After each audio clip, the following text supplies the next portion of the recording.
Stream elements. Said. Enhance. Bobtus underscore is now live.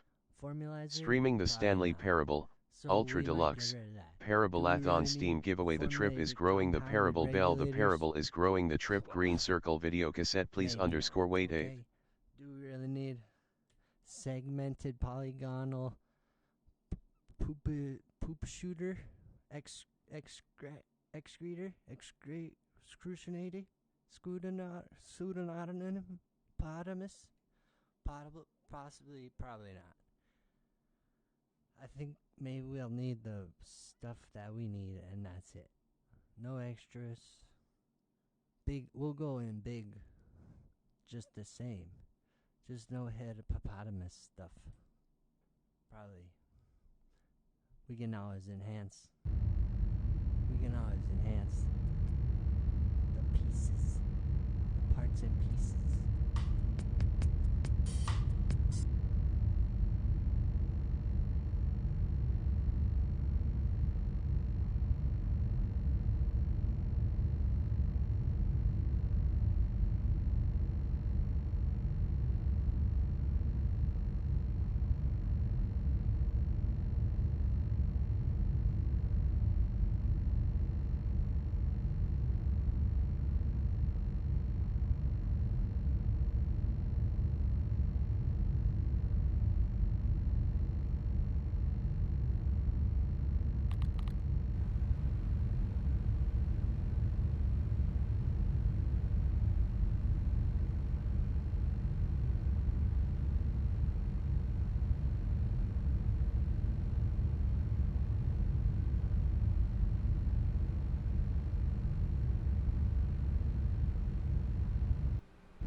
Please, no, Stanley, let me stay here. Don't take this from me.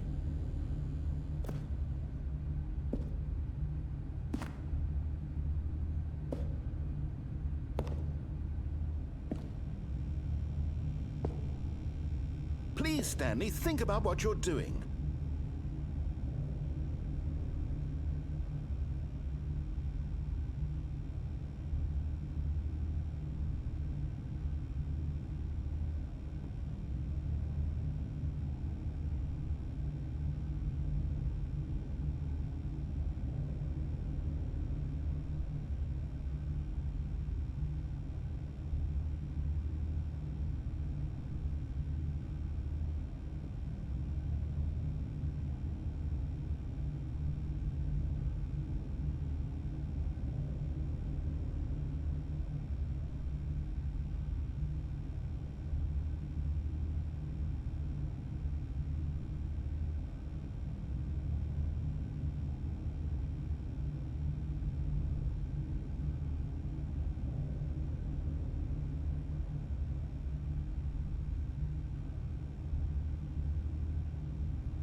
Moobit. Said. @Bobtus_ added 15 minutes and added the message, this is a page break or interlude of some kind.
Stanley, I'm sorry, but I have to put a pause on things. It's those figurines, those figglers. I haven't stopped thinking about them since you nabbed every last one.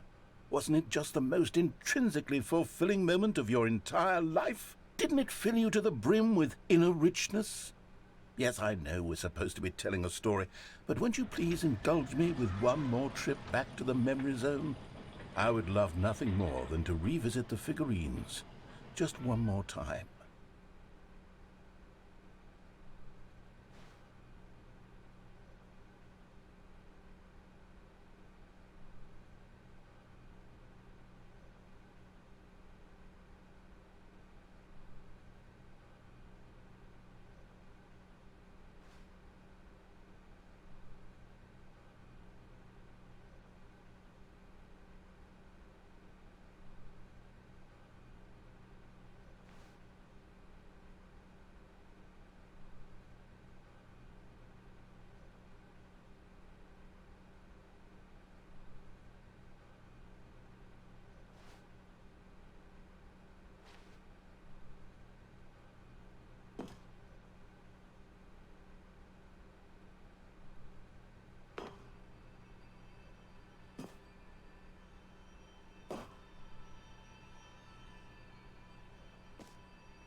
Here's where it all began.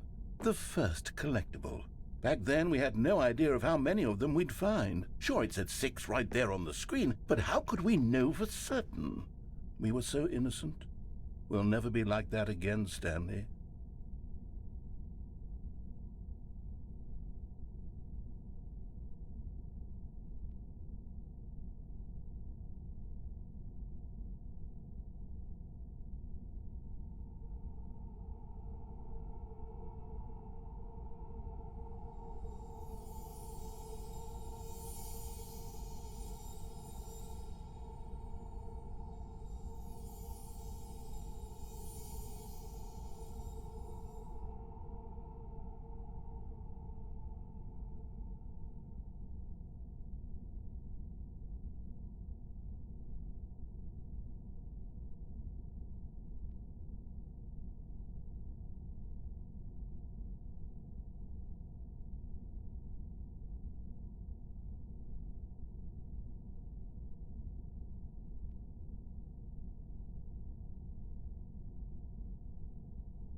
And here was a second Stanlerine. You found this one all on your own, just by poking around in the boss's bathroom. You did that, Stanley. I'll be honest. Back then I had no faith in you to find any of them, let alone 6. but you continue to surprise me in all sorts of mundane, unremarkable ways.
Okay, let's do a little quiz. Which of these rooms was the room you found your third mini stand? Can you remember?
Hey, that's exactly right. It was here, behind the boss's office. It was the third one. You picked it up, and then after that, you had 3 of them. I'm glad these moments are so crystal clear in your memory, but I shouldn't be surprised. After all, science tells us that it's impossible to forget your third time doing anything.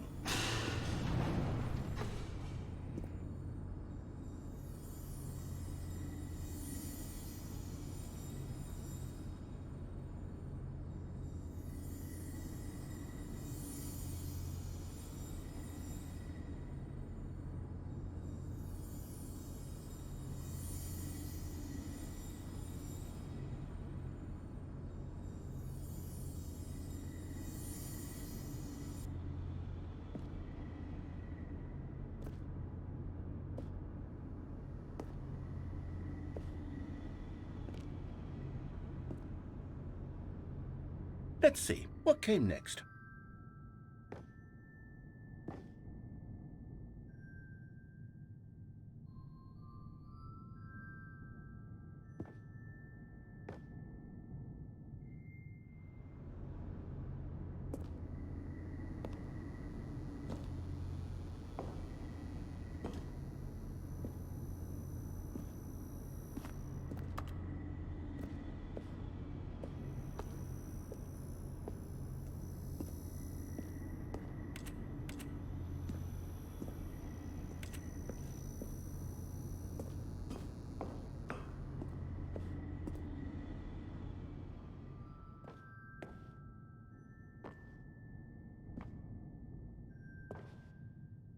Oh yes, we found a figly in this pink room. Oh, well, I can't actually say I remember being in this room, but it's here in the memory zone, so it must have happened.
This was the 5th mini-stand, and this one was really something special. It was under the stairs. I remember it so clearly.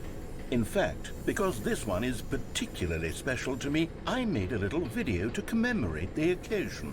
Enjoy.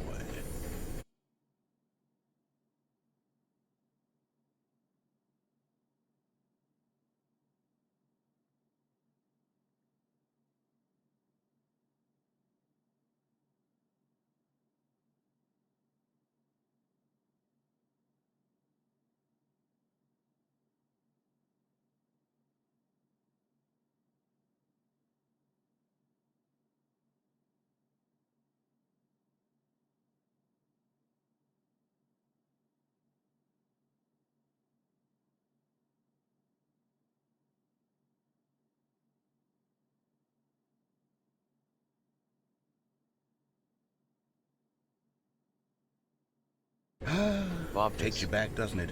I said, spent a lot of time making that video, wasn't real but it was at all. 8 minutes I wouldn't have spent on anything else.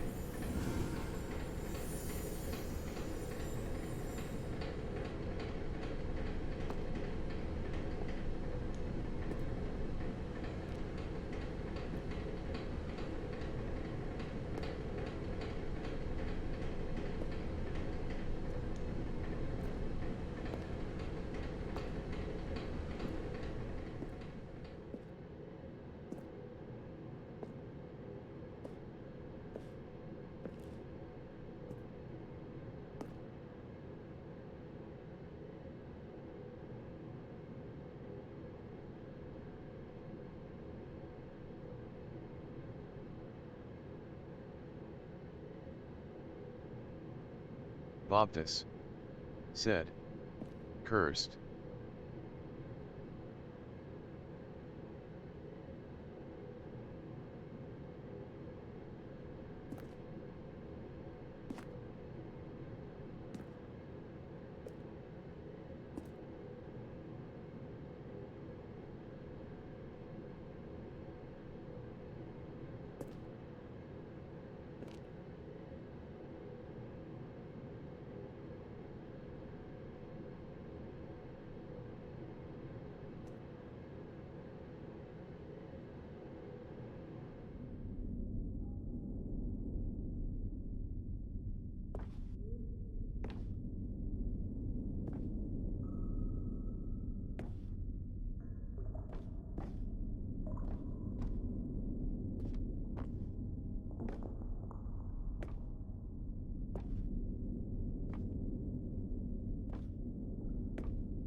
And then, Stanley, then we came to the last collectible, the final figurine, right here by the red and blue doors. This memory is the most distinct and clear in my mind, perhaps because it was the one that happened more recently than all the others. Who can truly say how the mind works? All I know is that this is the moment where you picked up a Figley and I thought to myself, yes, that's all of them. They're all collected. It was a moment unlike any other. Except for the other moments picking up figurines, which it was exactly like.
And then there was no more, because we've caught up to the present moment. Nothing left to do but move onward into the future. Goodbye, Memory Zone.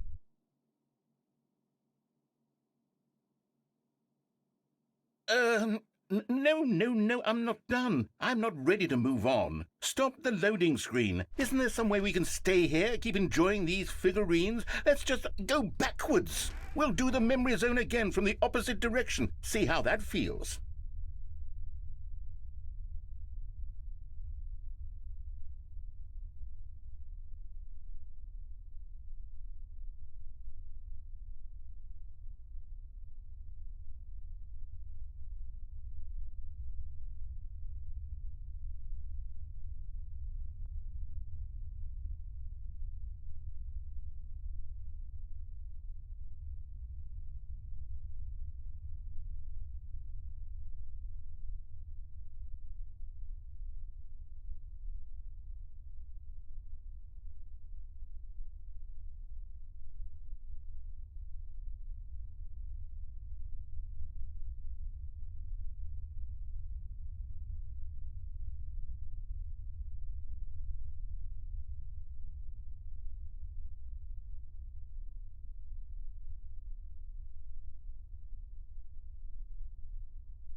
Mubit said. @Bobtus added 15 minutes and added the message, "You are in the past."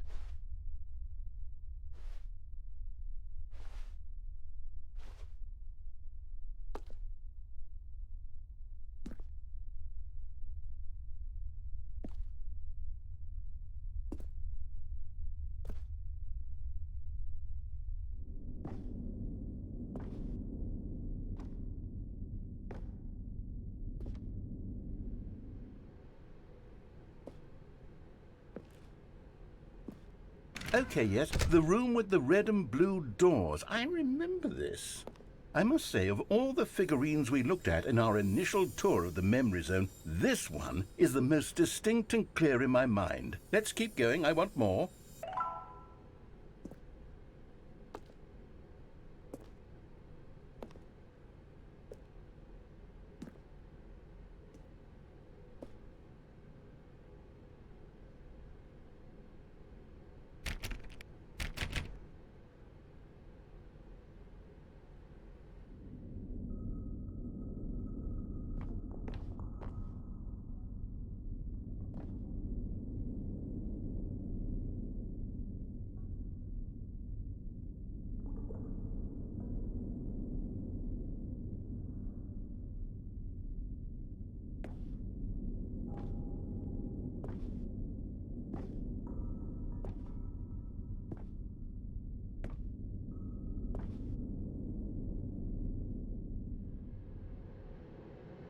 And here's where I made that video. Don't you remember the video we watched?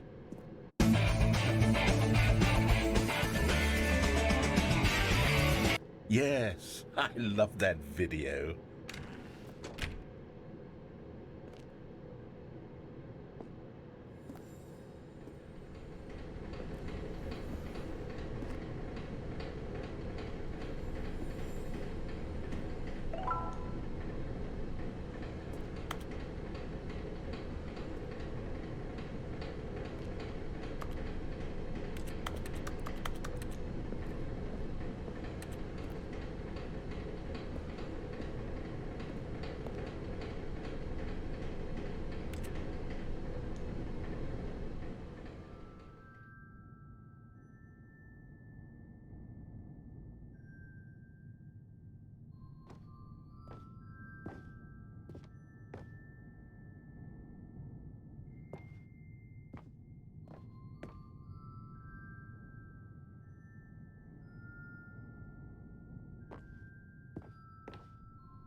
Bobtus said.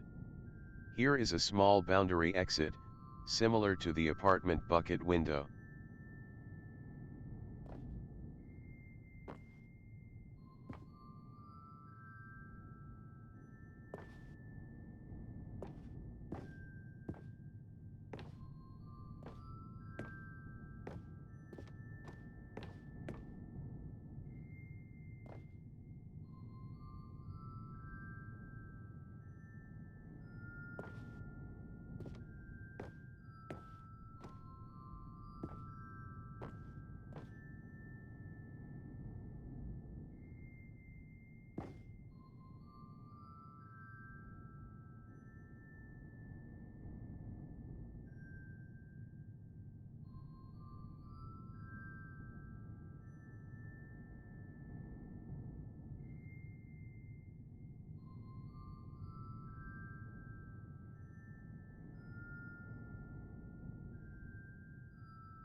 Still don't remember the pink room, Stanley. Still no memory of this one. Good room, though. A solid room.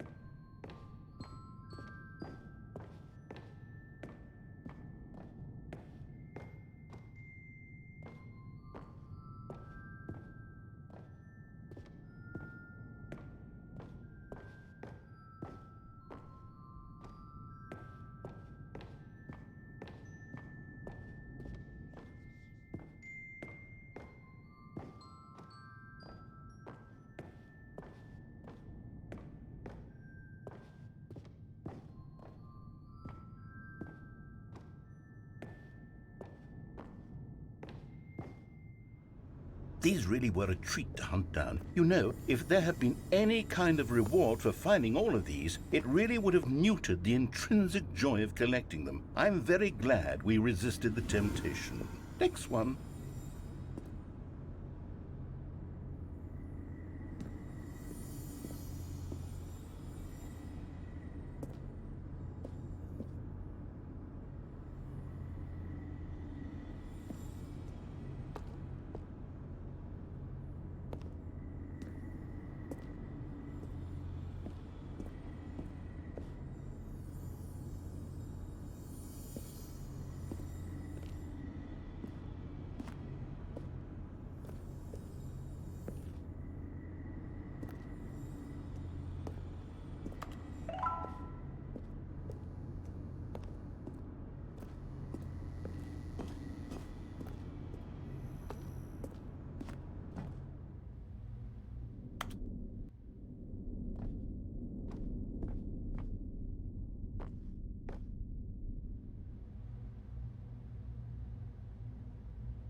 This was our second Figley. Don't you remember? Yes, I remember it too.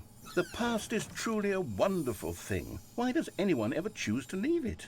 Keep going. Bobtus said, I don't know why the warehouse is being blocked off.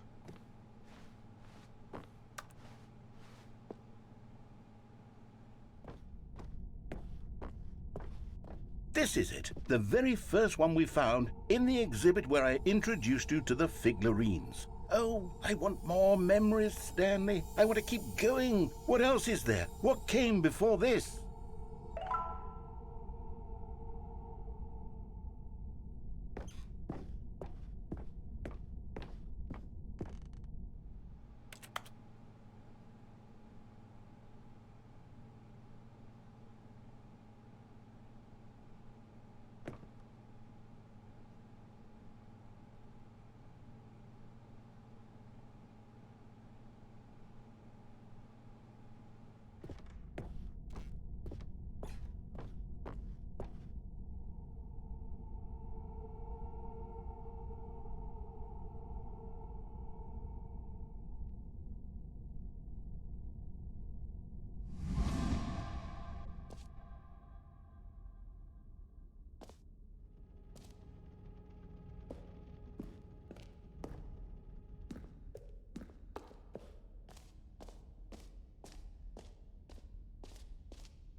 Bobtus said.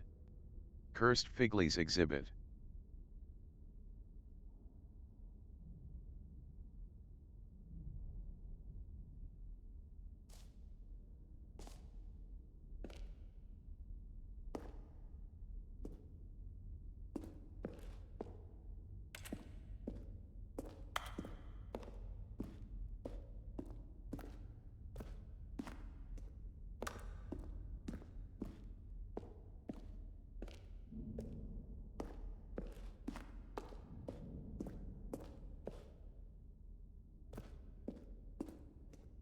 Look, it's the terrible new content that we were originally sold on. I remember hating it back then, but time does put a rosy filter on everything. In fact, I dare say I'm actually quite fond of it now. Look how much fun the past is. I want more memories.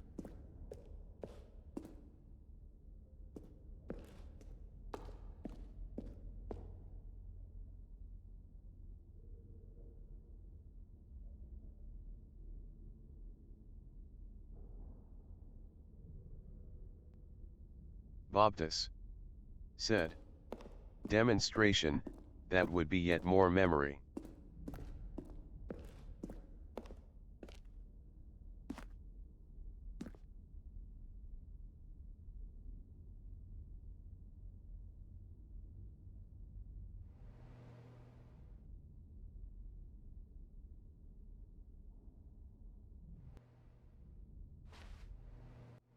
Oh, yes, the two doors. Who could have forgotten that? A classic memory, this one.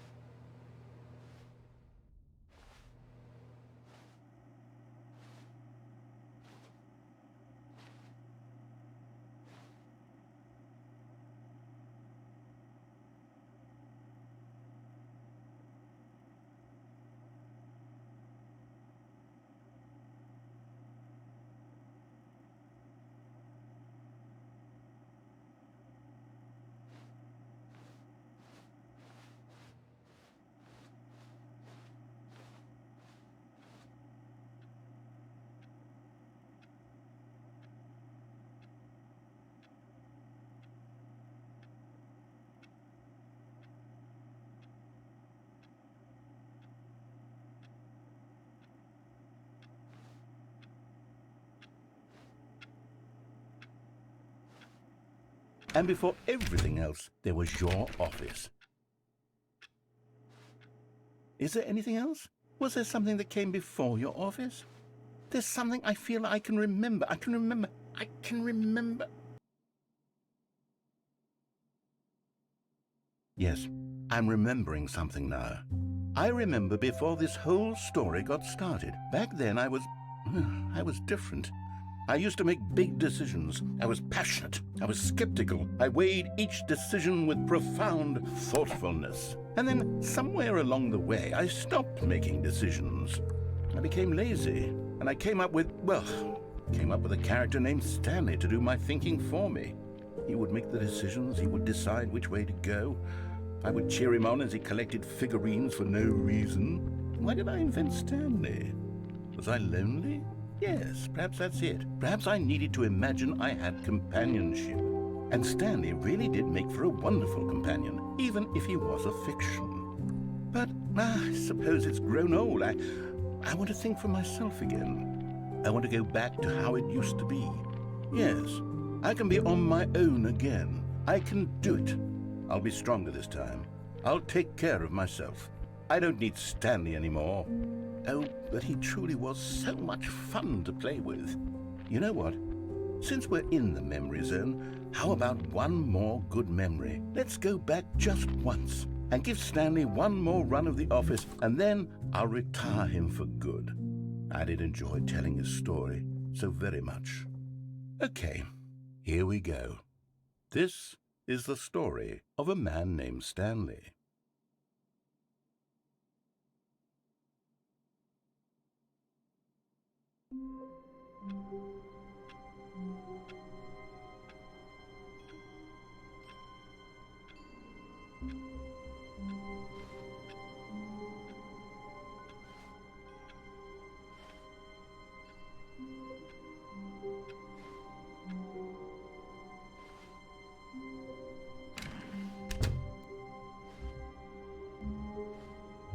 Is Stanley, without the bucket, really Stanley at all? No, no, surely not.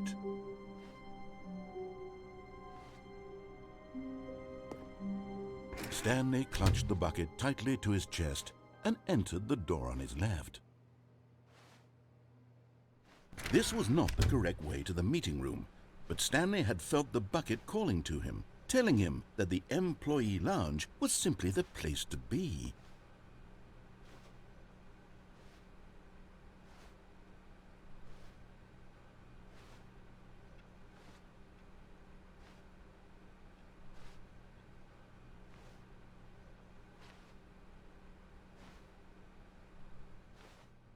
And here it was. Had the bucket turned out to be correct? Was this better than the meeting room?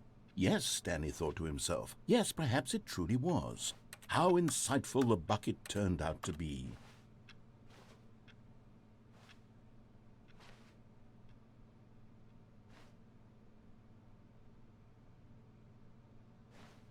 Truly, being here with the bucket was a grand adventure.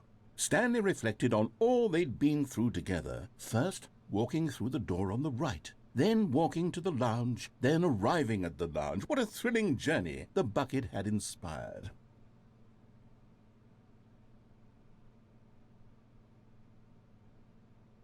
Perhaps this was where the bucket felt most truly at home, here in the employee lounge. Perhaps it's the only place a bucket can even feel at home.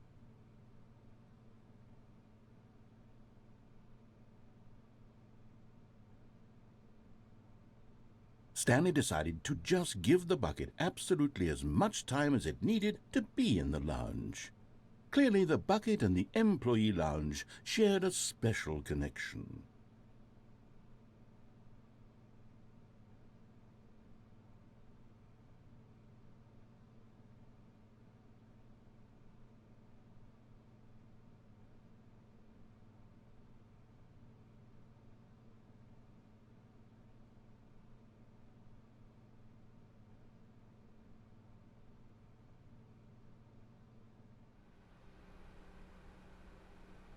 But finally, the bucket was done being in the lounge, and they took the first open door on their left to get back to business.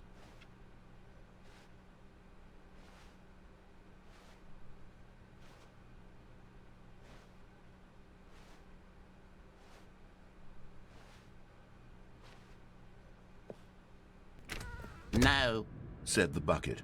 don't go to the meeting room. Go somewhere else. The cargo lift, yes. Go there. Go to the cargo lift.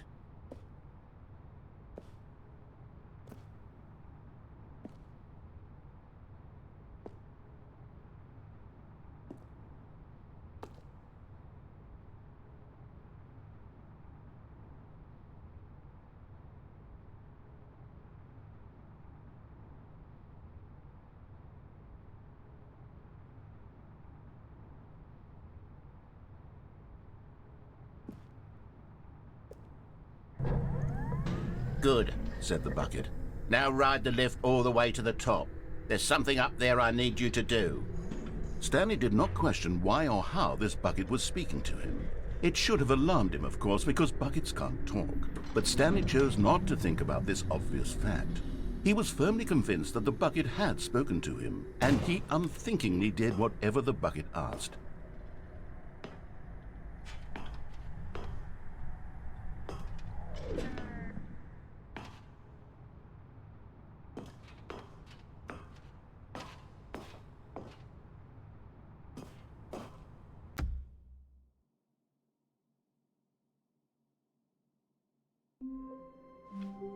Stanley had never seen the office this brightly lit. Was it a sign of something? He hoped it was. As Stanley lifted his bucket, he felt a connection to all buckets everywhere. This adventure, he decided, was for all of them. Stanley clutched the bucket tightly to his chest and entered the door on his left. This was not the correct way to the meeting room, but Stanley had felt the bucket calling to him, telling him that the employee lounge was simply the place to be. And here it was. Had the bucket turned out to be correct? No, never mind. The bucket was wrong. Stanley took the door on his left to go back to the meeting room.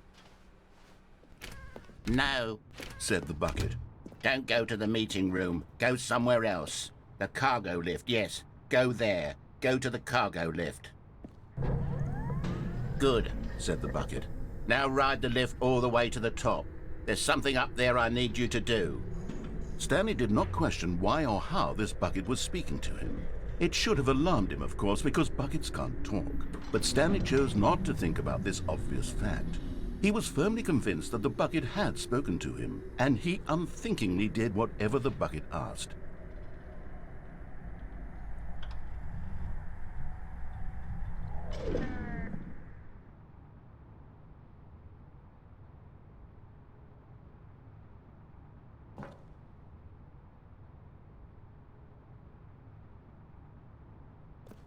In here. Said the bucket. Go into this dark room over here. Stanley once again obeyed blindly.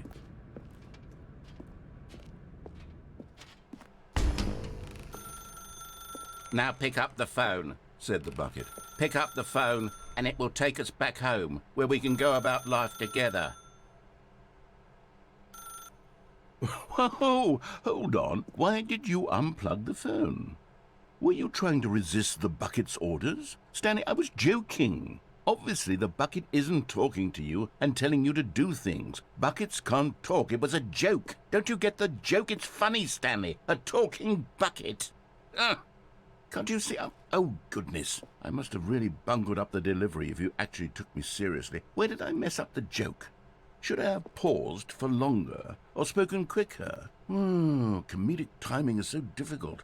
I wish I were better at it. But there isn't exactly an instructional video on comedy that one can watch to fully... Oh, wait, yes, there is. It's sitting right here. Let's take a look. What is comedic timing? What is comedic timing? How does it work?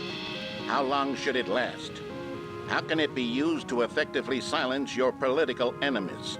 And more importantly, can it be taught in its entirety within 90 seconds? Thankfully, the answer to all of these questions is yes. Let's dive deeper.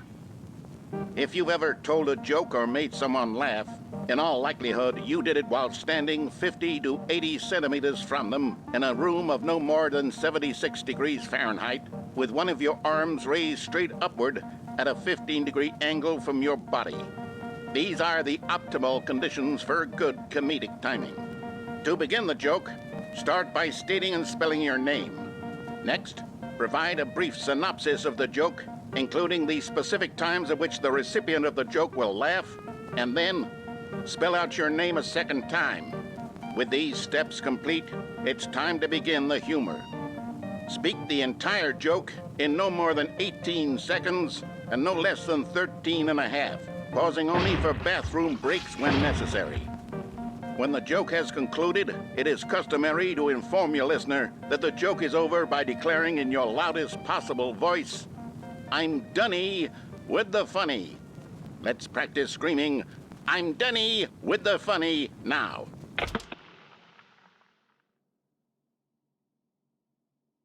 Good. This saying is a perfect example of expectations management, which is the cornerstone of good comedy. Finally, it's time to hand out surveys. Collecting hard data from your audience on how rapt they were throughout the joke is the only way to grow or learn as a comedian. An effective survey should be no less than 10 pages long and should include the same question reprinted several times, just to ensure the survey taker is actually paying attention and not simply filling in answers at random. And that's all there is. With these strategies at your disposal, you'll have audiences doubled over in laughter and even tripled over in laughter in no time at all. Just remember to let them stop laughing at some point, you gut-busting little scamp. After all, we're each of us needed on the front lines of the war to fight the 12-legged invader who threaten our very existence and who very likely die in a hailstorm of bullets and mandibles. All of us must be prepared to give our lives to this noble cause, just as our children must do after us, and their children after them. Godspeed, and may Earth reign supreme. Hey, goodness, this video is a little outdated, isn't it? Well, no matter. I think the fundamentals of proper comedic timing are still as relevant today as they were back then. So with that in mind, I believe the only way forward is for us to return to the two doors and walk through all of this again, so I can try telling my story with more appropriate comedic delivery. Come along, let's head back.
I can feel it.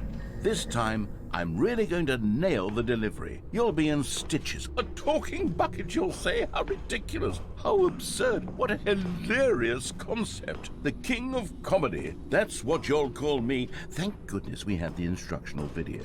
Otherwise, who knows where we'd be right now. Well, I wouldn't be the king of comedy, that's for sure. The bucket spoke to Stanley. The bucket spoke. The bucket spoke.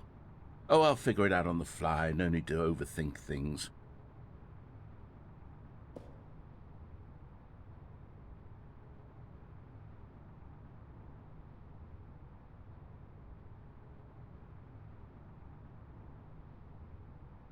Baptist said. Escaped.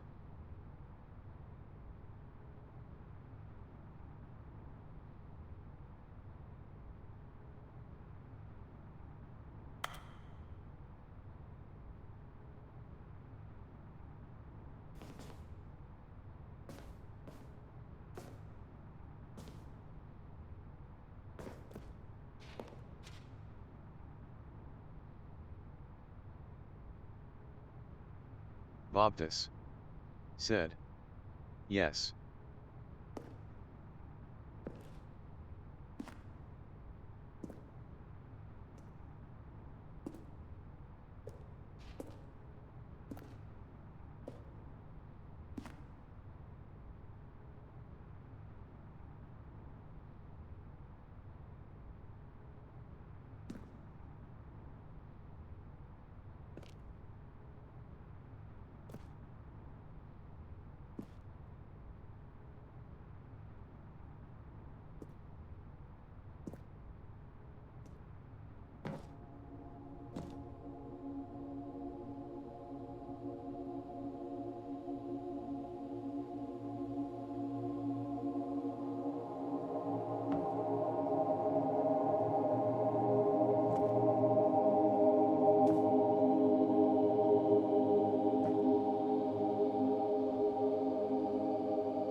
Just a step through this door, Stanley thought to himself. That's all I need.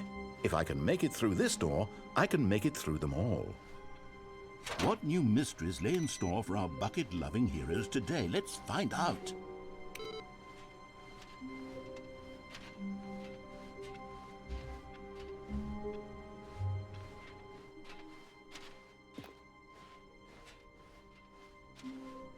Stanley clutched the bucket tightly to his chest and entered the door on his left.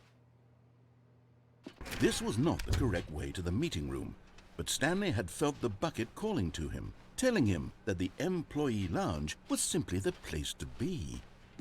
And here it was. Had the bucket turned out to be correct? Was this better than the meeting room? Yes, Stanley thought to himself. Yes, perhaps it truly was. How insightful the bucket turned out to be. No, never mind. The bucket was wrong. Stanley took the door on his left to go back to the meeting room. And so the two of them detoured through the maintenance section and walked straight ahead to the opposite door.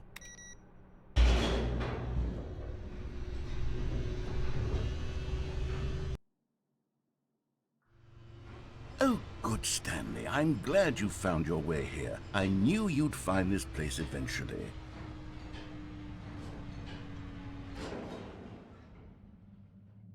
You see, your friends and I are concerned for you, Stanley. We've come together here because we care about you very much. It's this bucket you're carrying around everywhere. The bucket isn't even from the original Stanley Parable. It's just sequel content. We're the ones that matter, Stanley. Classic characters from the first game, like the Adventure Line and the Broom Closet. Because that's what fans want from a sequel. They want more of their favorite jokes, not this bucket that they've never seen before. Yes, I know I'm the one who gave you the bucket, but you're spending too much time with it. Don't you want another story involving the Adventure Line? We could make the Adventure Line go somewhere new. Yes, yes, that's what the fans want. Let's do it.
Mubit said. At Bobtus added 15 minutes and added the message, we now enter the last unseen path choice, Need to revisit phone unplugged to see its reply to the original Not Stanley credits roll. Whee! Look at that wacky line. Who knows where it'll go off to next? Oh, and it played some silly music as well.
Now this is what the Stanley Parable is all about. Don't you remember all those great jokes from the original dialogue? Also, Stanley is addicted to drugs and hookers.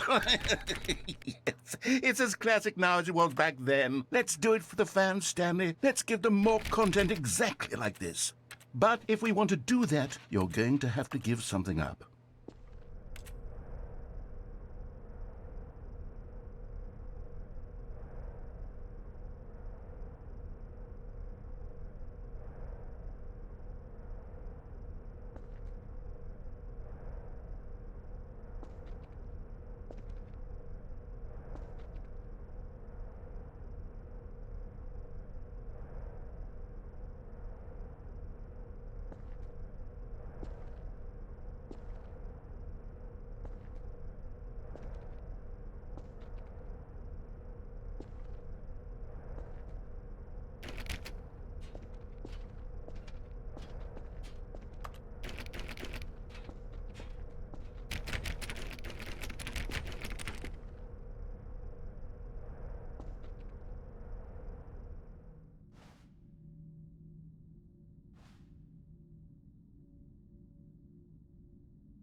Don't you get it, Stanley?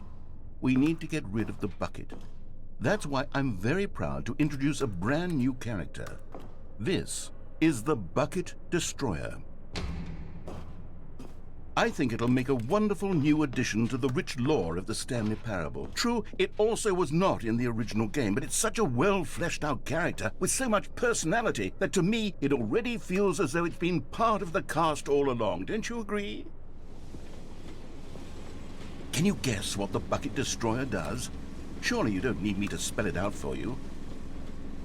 Go ahead now, Stanley. Say goodbye to the bucket, and then pop it into the machine when you're ready.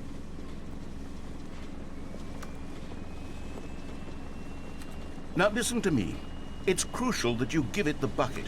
I don't know what the Bucket Destroyer will do if it can't destroy your bucket. Destroying buckets is all it knows. That is its singular personality trait. Sure, I can hear you saying, how does a character with only one personality trait deserve to join the pantheon of beloved Stanley Parable characters? Well, you see, if you were to really explore the Bucket Destroyer, you would see that its desire to crush buckets is so densely loaded with complexity and nuance that it's really like 10 personality traits. What other object in this game can you even say that about? The broom closet? Certainly not. I wonder what sort of Bucket Destroyer merchandise the fans will be clamoring for after this. Okay, the Bucket Destroyer is getting very upset now. You'll have to hurry and feed it. We can't get back to the classic Stanley Parable characters like the Adventure Line or the Bucket Destroyer until you've crushed that damn bucket. Quickly now, the fans are waiting. Do it, the fans, Stanley. Give the fans what they want. Hurry and...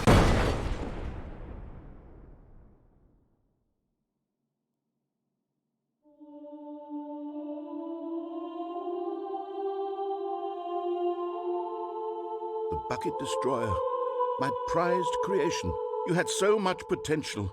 We were going to do such marvelous things with you, tell such spellbinding stories about you. All of it squandered now. Goodbye, new friend. For the moment in time that you were here, you were magnificent.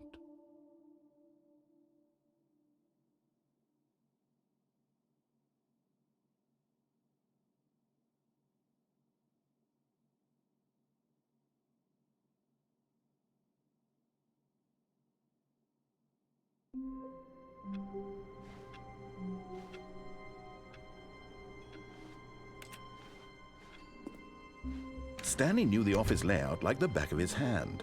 It was only a matter of time before he found the others. Now this, Stanley thought to himself, this is a bucket. And indeed it was. Stanley clutched the bucket tightly to his chest and entered the door on his... This was not the correct way to the meeting room, but Stanley had felt the bucket calling to him, telling him that the employee lounge was simply the place to be. And here it was. Had the bucket turned out to be correct? No, never mind. The bucket was wrong. Stanley took the door on his left to go back, and so the two of them detoured through the maintenance section and walked straight ahead to the opposite door.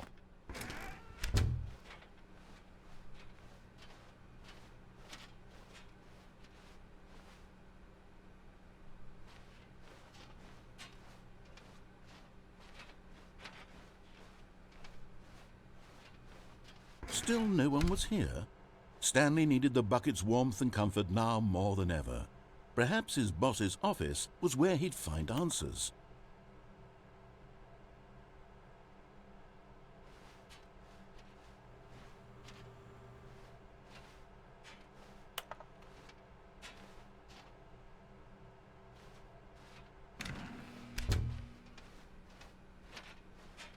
Coming to a staircase, Stanley and the bucket walked upstairs to the boss's office.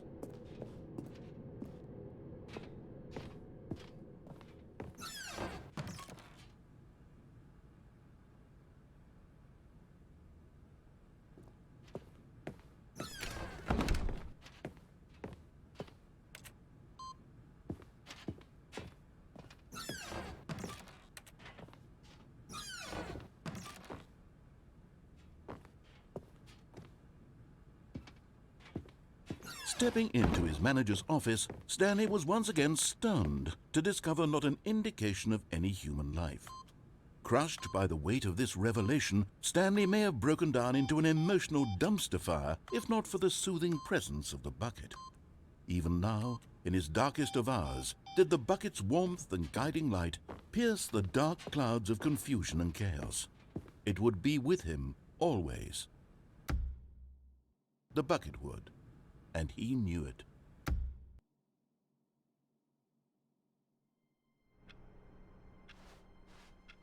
A soft wind blew outside and perhaps rain started, and if it did, it stopped shortly after. Stanley hoped that he would one day see weather.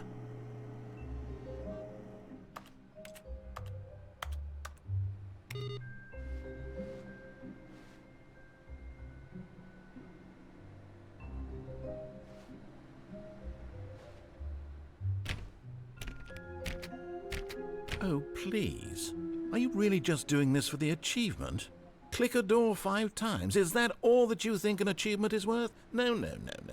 I can't just give these merits away for such little effort. A measly 5 clicks. Now suppose you were to click the door 20 times. I would say that's the kind of effort that warrants recognition. I have to say I'm still not feeling the satisfaction of witnessing true effort for a noble cause. Perhaps 50 clicks will do it. Yes, almost certainly 50 clicks.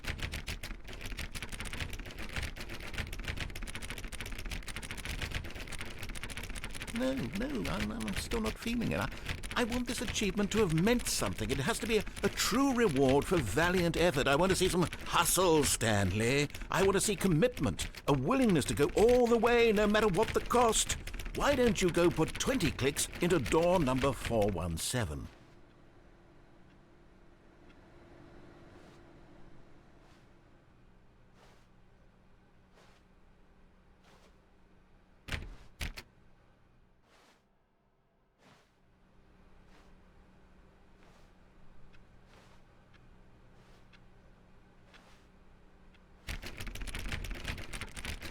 Oh, great. Now, go click a few times on door 437.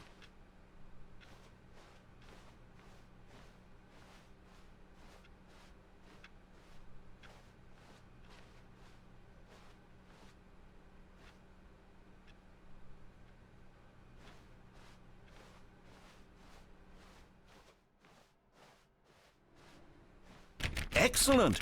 I think we're getting somewhere. Now, door 415. Let's give it 10 clicks or so.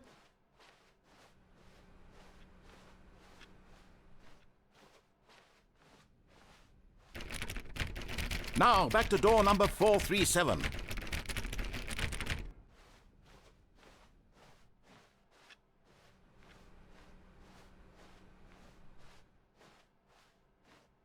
Let's see. How about you click on, well, I don't know, the copy machine. All right, back to room 417. I'm really feeling it now. I think we're getting somewhere.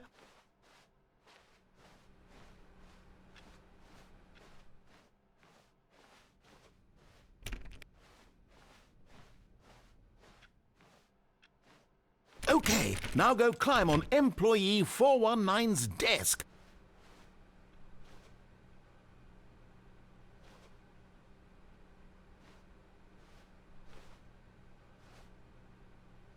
Yes! This is great! You're putting it all on the line, Stanley. I like that. All right, let's keep it up. Go give me a few clicks on door 416. We've almost got it! Now the copy machine, do that one again!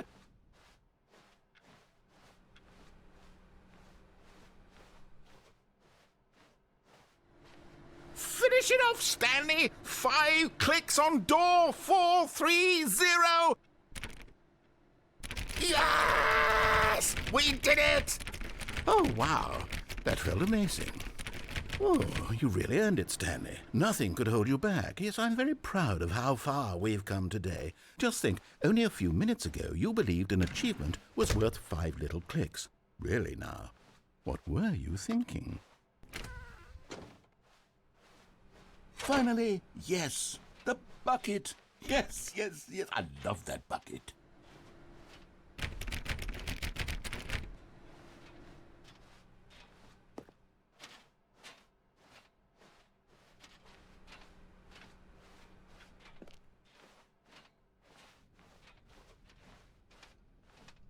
Stanley clutched the bucket tightly to his... This was not the correct way to the meeting room, but Stanley had felt the bucket calling to him, telling him that the employee lounge was simply the place to be. And here it was. Had the bucket turned out to be correct? Well, no, never mind. The bucket was wrong. Stanley took the door on his left to go back to the meeting room. No, Said the bucket. don't go to the meeting room. Go somewhere else. The cargo lift, yes. Go there. Good. Said the bucket. Now ride the lift all the way to the top. There's something up there I need you to do. Stanley did not question why or how this bucket was speaking to him. It should have alarmed him, of course, because buckets can't talk. But Stanley chose not to think about this obvious fact. He was firmly convinced that the bucket had spoken to him, and he unthinkingly did whatever the bucket asked.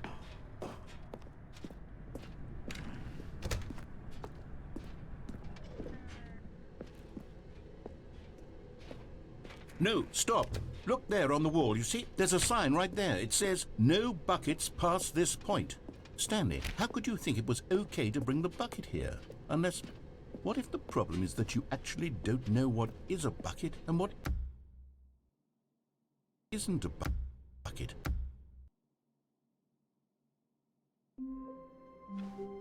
How wonderful. Stanley was alone. Finally. This is great. One man, one bucket, one chance to seize their destiny together. Stanley clutched the bucket tightly to his... This was not the correct way to the meeting room, but Stanley had felt the bucket calling to him, telling him that the employee lounge was simply the place to be. And here it was. Had the bucket turned out to be correct? Was this better? No, never mind. The bucket was wrong. Stanley took the door on his left to go back to the meeting room. No, Said the bucket.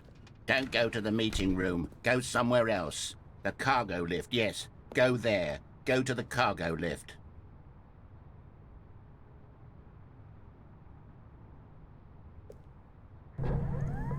Good, Said the bucket. now ride the lift all the way to the top. There's something up there I need you to do. Stanley did not question why or how this bucket was speaking to him. It should have alarmed him, of course, because buckets can't talk. But Stanley chose not to think about this obvious fact. He was firmly convinced that the bucket had spoken to him, and he unthinkingly did whatever the bucket asked.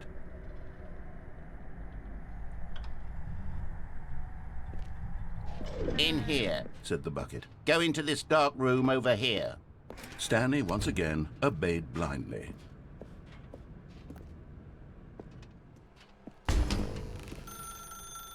Now pick up the phone.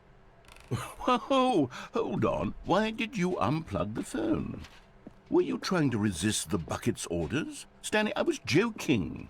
Obviously, the bucket isn't talking to you and telling you to do things. Buckets can't talk. It was a joke. Don't you get the joke? It's funny, Stanley. A talking bucket. Can't you see? Oh, goodness. I must have really bungled up the delivery if you actually took me seriously. Where did I mess up the joke? Should I have paused for longer or spoken quicker? Comedic timing is so difficult. I wish I were better at it. But there isn't exactly an instructional video on comedy that one can watch to fully... Oh, wait, yes, there is. It's sitting right here. Let's take a look. What is comedic timing? What is comedic timing? How does it work? How long should it last? How can it be used to effectively silence your political enemies? And more importantly, can it be taught in its entirety within 90 seconds? Thankfully, the answer to all of these questions is yes. Let's dive deeper. If you've ever told a joke or made someone laugh, in all likelihood, you did it while standing 50 to 80 centimeters from them in a room of no more than 76 degrees Fahrenheit, with one of your arms raised straight upward at a 15-degree angle from your body. These are the optimal conditions for good comedic timing. To begin the joke, start by stating and spelling your name. Next, provide a brief synopsis of the joke, including the specific times at which the recipient of the joke will laugh, and then spell out your name a second time. With these steps complete, it's time to begin the humor. Speak the entire joke in no more than 18 seconds and no less than 13 and a half, pausing only for bathroom breaks when necessary. When the joke has concluded, it is customary to inform your listener that the joke is over by declaring in your loudest possible voice, "I'm Dunny with the funny." Let's practice screaming, "I'm Dunny with the funny" now.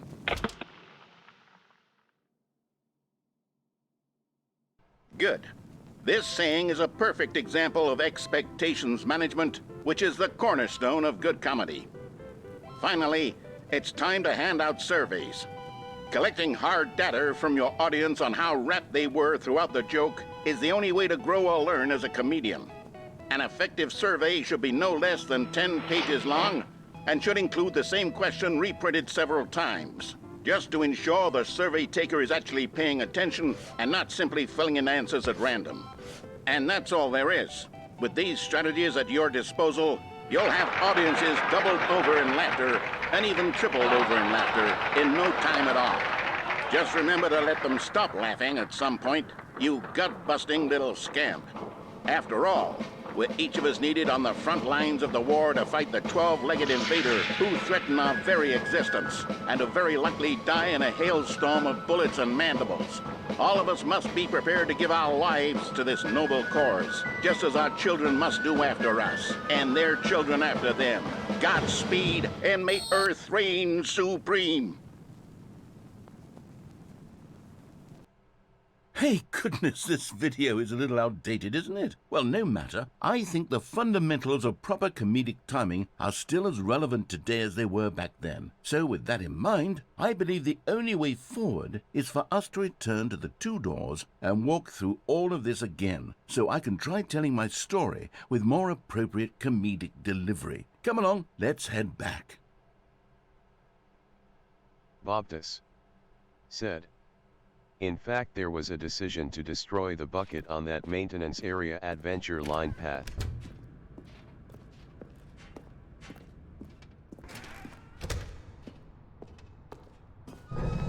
I can feel it. This time, I'm really going to nail the delivery. You'll be in stitches. A talking bucket, you'll say? How ridiculous. How absurd. What a hilarious concept. The king of comedy. That's what you'll call me. Thank goodness we had the instructional video. Otherwise, who knows where we'd be right now. Well, I wouldn't be the king of comedy, that's for sure. The bucket spoke to Stanley. The bucket spoke. The bucket spoke. Oh, I'll figure it out on the fly. No need to overthink things.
Bobtus said. This is a leap onto shelf scaffolding. It's not possible to stay up and round this corner, to get to vent.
All of his co-workers were gone.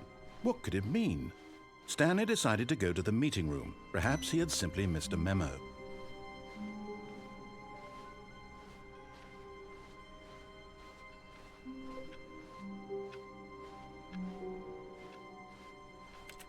It's bucket time.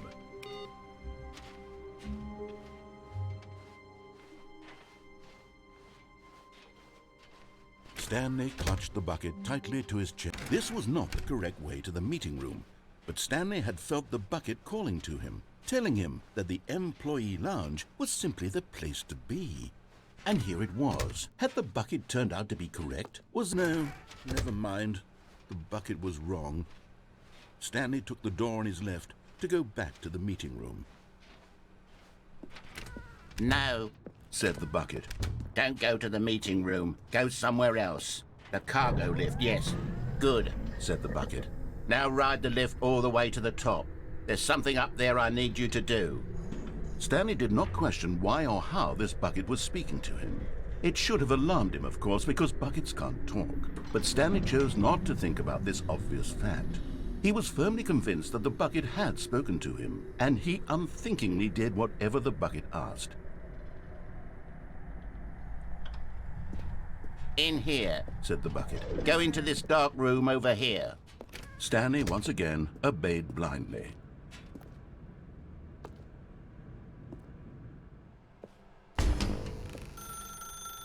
Now pick up the... Whoa, hold on. Why did you unplug the phone? Were you trying to resist the bucket's orders? Stanley, I was joking. Obviously, the bucket isn't talking to you and telling you to do things. Buckets can't talk. It was a joke. Don't you get the joke? It's funny, Stanley. A talking bucket. Can't you see? Oh, goodness. I must have really bungled up the delivery if you actually took me seriously. Where did I mess up the joke? Should I have paused for longer or spoken quicker? Comedic timing is so difficult.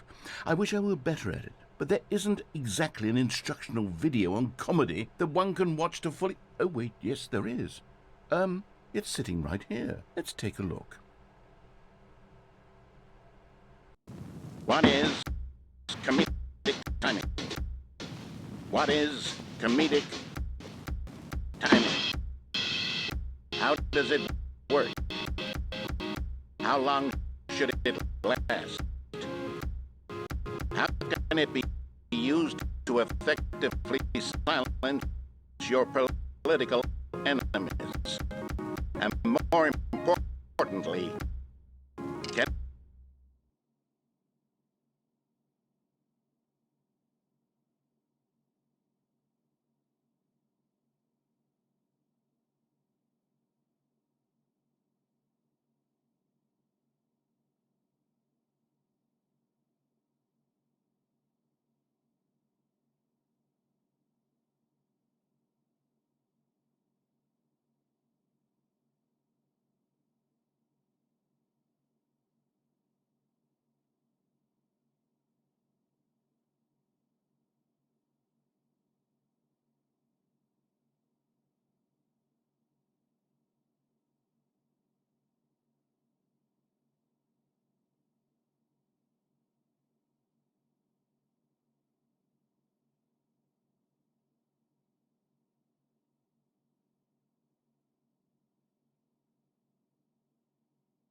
can it be taught in its entirety within 90 seconds?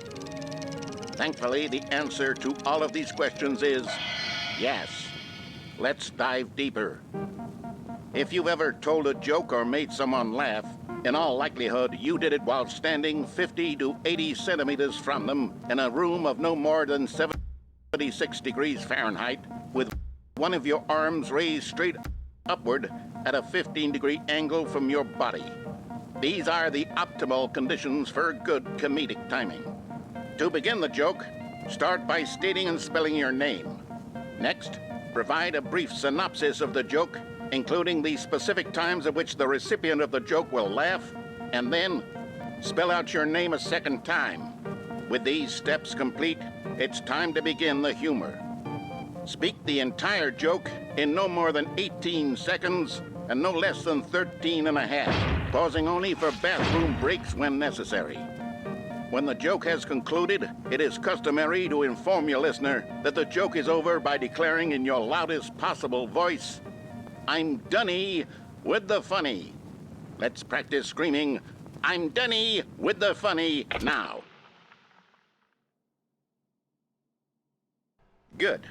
This saying is a perfect example of expectations management, which is the cornerstone of good comedy. Finally, it's time to hand out surveys. Collecting hard data from your audience on how rapt they were throughout the joke is the only way to grow or learn as a comedian. An effective survey should be no less than 10 pages long and should include the same question reprinted several times, just to ensure the survey taker is actually paying attention and not simply filling in answers at random. And that's all there is. With these strategies at your disposal, you'll have audiences doubled over in laughter and even tripled over in laughter in no time at all. Just remember to let them stop laughing at some point, you gut-busting little scamp. After all, we're each of us needed on the front lines of the war to fight the 12-legged invader who threaten our very existence and who very likely die in a hailstorm of bullets and mandibles. All of us must be prepared to give our lives to this noble cause, just as our children must do after us, and their children after them. Godspeed, and may Earth reign supreme.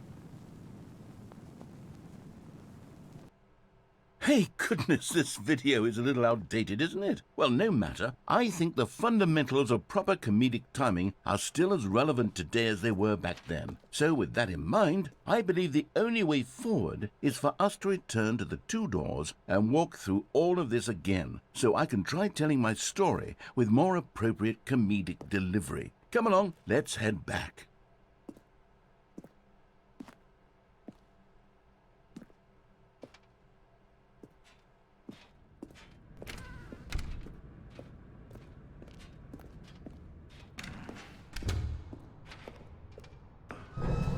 I can feel it.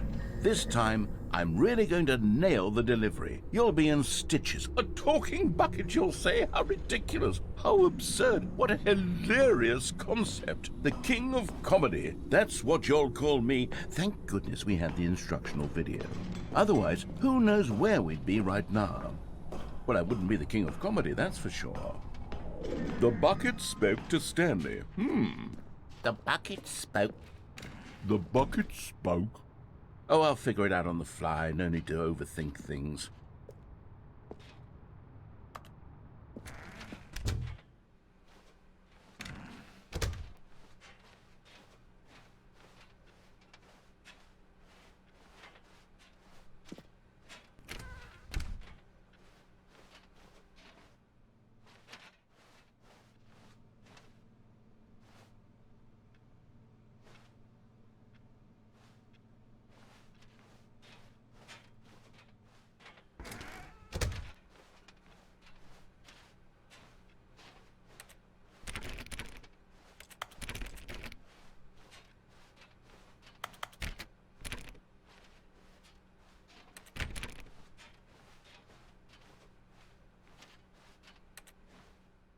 Here we go. You ready? When Stanley and the bucket came to a set of two open doors, they entered the door on the left. No. You were supposed to go through the door on the right, leading back to the phone. Did you not even look at the instructional video? I think this is all covered very clearly. There's no way I can make the comedic timing work now. It's done. The joke is completely done and over. It's all your fault, Stanley. I'm going to be ridiculed in the community of other joke writers. I'm going to be shamed at every one of our meetings from now on. All because you couldn't watch a simple video and take a hint. Are you proud of yourself for bringing me down, Stanley? Are you proud? Here we go. You ready? When Stanley and the bucket came to a set of two open doors, they entered the door on the left. No. You were supposed to go through the door on the right, leading back. Here we go. You ready? When Stanley and the bucket came to a set of two open doors, they entered the door on the left. No. You were supposed to go through the door on the right, leading back. Here we go. You ready? When Stanley and the bucket came to a set of two open doors, they entered the door on the left. No. You were supposed to go through the door on the right, leading back. Here we go. You ready? When Stanley and the bucket came to a set of 2 open doors, they entered the door on the left. No, no, no, no, no. You were supposed to go through the door on the right, leading back. Here we go. You ready? When Stanley and the bucket came to a set of 2 open doors, they entered the door on the left. No, no, no, no, no. You were supposed to go through the door on the right, leading back. Here we go. You ready?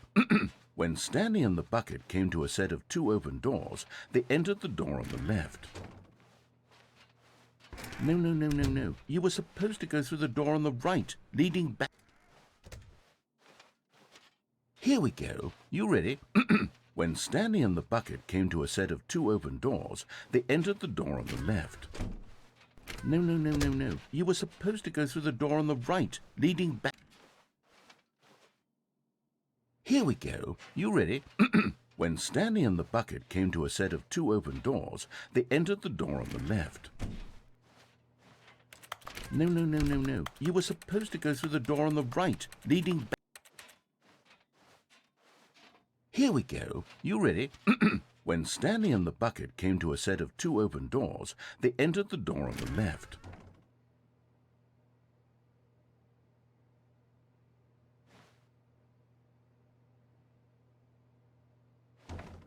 No, no, no, no, no. You were supposed to go through the door on the right, leading back. Here we go. You ready?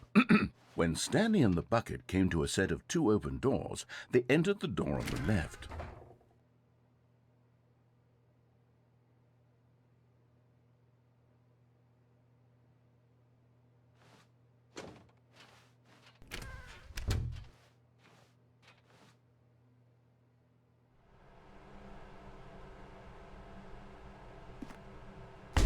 What?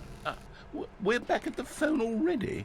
No, no, no. What's going on? There were supposed to be several rooms leading up to this. There was supposed to be a build-up to this point, a dramatic display of remarkable comedic wit which culminates in this scene with the phone. But now the timing's completely off. The joke will never land. Well, not the way it was meant to. And it's all my fault. I must have forgotten that the phone room comes immediately after the 2 doors room. What an egregious mistake. I've made a fool of myself. I don't deserve the title of King of Comedy. I'm nothing. I'm not even the lowliest joke-telling whelp. I think I need to go back and rewatch that instructional video again. Yes, surely that will help me improve my... Stanley, you love the bucket so much it's like you... it's as though all of your other most prized possessions pale in comparison. Yes. Well, let me try that again, Stanley. I heard that you are pale with shame over how unabashedly in love with a bucket you are. No? Still not? Is it the delivery? Pale with shame. Pale with shame? Pale... What's another word to describe a bucket? Stanley, this bucket is so metal. I think I saw it playing guitar. No.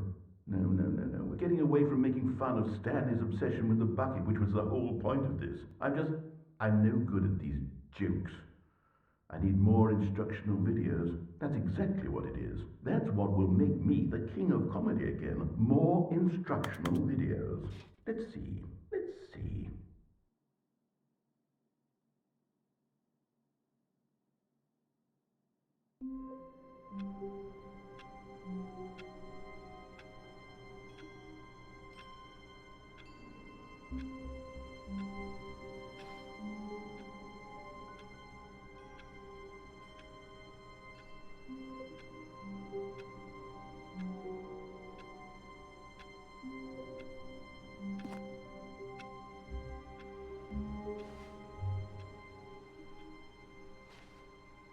Stanley had never seen the office this brightly lit. Was it a sign of something? He hoped it was. He hoped very much that it was.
When Stanley came to a set of 2 open doors, he entered the door on his left.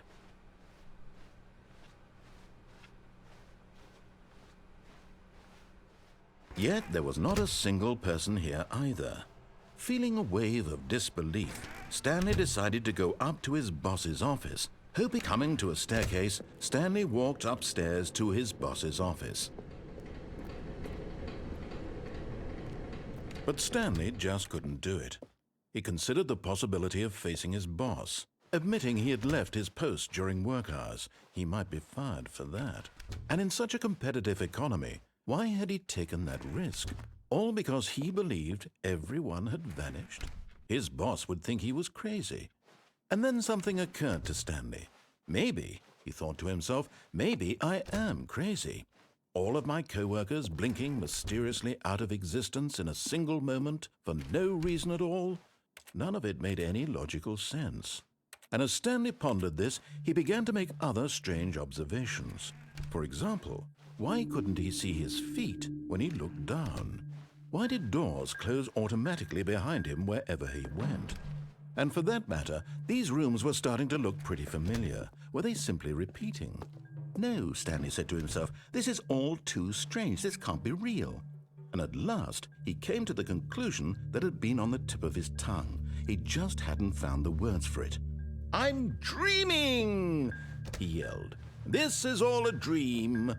Oh, what a relief Stanley felt to have finally found an answer, an explanation. His co-workers weren't actually gone. He wasn't going to lose his job. He wasn't crazy after all. And he thought to himself, I suppose I'll wake up soon. I'll have to go back to my boring real-life job pushing buttons. I may as well enjoy this while I'm still lucid. So he imagined himself flying and began to gently float above the ground. Then he imagined himself soaring through space on a magical starfield, and it too appeared. It was so much fun, and Stanley marveled that he had still not woken up. How was he remaining so lucid? And then perhaps the strangest question of them all entered Stanley's head. One he was amazed he hadn't asked himself sooner. Why is there a voice in my head dictating everything that I'm doing and thinking? Now the voice was describing itself being considered by Stanley, who found it particularly strange. I'm dreaming about a voice describing me, thinking about how it's describing my thoughts, he thought. And while he thought it all very odd and wondered if this voice spoke to all people in their dreams, the truth was that, of course, this was not a dream. How could it be? Was Stanley simply deceiving himself, believing that if he's asleep, he doesn't have to take responsibility for himself? Stanley is as awake right now as he's ever been in his life. Now, hearing the voice speak these words was quite a shock to Stanley. After all, he knew for certain, beyond a doubt, that this was in fact a dream. Did the voice not see him float and make the magical stars just a moment ago? How else would the voice explain all that? This voice was a part of himself too. Surely, if he could just... He would prove it. He would prove that he was in control, that this was a dream. So he closed his eyes gently, and he invited himself to wake up. He felt the cool weight of the blanket on his skin, the press of the mattress on his back, the fresh air of a world outside this one. Let me wake up, he thought to himself. I'm through with this dream. I wish it to be over. Let me go back to my job. Let me continue pushing the buttons. Please, it's all I want. I want my apartment and my wife and my job. All I want is my life exactly the way it's always been. My life is normal. I am normal. Everything will be fine. I am okay.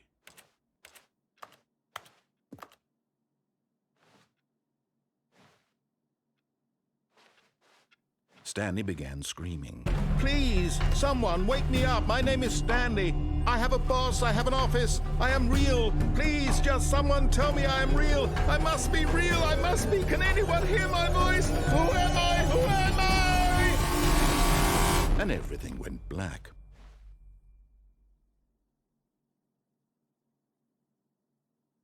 This is the story of a woman named Mariella. Mariella woke up on a day like any other. She arose, got dressed, gathered her belongings, and walked to her place of work. But on this particular day, her walk was interrupted by the body of a man who had stumbled through town talking and screaming to himself, and then collapsed dead on the sidewalk. And although she would soon turn to go call for an ambulance, for just a few brief moments she considered the strange man. He was obviously crazy, this much she knew. Everyone knows what crazy people look like. And in that moment, she thought to herself how lucky she was to be normal. I am sane. I am in control of my mind. I know what is real and what isn't. It was comforting to think this, and in a certain way, seeing this man made her feel better. But then she remembered the meeting she had scheduled for that day, the very important people whose impressions of her would affect her career, and by extension, the rest of her life. She had no time for this, so it was only a moment that she stood there, staring down at the body. And then she turned and ran.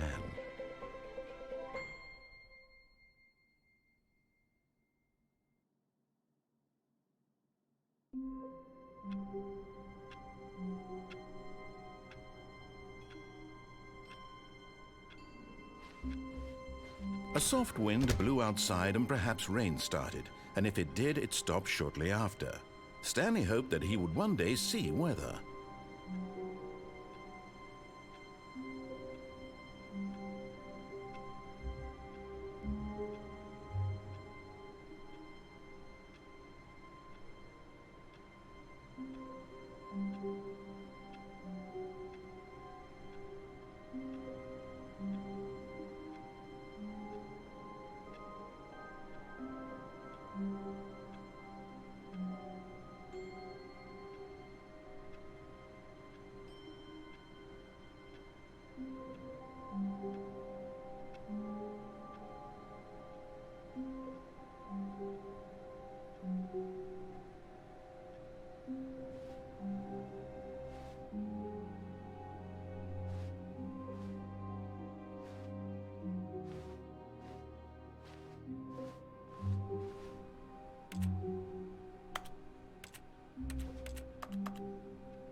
It's bucket time.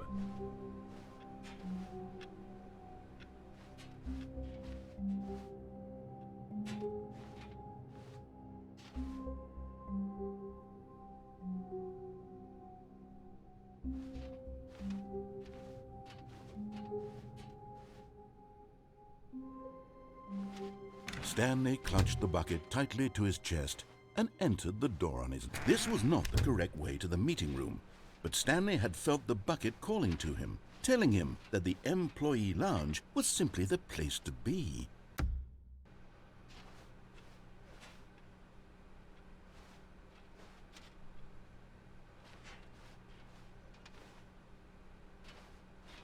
And here it was. Had the bucket turned out to be correct? Was this better than the... No, never mind. The bucket was wrong. Stanley took the door on his left to go back to the meeting room. And so the two of them detoured through the maintenance section and walked straight ahead to the opposite door.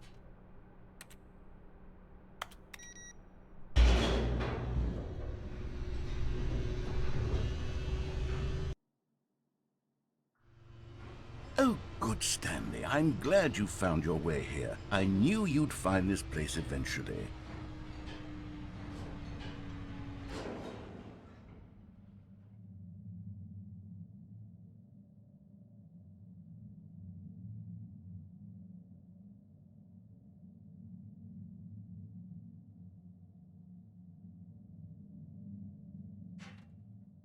You see, your friends and I are concerned for you, Stanley. We've come together here because we care about you very much. It's this bucket you're carrying around everywhere. The bucket isn't even from the original Stanley Parable. It's just sequel content. We're the ones that matter, Stanley. Classic characters from the first game, like the Adventure Line and the Broom Closet. Because that's what fans want from a sequel. They want more of their favorite jokes, not this bucket that they've never seen before. Yes, I know I'm the one who gave you the bucket, but you're spending too much time with it. Don't you want another story involving the adventure line? We could make the adventure line go somewhere new. Yes, yes, that's what the fans want. Let's do it.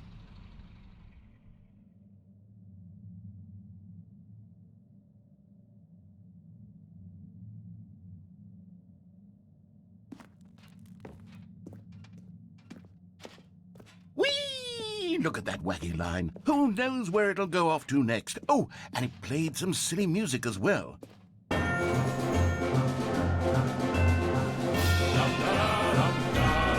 Now this is what the Stanley Parable is all about. Don't you remember all those great jokes from the original dialogue? Also, Stanley is addicted to drugs and hookers.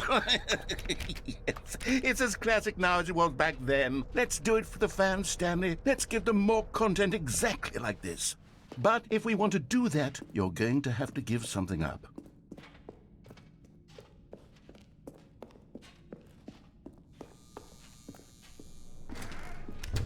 Don't you get it, Stanley? We need to get rid of the bucket. That's why I'm very proud to introduce a brand new character. This is the Bucket Destroyer.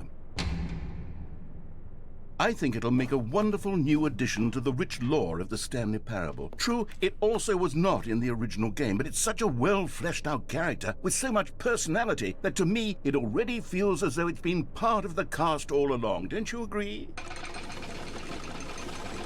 Can you guess what the Bucket Destroyer does? Surely you don't need me to spell it out for you. Go ahead now, Stanley. Say goodbye to the bucket, and then pop it into the machine when you're ready.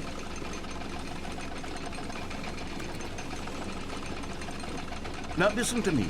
It's crucial that you give it the bucket. I don't know what the Bucket Destroyer will do if it can't destroy your bucket. Destroying buckets is all it knows. That is its singular personality trait. Sure, I can hear you saying, how does a character with only one personality trait deserve to join the pantheon of beloved Stanley Parable characters? Well, you see, if you were to really explore the Bucket Destroyer, you would see that its desire to crush buckets is so densely loaded with complexity and nuance that it's really like 10 personality traits. What other object in this game can you even say that about? The broom closet? Certainly not. I wonder what sort of Bucket Destroyer merchandise the fans will be clamoring for after this. Okay, the Bucket Destroyer is getting very upset now. You'll have to hurry and feed it. We can't get back to the classic Stanley Parable characters like the Adventure Line or the Bucket Destroyer until you crush that damn bucket.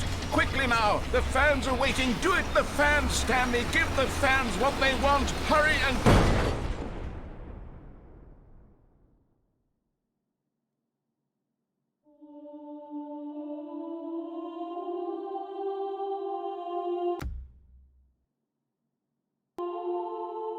The Bucket Destroyer, my prized creation. You had so much potential. We were going to do such marvelous things with you, tell such spellbinding stories about you. All of it squandered now. Goodbye, new friend.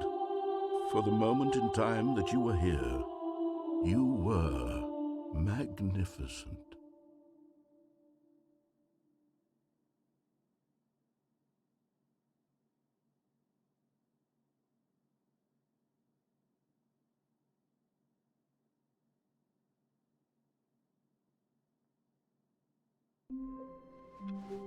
All of his co-workers were gone.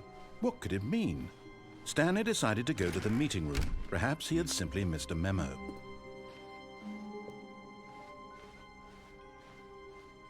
When Stanley came to a set of 2 open doors, he entered the door on his left.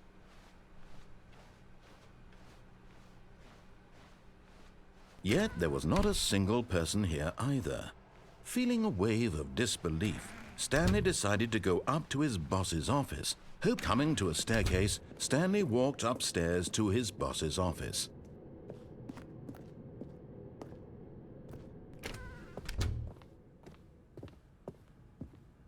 Stepping into his manager's office, Stanley was once again stunned to discover not an indication of any human life. What could it mean? Stanley wondered aloud to nobody. He began wildly tearing through papers on the boss's desk. pulling books off the shelf, looking behind paintings, desperate for clues to his situation. But his attention was caught by... Stanley was in such a rush to get through the story as quickly as possible, he didn't even have a single minute to just let the narrator talk. That kind of anxiety isn't healthy, so he relaxed for a few moments with some calming New Age music.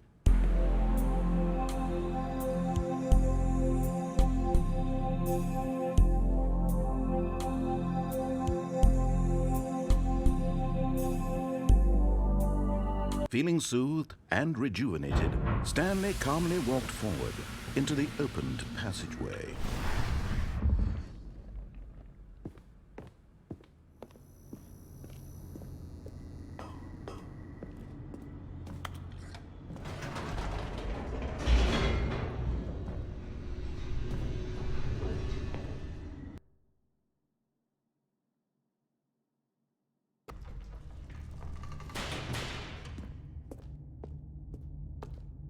Stanley walked straight ahead through the large door that read Mind Control Facility.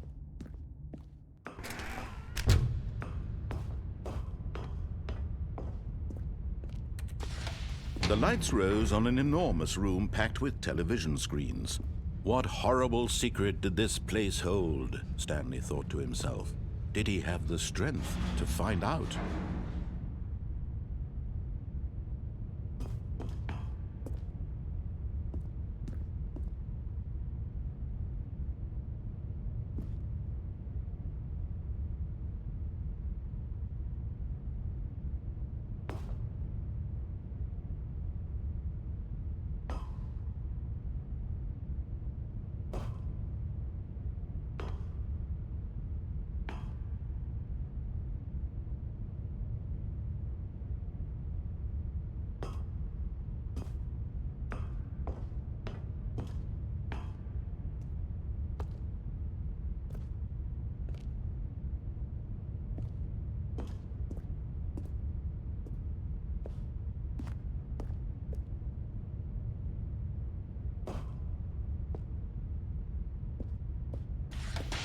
Now the monitors jumped to life, their true nature revealed. Each bore the number of an employee in the building, Stanley's co-workers. The lives of so many individuals reduced to images on a screen, and Stanley, one of them, eternally monitored in this place where freedom meant nothing.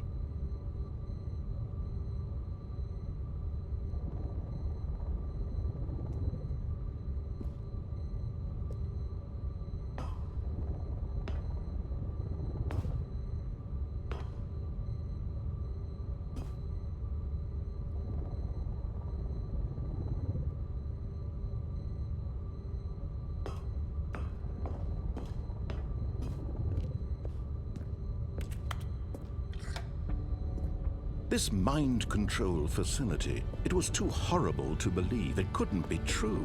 Had Stanley really been under someone's control all this time? Was this the only reason he was happy with his boring job? That his emotions had been manipulated to accept it blindly?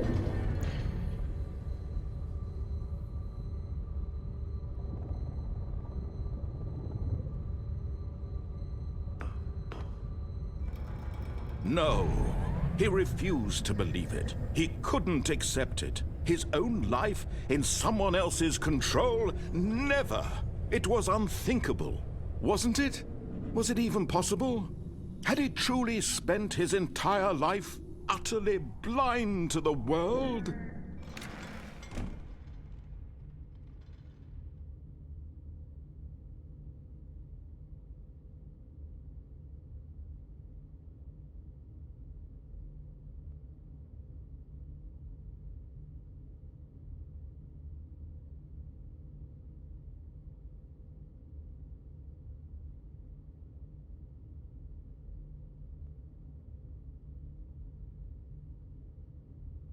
But here was the proof. The heart of the operation. Controls labeled with emotions. Happy, or sad, or content. Walking, eating, working.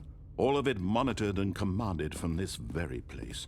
And as the cold reality of his past began to sink in, Stanley decided that this machinery would never again exert its terrible power over another human life, for he would dismantle the controls once and for all.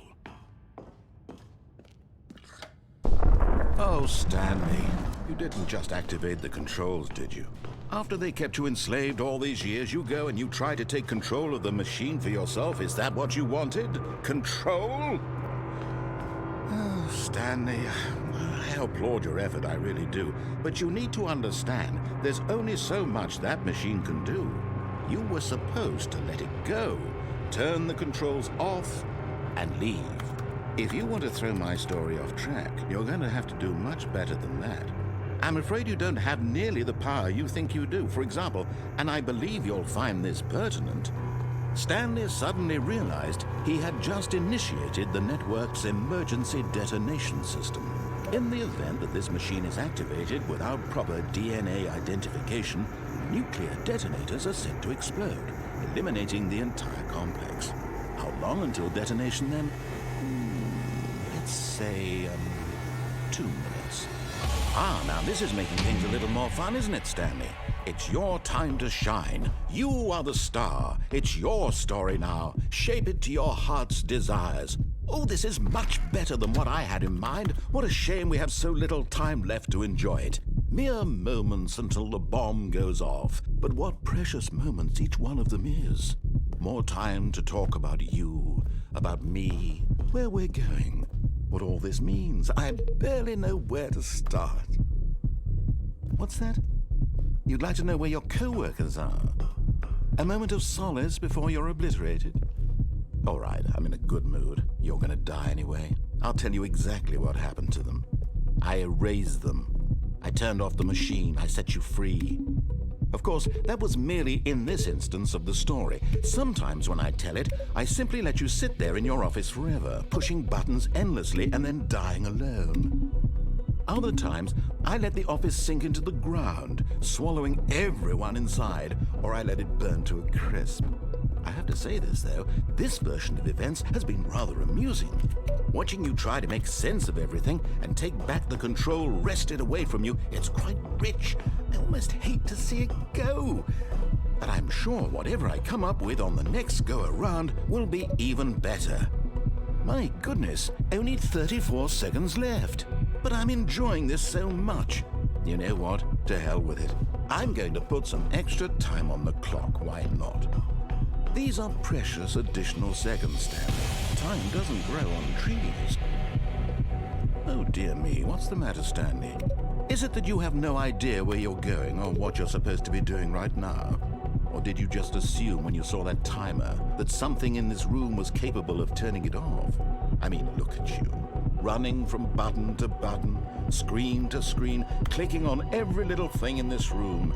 These numbered buttons, no, these colored ones. Or maybe this big red button, or this door. Everything, anything, something here will save me. Why would you think that, Stanley? That this video game can be beaten? Won? Solved? Do you have any idea what your purpose in this place is? Stanley, you're in for quite a disappointment. But here's a spoiler for you. That timer isn't a catalyst to keep the action moving along. It's just seconds ticking away to your death. You're only still playing instead of watching a cutscene because I want to watch you for every moment that you're powerless. To see you made humble. This is not a challenge. It's a tragedy. You wanted to control this world, that's fine. But I'm going to destroy it first, so you can't. Take a look at the clock, Stanley. That's 30 seconds you have left to struggle. 30 seconds until a big boom and then nothing. No ending here, just you being blown to pieces. Will you cling desperately to your frail life, or will you let it go peacefully? Another choice. Make it count, or don't. It's all the same to me, all a part of the joke.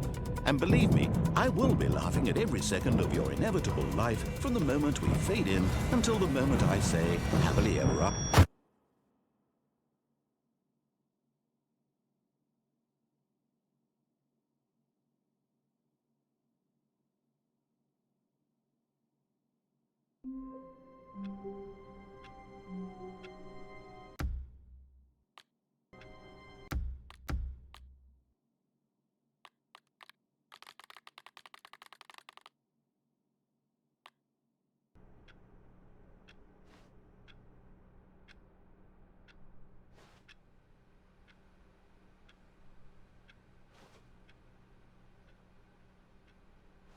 Already this was uncomfortable, and Stanley decided that as soon as he found a new space he felt safe in, that he would never leave it again in his life.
from the I Ching.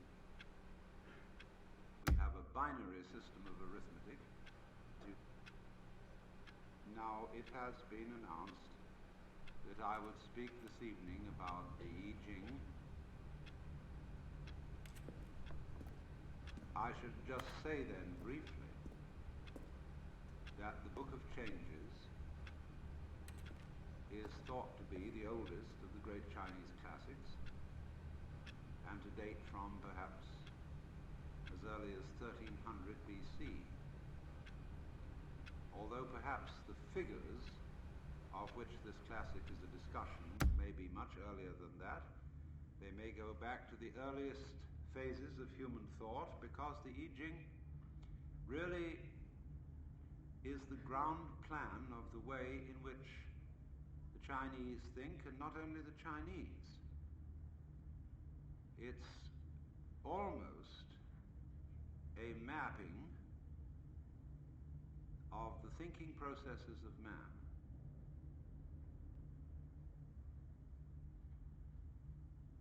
And it may surprise you to know that the system of arithmetic, which is used by digital computers, came from the I Ching. We have a binary system of arithmetic in which all numbers may be represented by 0 and 1 in various arrangements. Is you is or is you ain't. So there's a sudden, unexpected link between the most sophisticated mathematical machinery and a book originating at least 1300 BC. But what the I Ching really goes into is this question of is you is or is you ain't. It sounds terribly simple. Black or white. And we keep saying to people, you know, life isn't just black and white, or black or white. There are many shades of gray. True, but against some backgrounds, gray is dark. In another context, gray is light. And really, all colors, in fact, all information whatsoever, can be translated into terms of yang and yin. For example, when you look at color television, the signals are broadcast to your set as a stream of pulses. They could be put on magnetic tape in terms of an arrangement of pulses indicating either yes or no. This technique has reached such sophistication that with the aid of laser beams, we can translate a physical object. Let's take a complicated one. Let's take a dandelion flower gone to seed, a dandelion clock. You take a dandelion clock about so big, it can be turned into a formula, passed through channels, enlarged to any size, say this big, and with laser beams cut in solid plastic in a matter of moments. So that you can get this reproduction of a three-dimensional object. But the transition between the two was handled simply in terms of pulses. So likewise, the nervous system is so constituted that the neuron carrying a message either fires or does not fire. If it fires or if it's activated, that registers as a yes. If it is not fired, the absence of firing is represented as a no.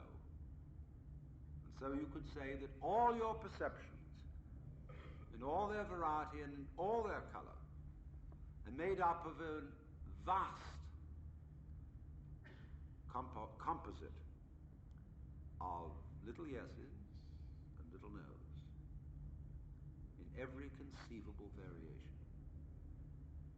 So out of these two come everything.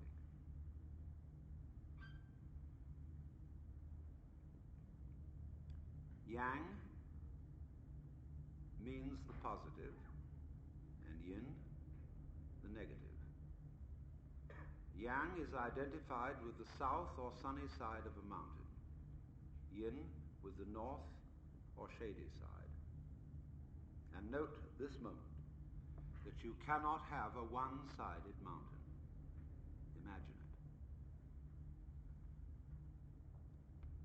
And this then is the crucial thing that one must understand about the Yang-Yin philosophy. And it is represented in the symbol of a circle crossed with an S curve, one side of which is black and the other side is white. And so they're like two fishes. And in the head of the black fish is a white eye, and in the head of the white fish there is a black eye. These two sides are interdependent because the black one is outlined by the white one, and the white one is outlined by the black one. And they chase each other in the form which is really the double helix, the pattern of the spiral nebulae, and also the pattern of lovemaking between many, many kinds of creatures. The spiral folding into itself. Black chasing white, and white chasing black. Now, obviously, white and black are as different can be.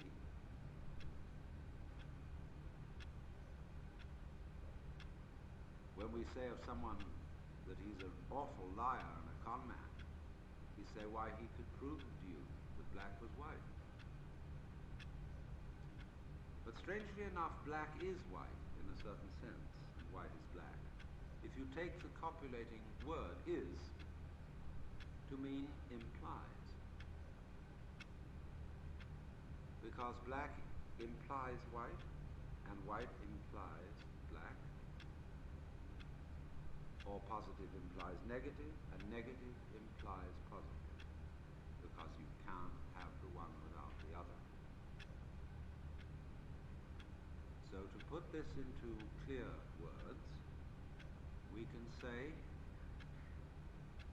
explicitly black and white are different, but implicitly, that is to say, by implication, they are one.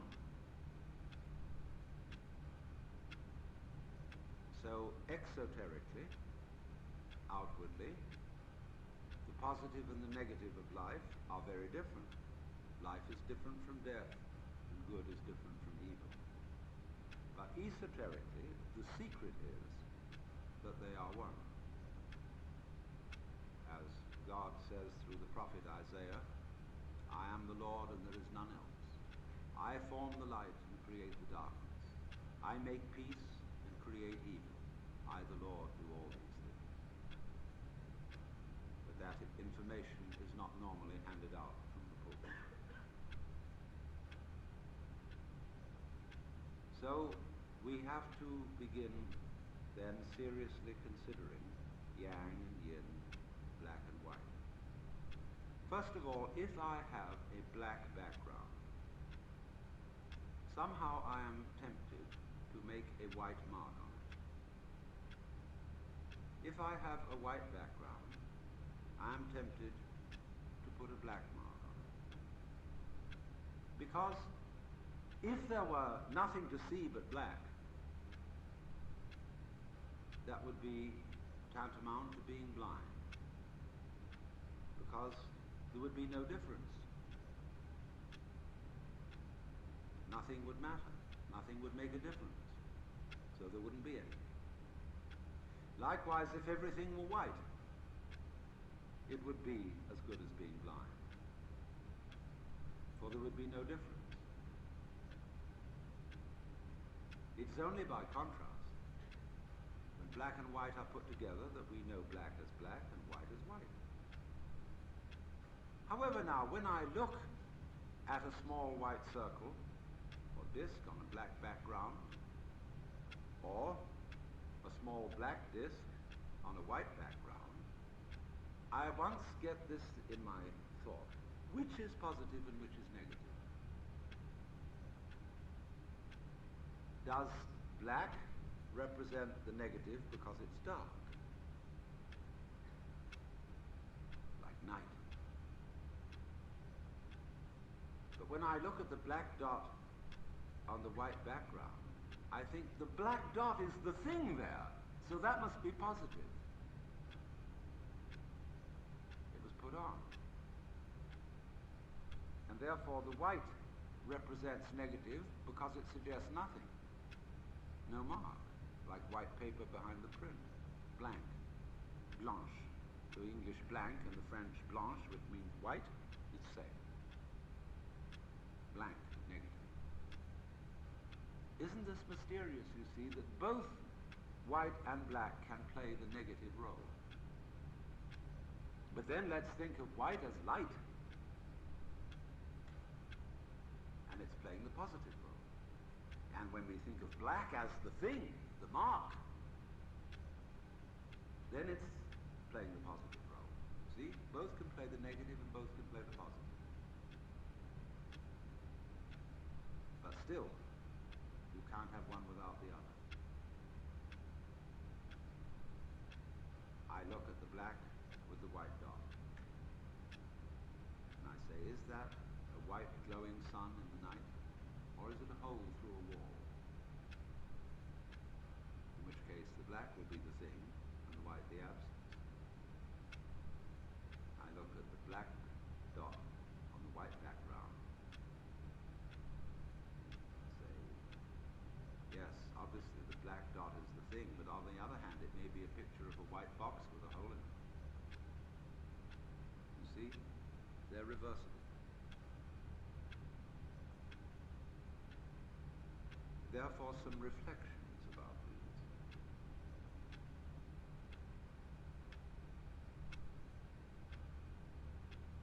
It isn't easy for a human being, the way we've been trained, to notice that you can't have one without the other.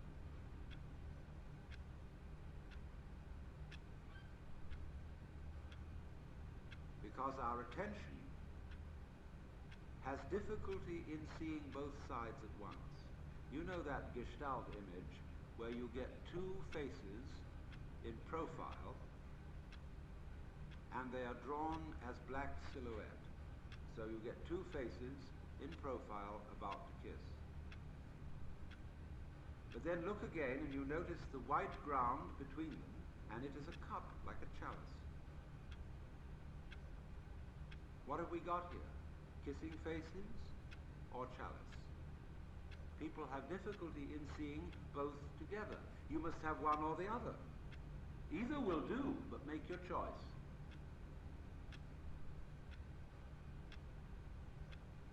It's like, are you going to be a boy or a girl? Either will do, but you have to choose one of them. And yet, bodhisattvas are always represented as hermaphrodite, as being, as it were, bisexual, transcending sexual differentiation. Because after all, everybody who exists is the result of a boy and a girl. Boys can't be boys without girls, and girls can't be girls without boys. They are very different. Et vive la différence. But by nature, by reason of their interdependence, they're one. Talking of the bees and the flowers, where there are bees, there must be flowers. And where there are flowers, there must be bees, or some sort of insect equivalent. And this implies that the bee and the flower are really one organism. The head body looks very different from the feet, just as the bee looks different from the flower. But a complete body requires both head and feet. So the head and the foot are obviously one organism. It's less obvious with the bee and the flower, but they are one organism. What is very difficult for us to see, however, is that solids are all of a piece with spaces. Now here comes the thing, you see. Take a situation in which we say of a given figure-ground relationship that the black is the thing, the black letter on the white page. We say, yes, it's the black letter that's important. That's the thing. But supposing it's a white letter on a black page, still we say the letter's the thing. That's important. All right. So we say we look out in the sky at night and we see the stars and the planets. We say that's what's there. That's the thing. Around them is darkness and nothingness, corresponding to the area of the magnetic tape which isn't magnetized, which delivers no message, and therefore the message is zero. But that, you see, does deliver a message. Absence speaks. Nothingness is important. But we are brought up, we are so brainwashed, we are so bamboozled, we are so hypnotized that we don't know that. That's the whole trick that we've played on ourselves. We don't know that nothing is something. But it's important. Lao Tzu put it this way. The usefulness of a vessel is not so much in the clay surround, but in the empty space in which something can be carried. The usefulness of a window is not so much in the frame as in the empty space through which light can be seen. It sounds odd and paradoxical and almost a little contradictory, but nevertheless there it is. The space is, after all, not nothing. I had an argument with Buckminster Fuller about this, and he had to grant me that I was theoretically correct, because he said, so far as I'm concerned, space is just negative event. Just negative event. The fallacy wasn't in the word negative event, that's a beautiful phrase. It was in the word just. Only. As if space could be dismissed. So in exactly the same way, when we don't recognize that side of life, people can play all kinds of tricks on us. The main trick is, I can scare you with death. You won't be, see? I can remove you. Wowie. You're going to get removed anyway one of these days. You just won't be. Won't that be awful? That would be just terrible. You know, supposing you won't be, there will be nobody to realize how terrible it is. But this is the thing, that this is one of the great tricks of life. You have to be watching for this, as people use it, because they've all been taught to use it. It's really the fall of man, was not to recognize the other side. So everything that we think of as nothing, space, empty space, death, sleep, dissolution, decay, any sort of weakness, anything that goes against structure, that is against the thing, that we think is bad, bad, bad, and we're trying to get a world where that side of things is rendered impotent. Nothingness must no longer constitute a threat to somethingness. In other words, we want to play black and white, and if we'll call white the light and the positive, white must win. That's the game we're trying to play. not realizing that there cannot be winning without losing. If white must win, black must lose. But if black loses, we can congratulate black for having helped white to win. Because unless black loses, white won't win.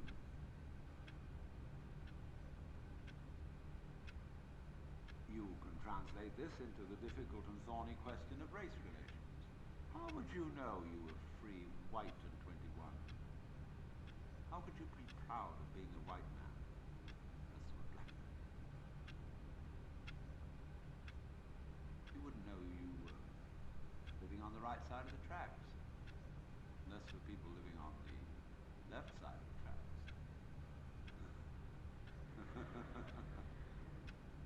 You know, there's an IQ thing that says up is to down as blank is to left, or left is to blank. It's supposed to fill in. I would put taken. Anyway, taken and left. Right and left, right and wrong. These opposites get tricky. But the point is, people are afraid of the negative one. Don't be negative.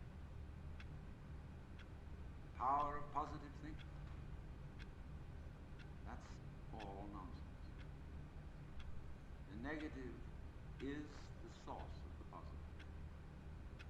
This is absolutely fundamental to the I Ching. This is why in the hexagrams, of which is the I Ching is about, 64 combinations of 6 black and white symbols. Actually, they use an unbroken line for the positive and a broken line for the negative.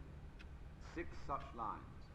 There are 64 combinations of groups of 6, or hexagrams. And in all those, there is not one bad one.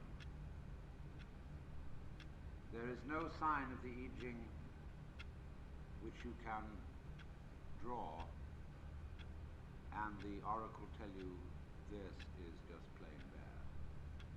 Because you can get to the very end of the night, but black is pitch black, and it is precisely at that moment that the yang positive element is reborn.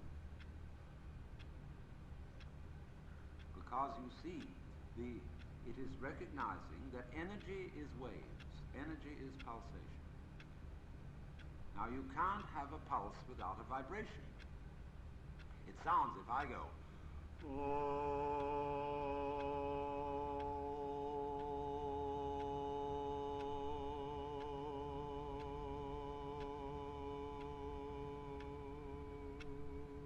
that I'm making a something without a nothing. But actually, if you listen very closely to that sound, you'll hear you'll hear pulse. Because without that little chunk, which is a pulse, nothing happens. So this table, which is level and solid, and philosophers down into always talking about tables, because they always have tables in front of them in classrooms. But here it's in solid. But this thing is going at a terrific clip inside it. And wowee, look at that. Analyze. And we find that there are cellular structure in wood. Analyze that, molecules.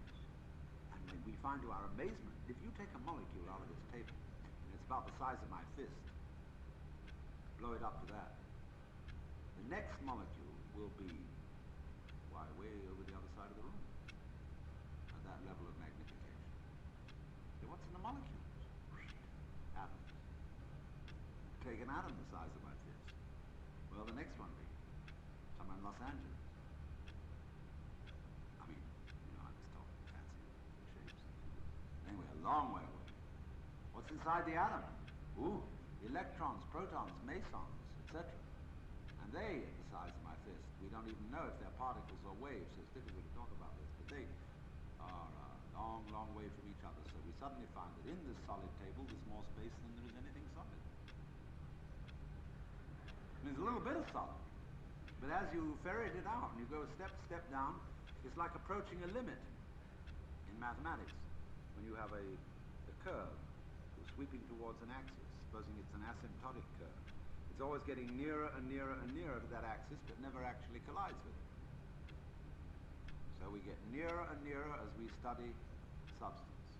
We get nearer and nearer to finally, what is the shell round the emptiness? We get nearer, we never quite catch it. Solid disappears into space, as at this level of magnification, the space has disappeared into the solid.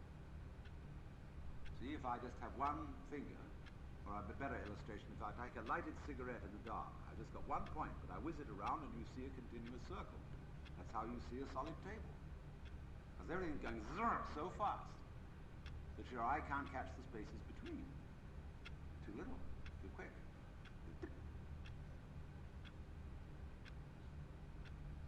So, looking at things from one point of view, we find a lot of emptiness. Looking at them from another point of view, we find a lot of solid. But what you have to realize is that the solid is based on the emptiness just as much as the emptiness is based on the solid. So don't be afraid of nothing.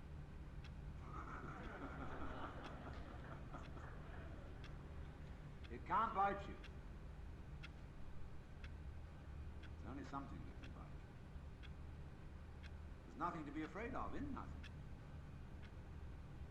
And yet, mysteriously, nothing is the source of something. It's like the womb and the seed.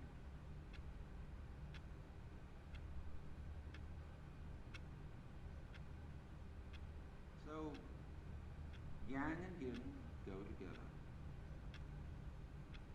But, through not seeing this, the whole of our life is, as I said, geared to the thought that we might be able to make the yang side win.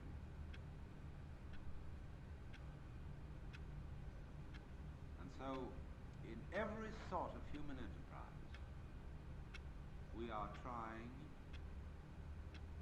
to have white without black.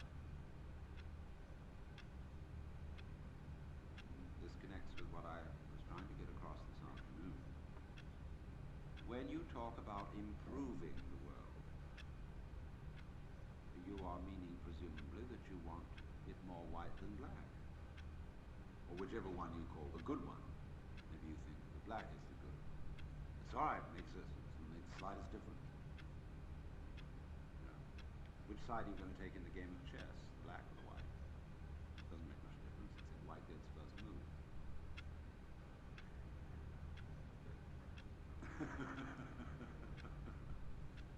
No, I'll always wait to see what you're going to do.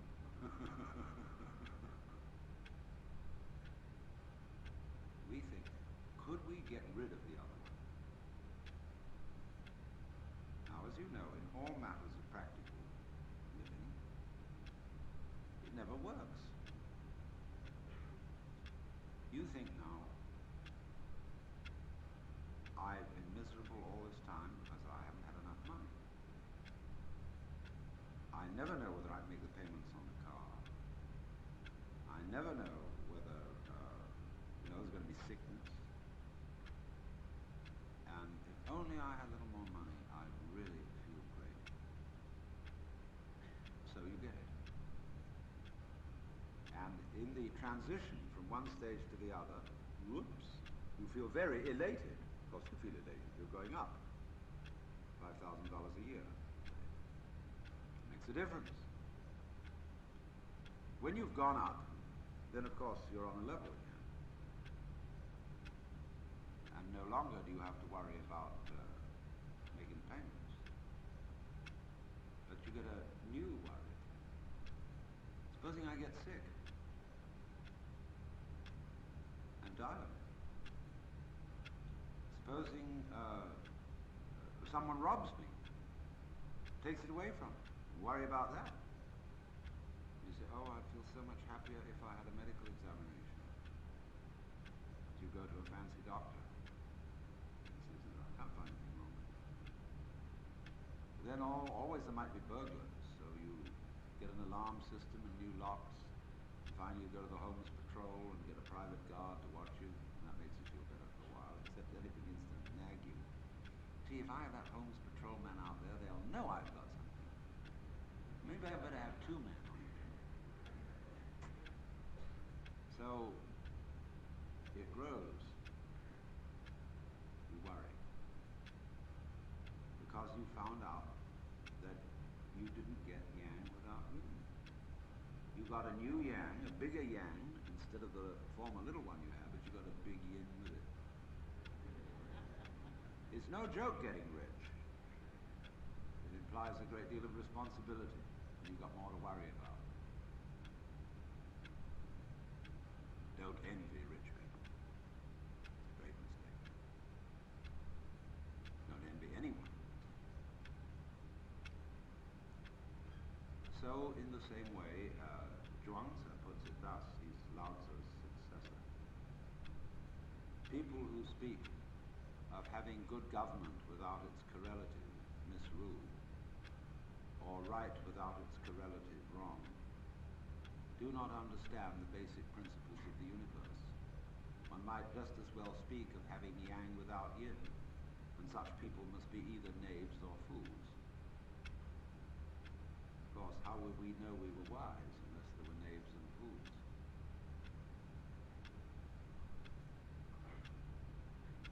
But here it is, you see. You cannot beat the game. You can have the temporary illusion of winning, but by compensation you will ever so often have the temporary illusion of losing. When you go down a step from yang to yin, you'll feel, I've lost something. When you go up a step from yin to yang, you'll feel, I've gained something. How would you know gain without loss? How could you have the sensation of more unless in relation to the sensation less? For sensation is simply awareness of contrast. That's what life is. Now, if we realize that, we get the same feeling of frustration as I wanted to give you this afternoon, in trying to make it clear that so far as the improvement of ourselves and of the world is concerned, there's absolutely nothing we can do about it. And this is simply another way of saying the same thing. You cannot have more yang than yin. You cannot play a game which is win and no lose, or a game in which everyone wins. You're stuck. Now, in just the same way, if we recognize that, applying yang and yin to all the possible situations of life, you get this awful feeling of, so what's the use? I mean, what do you expect me to do? Jump into the river and drown?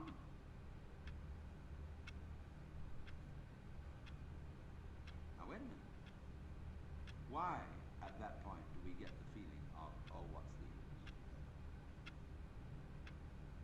Simply because we found that our favorite game won't work. And we think that is the only thing for which there is any use, is the game in which white must win. But why not change them around? Isn't that a good game? Because they go whine, whine, whine, whine, whine, whine, whine, whine, like this. Goes in and out. It's the undulation of a wave, the crest and the trough. You can go on every kid likes a roller coaster ride.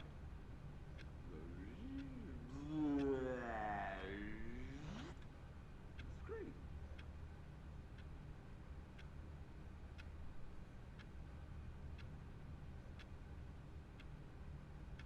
So having both is the game.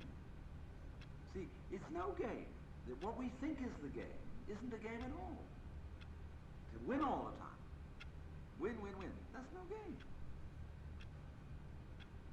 Because the game is always the hide and seek. Now you see it, now you don't. The game is the story in which the villain might win. And the whole idea of drama is to make it seem to the audience that it is the villain absolutely must win. There's no way out, and then suddenly, boom, a secret thing is revealed and the hero wins.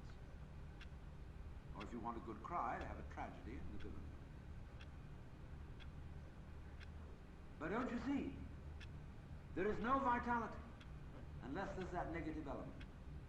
The villain, the devil, the nothing, the death, the out. You've lost. Finish. Bye-bye. Quits. See, if that's not there, then the other one isn't there. And you're always winning. Supposing you sit at home with your wife and you play cribbage. Lots of married couples try to forget holy deadlock by playing games at night.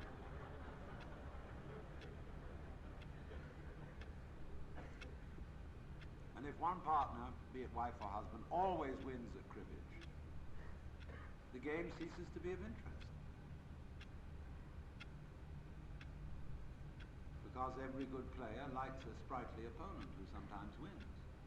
Wins just a little bit less than me, mind you, but wins a great deal of the time. Yes, it's okay. Just a little bit. No. So, if you don't have the unknown space, death, darkness, negative, you don't have the light. So the art of life consists rather in something else than trying to make white win. You needn't sit down and weep because somebody tells you you can't make white win all the time, forever and always, so that black doesn't exist. Because black by its very nature is darkness and it doesn't exist. You're trying to make it not exist. It's irrelevant. The very fact that it doesn't exist is its power. Non-existence is the necessary condition for existence. Just like you have to have a front before you can have a back. Or a back before you can have a front. They come into being together, so do existence and non-existence. So what are you afraid of?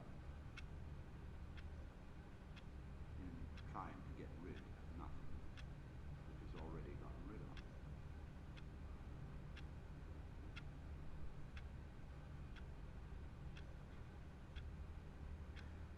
So we think,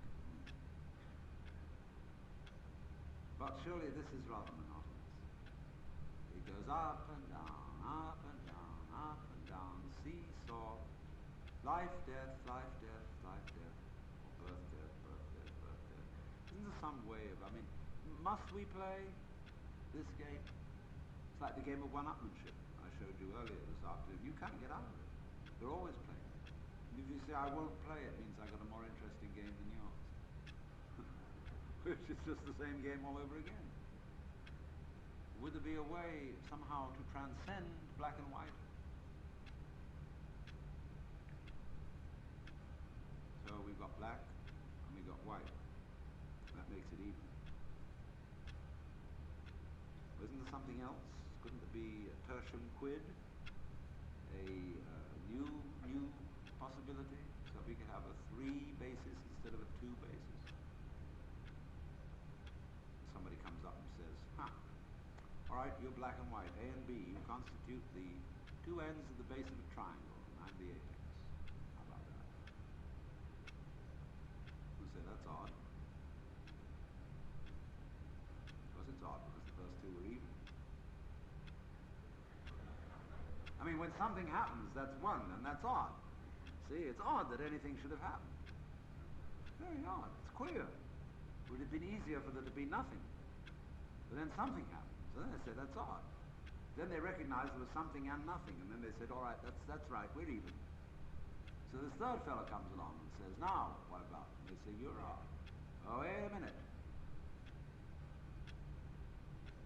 You stand over against us.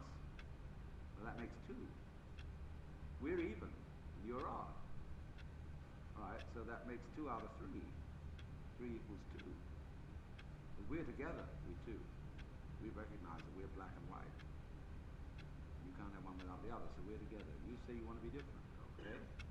That makes black and white different from whatever you say you are, so we've got the new yang and yin. You can't get out of it. Make 4. Same all over again. Make 5, it's the same all over again. This was how Leibniz reasoned an arithmetic that could represent any number using merely 0 and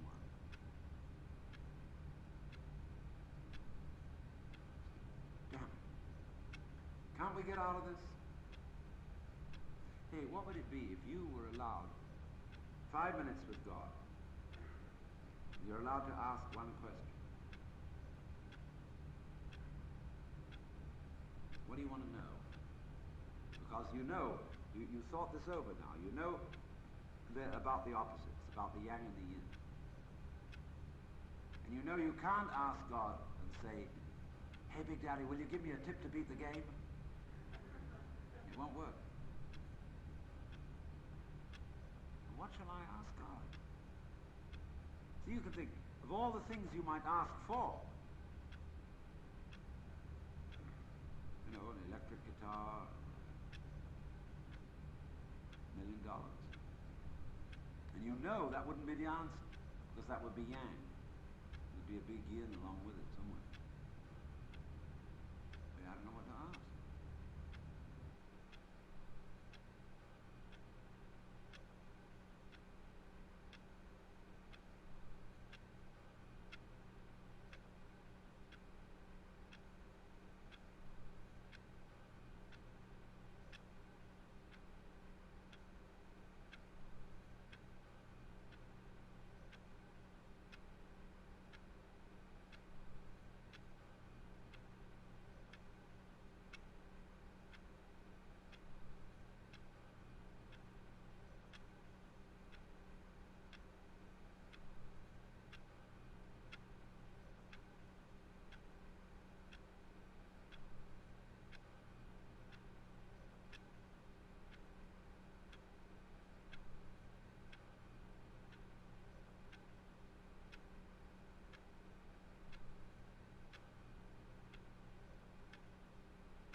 Other, I'd like to manage it.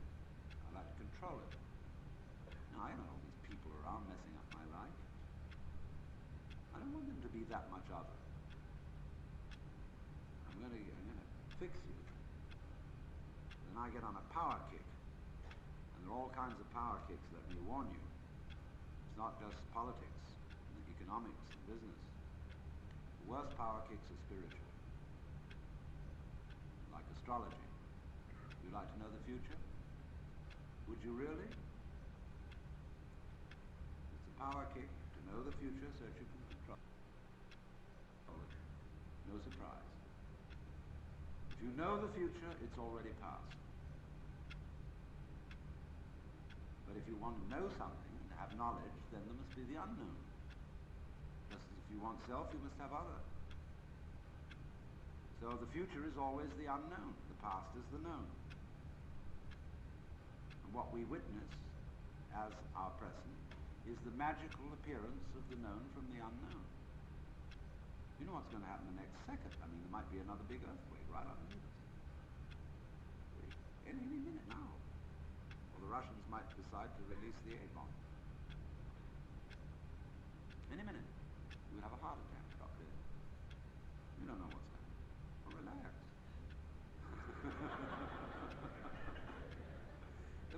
Watch this thing happen. It's incredible. Just watch it. You, it, self-other, it's this vibration going on. You think also now, wait a minute, self and other, that means voluntary versus involuntary. What I do and what happens to me. Now, what do I do? Well, I walk, I think, I talk, I move my hands. I can be nice to you or nasty to you. I would regard both as my doing. What about my blood circulation? I normally think that happens to me. I mean, if my heart would stop, I wouldn't say I'd done it. I would have said that it happened to me. The Buddhists will say, your heart stopped, that was your karma. And karma means nothing else except doing. It's your doing that your heart stopped. You know, that doesn't mean, don't take it literally in a superstitious way that because you spat in someone's face in a past life, you're having heart failure as a punishment for it this time around. The universe is not geared to be a kind of judicial system. I mean, a lot of priests figure it that way in order to frighten people. But karma means simply, if you die in a plane crash or have a heart attack, it's your doing.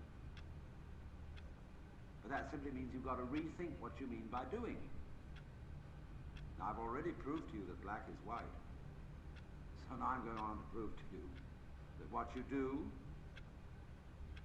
is what happens to you. And what happens to you is what you do.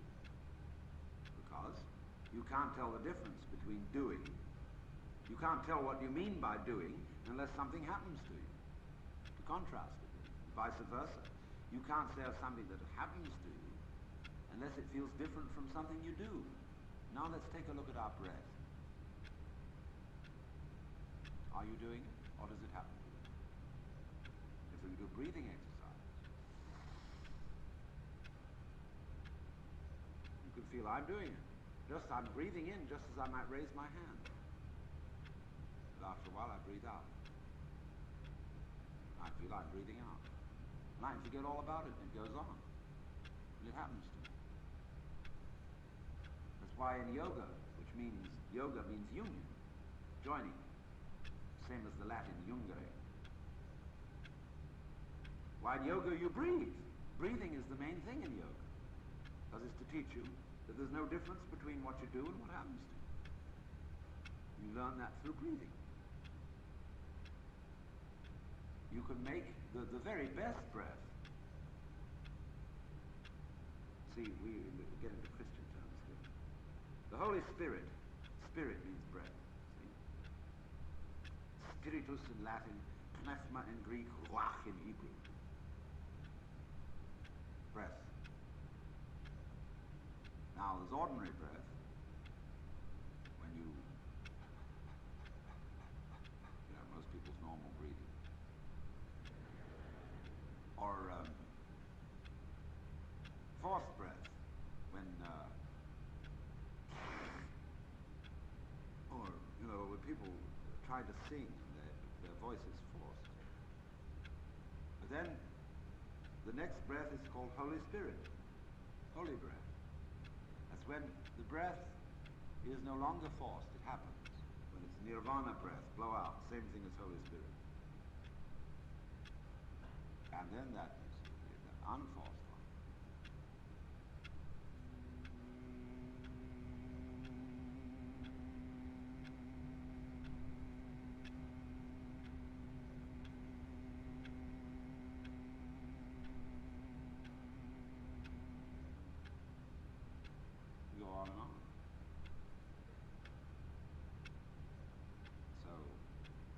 why when monks chant, or devotees of any kind chant, they have the idea that I am a flute, and the breath, the prana, the spiritus of the divine flows through it. That's what chanting is all about. Make yourself attuned for the divine wind. But that also means realize the unity of the voluntary and the involuntary. That's really what's meant by doing the will of God. Do the will.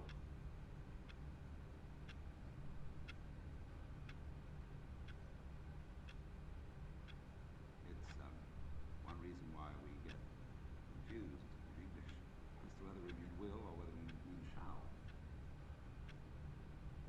I will drown and no one shall save me. So,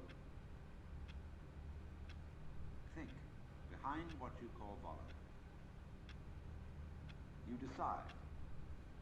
Having reviewed the evidence, I have decided it would be best to buy this brand of detergent. Made a decision. How did you make a decision? Well, I reviewed the evidence, I added up the price, and I came to the conclusion. I know all that. How did you work the machinery? The computer in your head. You know, you pushed all these buttons, but what's underneath the button? Oh, I don't know, I never looked. So you see, that involuntary growth called the brain underlies your voluntary decision. Because when you decide, you don't first decide to decide, and decide to decide to decide. You just decide. That means there's something else behind it. Well, you think that's terrible, because if what I do happens to me, and it isn't really doing at all, then I'm in a fatalistic scene. Yes, but I said, on the other hand, what happens to you is what you do. It works equally that way. You know, you have an earthquake. And the thoughts in your head drift about like clouds in the sky. They can't do anything. So in the same way, this whole strain, the futility of the strain to make white win and to improve the world, that entire futility, the frustration of it is what you mean by I. Now it goes. It won't work, and the I collapses. Everybody is terrified of this happening. Suddenly finding out that you don't have an ego. Heaven preserve me from that, because I've been building up this personality of mine all these years. I've been very carefully nurtured this personality. You tell me it doesn't exist? No, because your personality is a phantom even more insubstantial than your body. Personality is a work of art. It's like music, which vanishes as soon as it's played.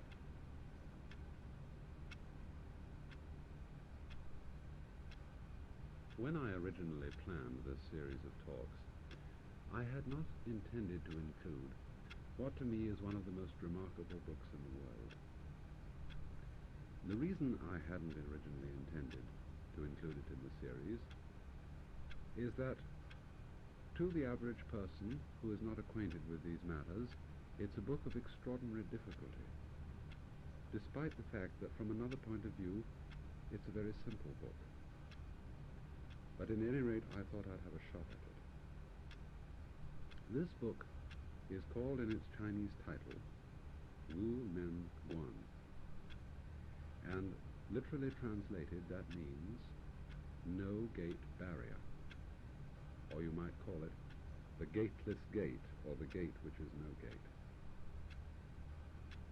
The book is representative of an extremely important school of Buddhism known as Zen in Japanese and as Chan in Chinese.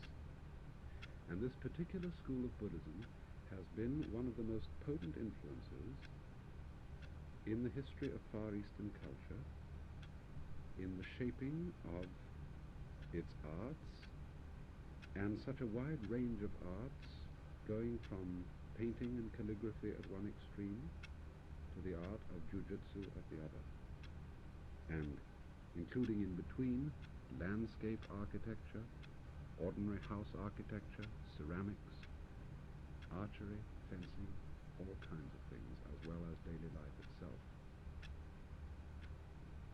And because Zen has been of such great influence in forming the cultures of the Far East, it's one of the most important types of Oriental philosophy for us to understand. But when one comes to the literature of Zen, the beginner is faced with a very strange problem. And the problem is that the great majority of this literature consists of anecdotes, stories which are technically called mondo, or question and answer. And these stories are somewhat like jokes, because a joke strikes you as funny only if you get the punchline, see the point, and laugh at once. If somebody has to draw a diagram and explain the joke to you and tell you just why it's funny, well, it falls flat. And it's the same with these stories. There is a meaning to them, but this meaning is not a symbolic meaning, as I will try and explain in a little while. You don't really have to be in the know about a kind of subtle and obscure system of symbols in order to be able to interpret them. The strange thing about these stories is that the point which they convey is so obvious that it's difficult to see. And the problem about explaining a book of this kind is that the more I might succeed in giving you what would seem to you like a convincing and satisfactory explanation, the more I should be fooling you. Why would that be? Well, for exactly the same reason as if I were explaining jokes. If I explain a joke and draw a diagram of it, I cheat you out of the laugh. You will never have a belly laugh over it. You'll at most have a rather polite, throaty laugh. But if I do not explain the point of a joke to you, even if you do not see the point immediately it is told, sometime later, while you're ruminating over it, the point may suddenly occur to you, and then you may get the benefit of laughter. However, the point of these Zen stories is not so much to make you laugh, but to create a state of mind which in some respects is rather similar to laughter, in that it is a state of profound feeling. It's not just a state of understanding words. And that profound feeling is called in the technical language of Zen Buddhism Satori. And Satori is more literally sudden awakening. I think when I was talking about the Donovan Sutra, I tried to give some explanation of what is meant in Buddhism by awakening. I'm not going to try and give a further definition of what it means, except by agency of the stories themselves and some comments about them. But awakening is the goal of all Buddhist endeavor. It is a kind of psychotherapy, a kind of transformation of the consciousness of the everyday person, which is held to be a sleep, into a state of awakening, in which you might say he is so clearly conscious of reality that he is never fooled anymore by the illusions of life. Before I turn to the actual stories contained in our book, The No-Gate Barrier, I think I should say something by way of introduction about Zen itself, because Zen is really an extraordinary phenomenon in the history of philosophy and religion. The reason why Zen is so peculiar is that it has, to begin with, no doctrines that can be stated in words, nothing that it requires anybody to believe, It has no system of formulated philosophy. In fact, it doesn't really have anything to say at all. What is remarkable about Zen is that it endeavors to convey its message, the realization which constitutes awakening in Buddhism, without the intermediary of words and ideas. There are 4 statements which sum up the character of Zen Buddhism, and they are as follows. A direct transmission of awakening outside the scriptures. No dependence on words and letters. Direct pointing. And finally, seeing into one's own nature and becoming a Buddha, which is to say, an awakened one. I particularly want to concentrate on what is meant for the moment by direct pointing, because this is the technique in which Zen excels. Zen feels that all that human beings are seeking, all that they really fundamentally desire, whether it be complete contentment of the heart, or understanding why this universe exists and what our place in it is, all this understanding is not something obscure and far off, but something completely obvious and lying open for us, to anybody who cares to look at it, in this immediate moment which we are living now. It is as if to say, the whole secret of life, everything that you could possibly desire, is yours at this moment. And if you cannot lay hold on it now, you'll never be able to. The difficulty is that it's very hard to convince people of this by talking about it, because all talk, all systems of ideas, are in relation to reality itself, somewhat like a menu in relation to a dinner. And those who try to get comfort, to get wisdom out of books, or by believing in various systems of ideas and philosophies, such people are really devouring the menu instead of eating the dinner. Now, how then is one to divert people's attention from the menu to the dinner itself? There's only one way, and that is to point directly at the dinner, to stop talking about it, to stop writing about it, and to point at it directly. And this is what Zen does, and most of these stories from the No-Gate Barrier, the Wumen Quan, are examples of direct pointing. According to legend, the Zen school of Buddhism was introduced into China in about the year 527 AD by a sage from India whose name was Bodhidharma. And Bodhidharma is always represented in the art of the Far East as a fierce gentleman with a bushy beard and staring bright eyes. In Japan at the present time, children's toys are made to represent Bodhidharma. They're little fellows, rather like the American shmoo, same sort of shape, and they're weighted inside. You know, they're legless figures, and they're weighted inside so that you can't knock them over. They'll always come upright again. And always there is the fierce stare in the eyes and the bushy beard on the chin.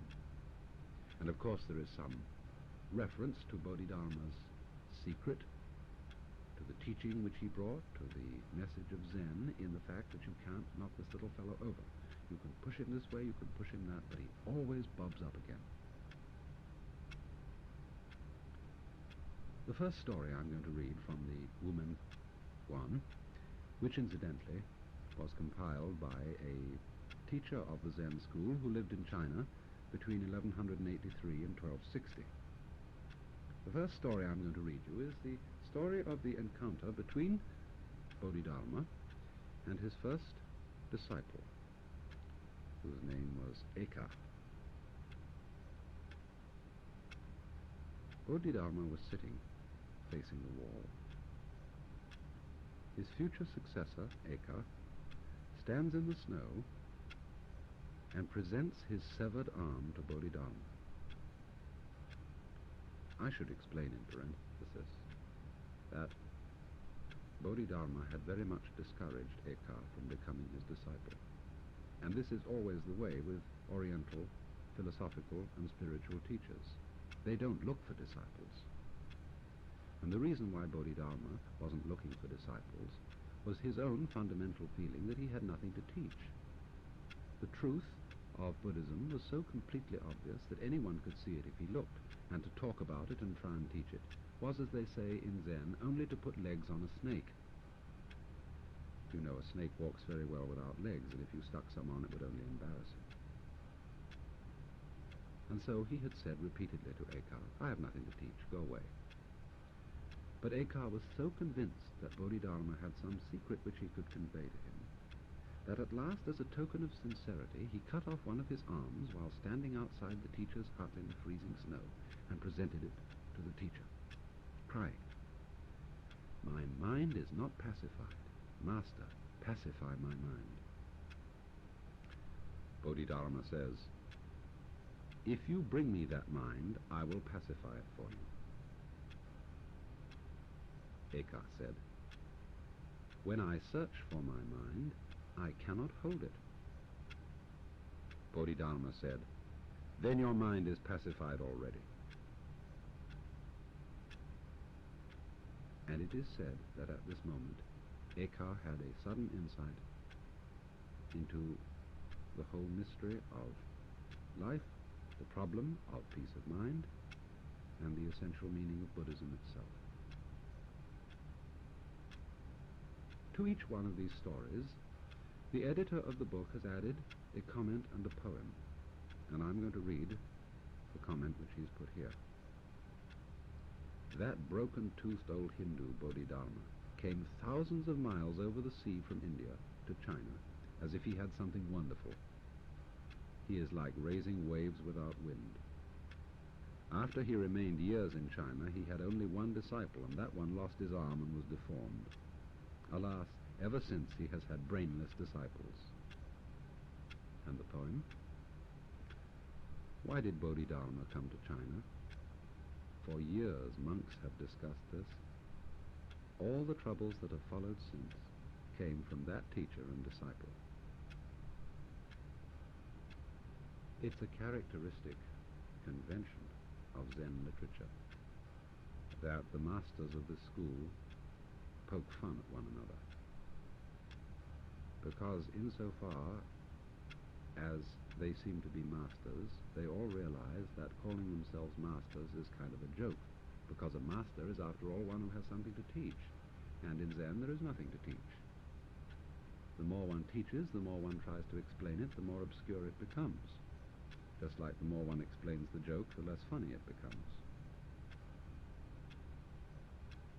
Going back to the story about Bodhidharma and Eka, Eka is expressing a very ordinary, simple human problem. He says, I have no peace of mind. What does he mean by mind?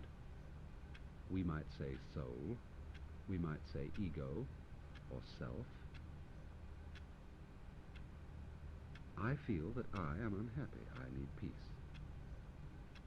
And so Bodhidharma says very naturally, bring out this soul, this mind of yours, and I'll pacify it.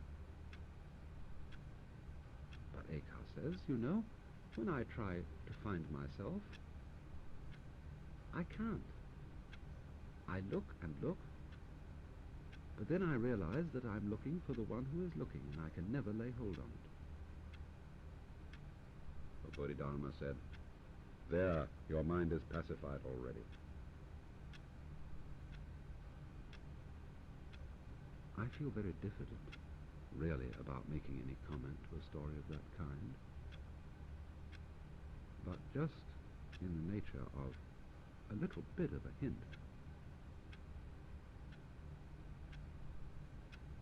we're all very convinced indeed that we exist as a kind of self or And our selfishness is one of our major problems. It would, wouldn't it, be rather fascinating to find that when we look for ourselves, we are not really there. As if where we expected to find ourselves, in the center of all our experience, we found only a hole, an empty space. And then the problem of myself, my happiness, my peace of mind, would have disappeared. There is no one whom one has to pacify, whom one has to make happy. You're not actually there. But of course one can't discover that just by hearing about it. You have to look and see. That's why one of the fundamental questions in all Oriental philosophy is the simple question, who are you? Look and try to find out who it is that is trying to find out who it is that is trying to find out. This is, after all, a parable of what everybody is doing who is engaged in what we in the West call self-seeking. And this is really as stupid as somebody sitting down solemnly in a chair and gnashing away, trying to bite his own teeth. Well then, here's another story from the No-Gate Barrier. There was once a teacher called Tozan. And one day when he was weighing some flax, a student came to him and said, "What is Buddha?" This question can mean, what is reality, or what is it to be awakened? Tozan answered, "This flax weighs 3 pounds. Period." Then I'll read you the comment. Old Tozan's Zen is like a clam. The minute the shell opens, you see the whole inside. However, I want to ask you, do you see the real Tozan? And then the poem. 3 pounds of flax in front of your nose. Close enough, and the mind is still closer. Whoever talks about affirmation and negation lives in the right and wrong region. Now you must not suppose that there is some symbolism in saying this flax weighs 3 pounds. Oh, I know some commentators have tried to explain that in Buddhism there are 3 precious jewels, the Buddha himself, the Dharma or his doctrine, and the Sangha or his ordained followers. But the 3 pounds of flax don't refer to the 3 jewels. Tozan answered, "This flax weighs 3 pounds, just as you might answer a very simple question about, where are you going? You say, well, I'm going in town to buy groceries. Or, what kind of a day was it yesterday where you live? Oh, you say it was raining a good deal of the time. And this flax weighs 3 pounds is an answer just like that. But it seems, doesn't it, a strange answer to give to a question like, what is reality? Or what is it to be fully awakened? Well, Zen teachers say that they derived this tradition of answering questions in that direct, simple way from the Buddha himself. Because our book contains a story that this was the way in which the Buddha passed on the secret of his own teaching to his principal disciple, whose name was Mahakashyapa. And this is the story. When the Buddha was in the Gridrakuta mountain, he turned a flower in his fingers and held it before his listeners. Everyone was silent. Only Mahakashyapa smiled at this revelation, although he tried to control the lines of his face. The Buddha said, I have the eye of the true teaching, the heart of nirvana, of awakening, the true aspect of the formless, the ineffable stride of the doctrine. It is not expressed by words, but especially transmitted beyond teaching. This teaching I now give to Mahakashapa. And then the very amusing commentary of Woman. Golden-faced Buddha thought he could cheat anyone.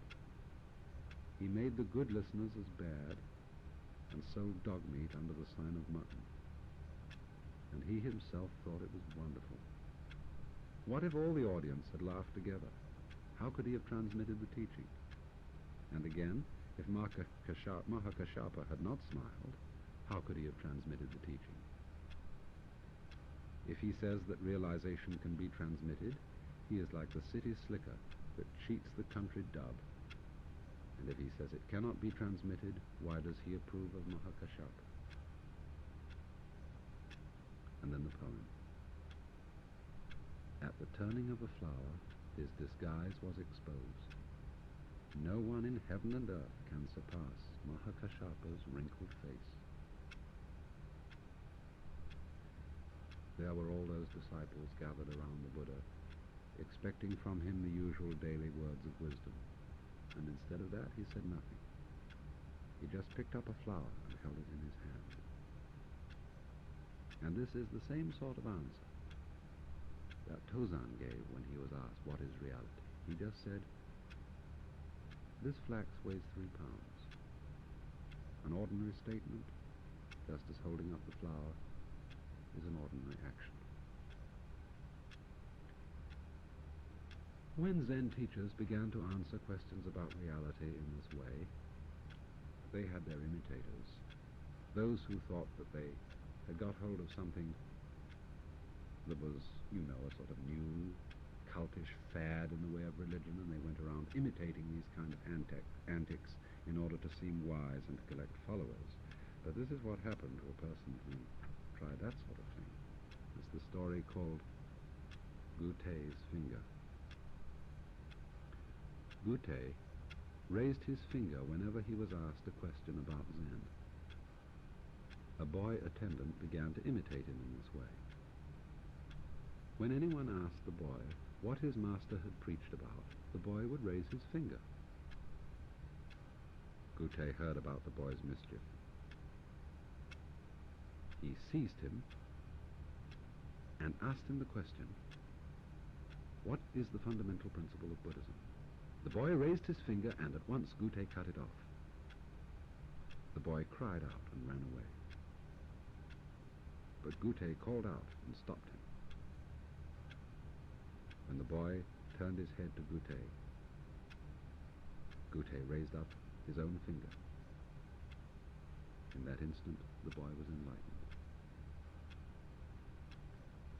When Gutei was about to pass from this world, he gathered his monks around him.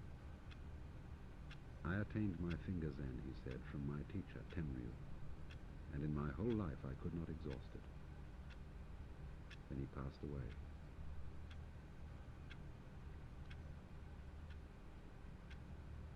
So the secret of the thing is not just in being able to do some strange antics in answer to questions.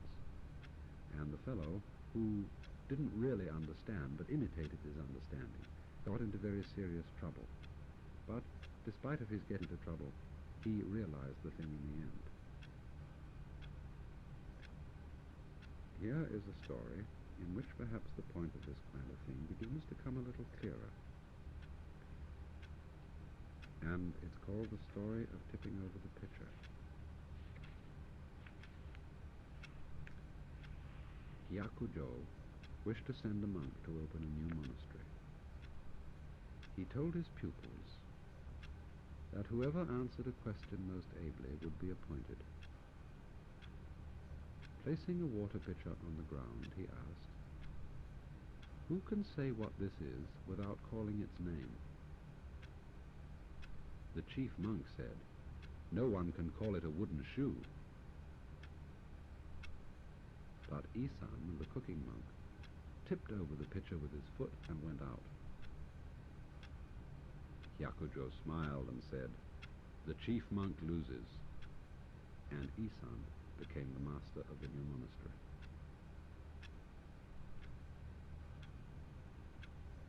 Woman comments.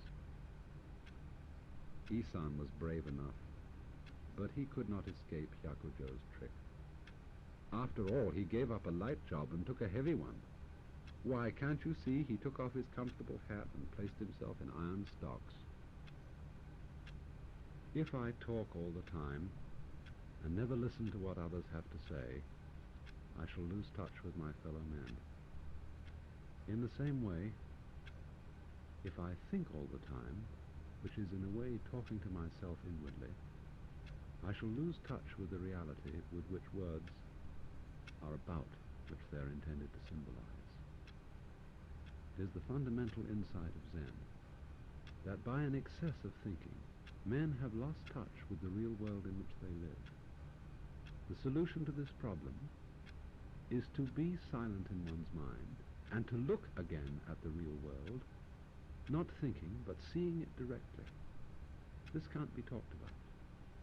If I want you to listen to music, any advice to do so will drown out the music. The directest way is to play the music itself.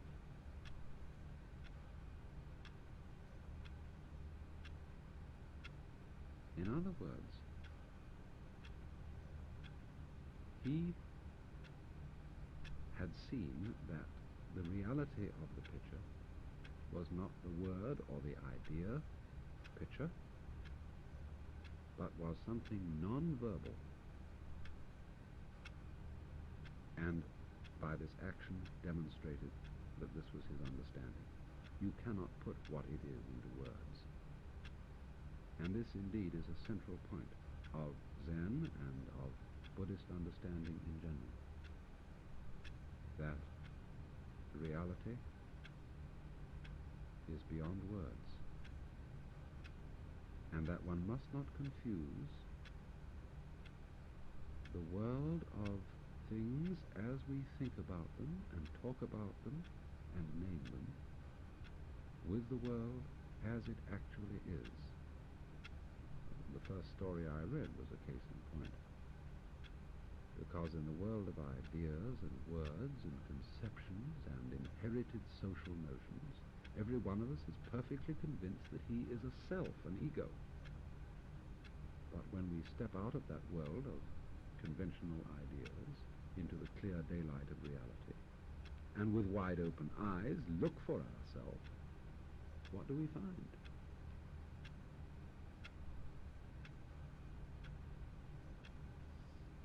Tonight, at any rate, we've got to go through some theoretical material, so we're on a head trip. I don't know where the trip will end up. It depends on you.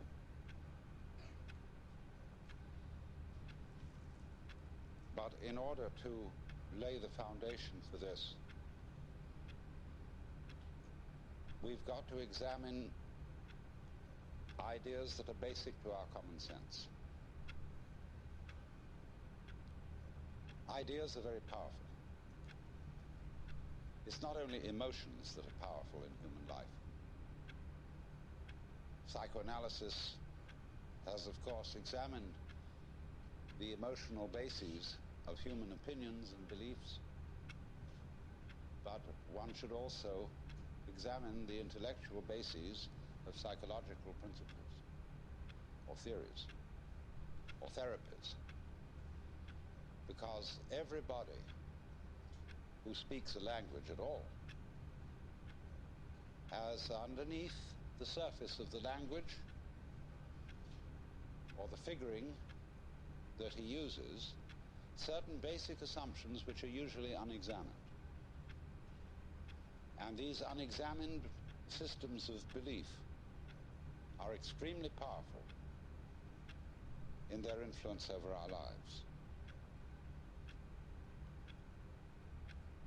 We'll begin with one very common idea that's built into our common sense, which is that the world, the physical world, consists of two aspects, respectively form and matter. This was foisted on us by Aristotle, and also by the Bible, because it is said that God created man out of the dust of the earth, and as it were made a figurine in his own image, and then breathed the breath of life into its nostrils, so that this form of clay became a living being. And so underneath that lies the notion that everything material is made of some sort of basic stuff, like clay is the basis of pots. And for centuries, scientists, philosophers wanted to know, what is that stuff? What are we made of? Now look here, a carpenter makes tables out of wood, and a potter makes pots out of clay. But I ask you, is a tree made of wood? Obviously not. A tree is wood. It's not made of it. Is a mountain made of rock? Obviously not. It is rock. See, our language contains innumerable ghosts.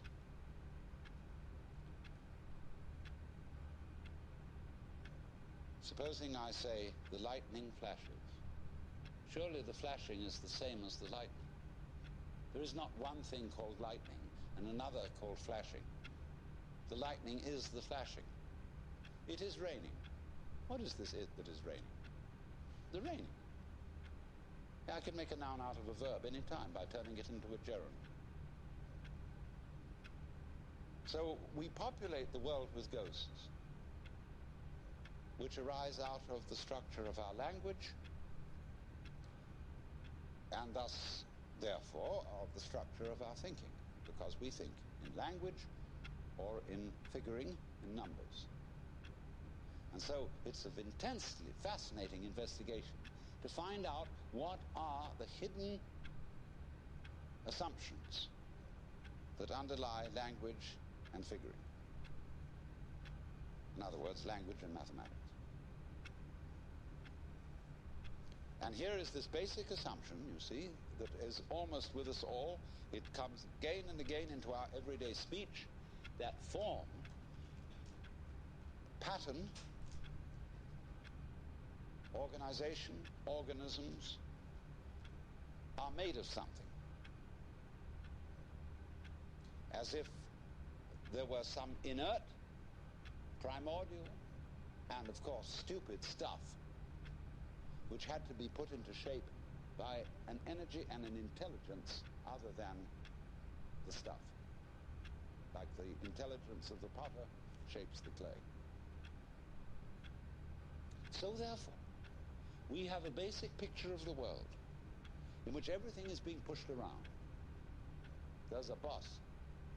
There's somebody in charge who is different from what that somebody is in charge of, and puts everything into shape, because our common sense does not allow that things shape themselves. Very odd. In Chinese, the word for nature is zhiran, which is that which is so of itself, the spontaneous. The Chinese have no difficulty in thinking about nature as self-shaping. A Chinese child would not ask its mother, how was I made?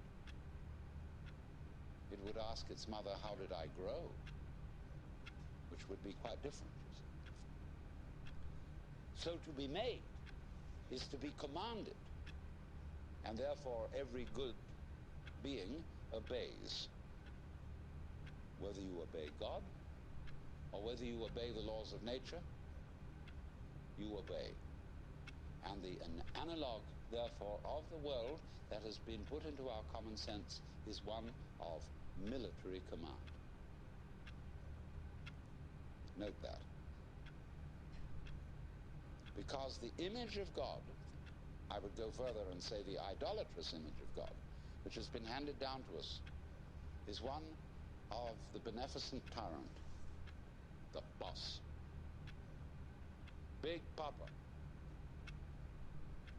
So then, When our physicists started to find out what stuff was, they went into it and examined it with ever more minute instruments. They first started cutting up things with knives and cutting them smaller and smaller and smaller until the particle that they wanted to dissect was exactly the same width as the edge of the knife. And so they got an atom. And that word in Greek, atomos, means the non-cuttable. Non-tomos cuttable. That's the basic atom.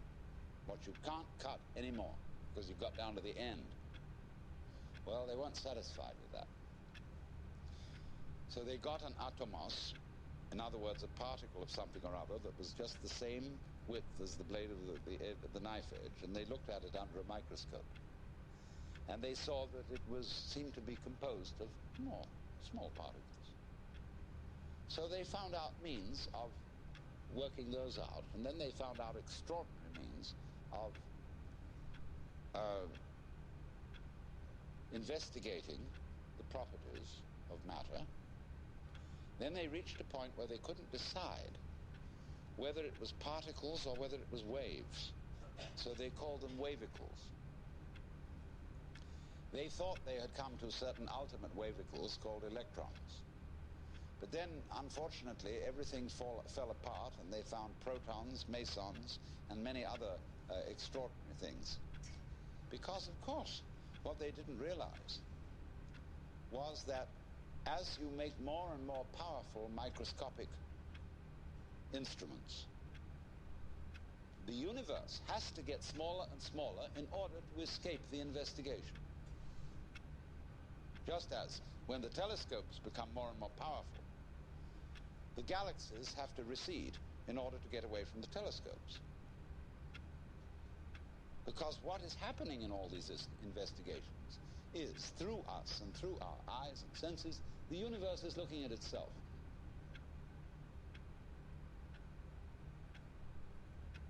And when you try to turn around to see your own head, what happens?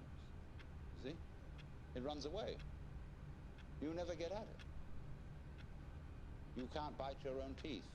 You can't touch the tip of this finger with the tip of this finger. This is the principle. Shankara explains it beautifully in his commentary on the Kena Upanishad, where he says that that which is the knower, the ground of all knowledge, is never itself an object of knowledge, just as fire doesn't burn itself. So there's always that profound mystery that you are never going to be in absolute control of what goes on, because if you were, it'd be like making love to a plastic woman. Who wants that? There always is the mystery. The thing we don't know. As Vanderloo put it, the mystery of life is not a problem to be solved, but a reality to be experienced. If there were not that, you see, there would be no life.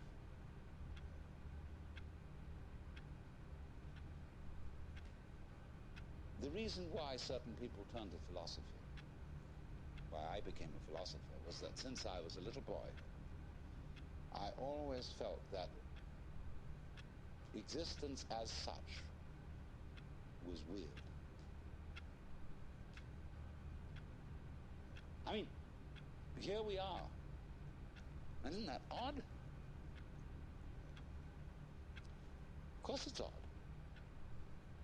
What do you mean by odd? Well, it's what's different from even.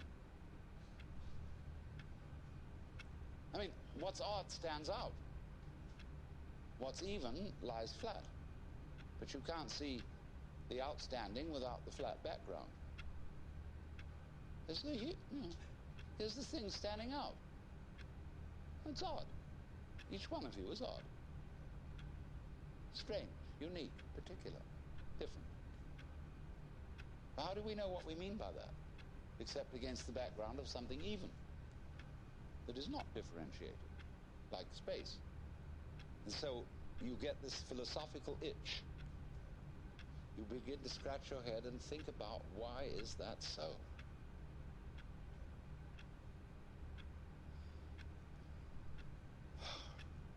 Well, after a while, you realize that's a meaningless question. Then you ask, how is it so? Well, that leads you into science and other investigations.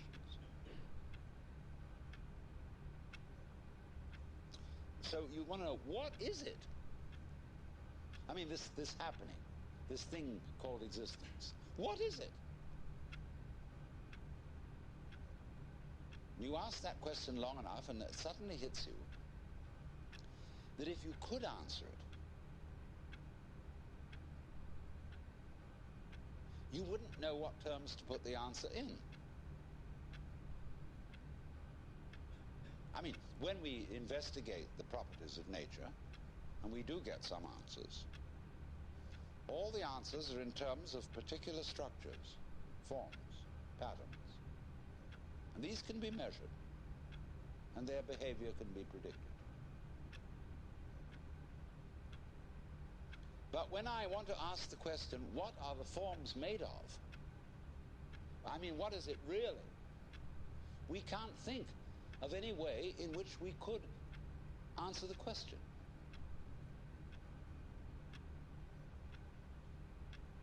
Because we would have to have a class of all classes.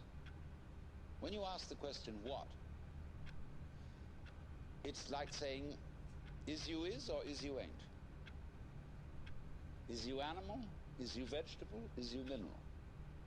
Are you a Republican or a Democrat? Are you male or female? Are you a Christian or a Jew or a Hindu or what have you? We classify always to give an answer to the question, what is it? And when you classify, you distinguish an inside group from an outside group. Right. So what we want to know is, what is the group of all groups? Well, we can't imagine what the outside would be. So we can't answer the question. What is it? So the physicists finally abandoned the quest for stuff. And they gave us a description of the universe entirely in terms of form. The pattern, not the stuff. When people ask, what's the what? Yeah, but you can't do that. What's the pattern made of? Surely mustn't there be an answer to that? See, what happens is, when you turn up the microscope, all stuff turns into form. It becomes articulate. You know, the carpet looks like some sort of stuff. But when you look at it under a microscope, you will see the crystalline structure of the nylon or whatever it's made of. See? They want to know, what are those crystals made of? All right? Turn up the volume, and you will find molecules. Turn up the volume. You find wavicles. But we think the wavicles must be of something. But of course they're not.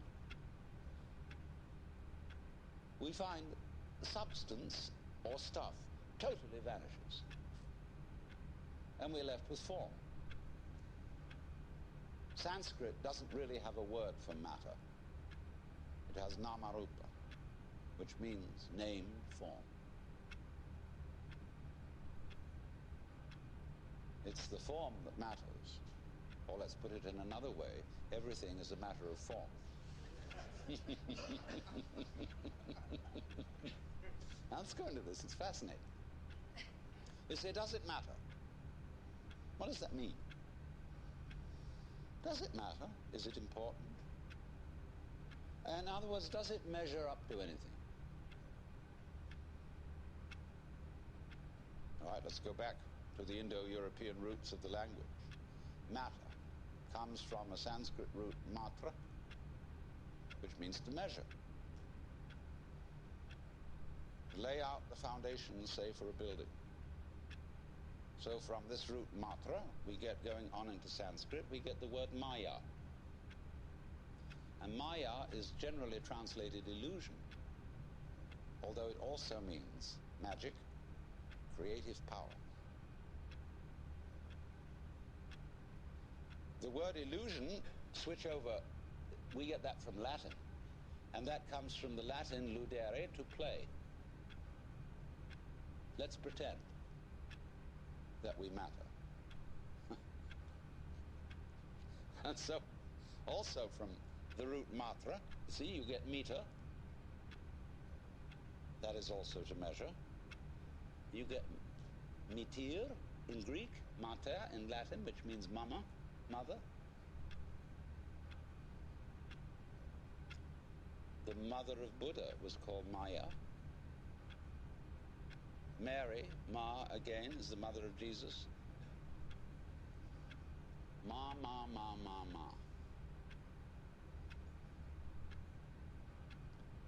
But Ma, you see, is a matter of form. Pattern. The Chinese call the basic principle of nature Li, and the character for Li means the markings in jade, the fiber in muscle, the grain in wood. So Joseph Needham translates it organic pattern. And that's what's going on. And there isn't any stuff involved. What stuff is a pattern seen out of focus, where it becomes fuzzy. Like kapok, see? We say kapok is the stuffing of a cushion. And that's stuff. It's, you know, some kind of goop. But when we examine the kapok closely, we find structure. And that's what you will find, and there never will be anything else. Crazy. Because it completely flouts our common sense. We say, but surely, when philosophers beat tables that are in front of them, and you know, they say, it is there, because bang, you know, there must be something that is stuff, that is substantial. But the only reason why you can't pass your hand through a table is the table's moving too fast. It's like trying to put your finger through an electric fan. Only it's going much faster than an electric fan. Anything solid is going so fast that there's no way to get this through it. That's all. So, you say, what is it that is going so fast? Well, that question is based on a grammatical illusion. The grammatical illusion is that all verbs have to have subjects. Can you imagine anything more weird than the idea that a verb or an action or event must be set into motion by a noun? That is to say, a non-event or thing. Now, what's the difference between a thing and an event? I can't, for the life of me, tell.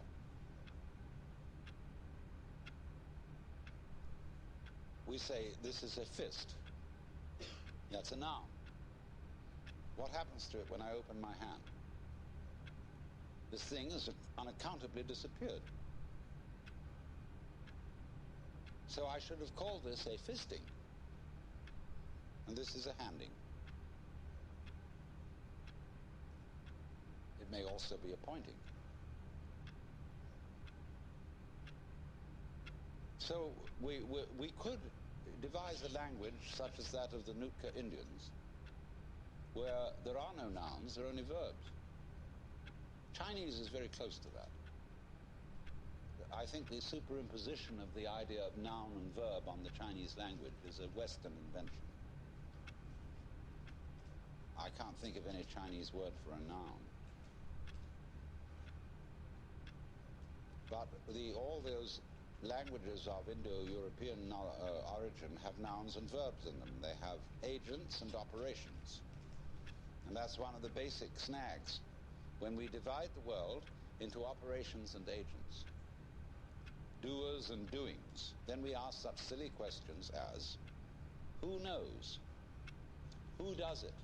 What does it? When the what that is supposed to do it is the same as the doing. And you can very easily see that the whole process of the universe may be understood as process. Nobody's doing it. Because when you go back to doing it, you go back to the military analogy, the chain of command. The boss who goes bang and the object obeys. It's a very crude idea, very unsophisticated. So, if you can bear it, we have suddenly eliminated a spook. And the spook was called stuff. So we're now more at ease with ourselves in a world of form, Namarupa. Named forms. Well, we can of course get rid of the names.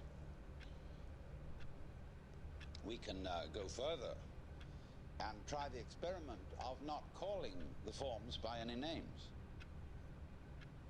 Just observing the forms, although when we've got rid of the names, we can't even call them forms, because that's a name. And there's the bazaars going on, which Buddhists call tathata. And that means suchness, or thusness. Actually, tathata is da-da-da. Because when a baby first talks, it says da. Da, da, da, da. And fathers flatter themselves that it's saying da-da, daddy. It isn't. It's saying da. And so the Upanishads say, da tvamasi. You're it. The basic da. But da doesn't mean anything. Da is like everything else. See, the world is a musical phenomenon. Good music never refers to anything except the music itself. You don't ask Mr. Bach, Mr. Ravi Shankar, what do you mean by this music? What is it intended to express? Bad music always expresses something other than itself, like the 1812 Overture or the Sunken Cathedral. Good music never talks about anything other than the music. If you ask Bach, what is your meaning? He say, listen. That's the meaning. Giraffes are giraffing, trees are treeing, stars are starring, clouds are clouding, rain is raining. And if you don't understand, look at it again. And people are people. Wow. Nature is like a musical expression, which means exactly what it says. Giraffes are giraffing, trees are treeing, stars are starring, clouds are clouding, rain is raining. And if you don't understand, look at it again. And people are people. We notice that all these suchnesses appear and disappear. They keep changing. They come and they go. But if you get hung up on your particular form, I'll have to alter the language a little bit, because you see, your form makes a duality, whereas you are your form. You're what you're doing. Now, you think, for some strange reason, I must make that go on as long as possible. And therefore you think you have an instinct to survive. And so the only thing anybody can agree about today, so far as the discussion of ethical and moral problems are concerned, is that we ought to survive. And therefore certain forms of conduct have survival value and certain forms don't. But when you say to yourself, you must go on living, you put yourself in a double bind. Because you said to a process which is essentially spontaneous that it must happen. And the basic form of the double bind, which is imposed upon all children, is you are required to do that which will be acceptable only if you do it voluntarily. So when we say to ourselves, you must go on, the reason is, you see, that we are not living in the eternal now, where reality is. We are always thinking that the satisfaction of life will be coming later. There's a good time coming, be it ever so far away, that one far-off divine event to which all creation moves. Don't kid yourself. As the Hindus have taught us, in the course of time, everything gets worse. It eventually falls apart. Comes Kali Yuga and Shiva at the end, and boom. Which is to say, only suckers put hope in the future. You see, I tell you, there are three classes of people in the Western world: the aristocrats, the proletariat, and the bourgeoisie.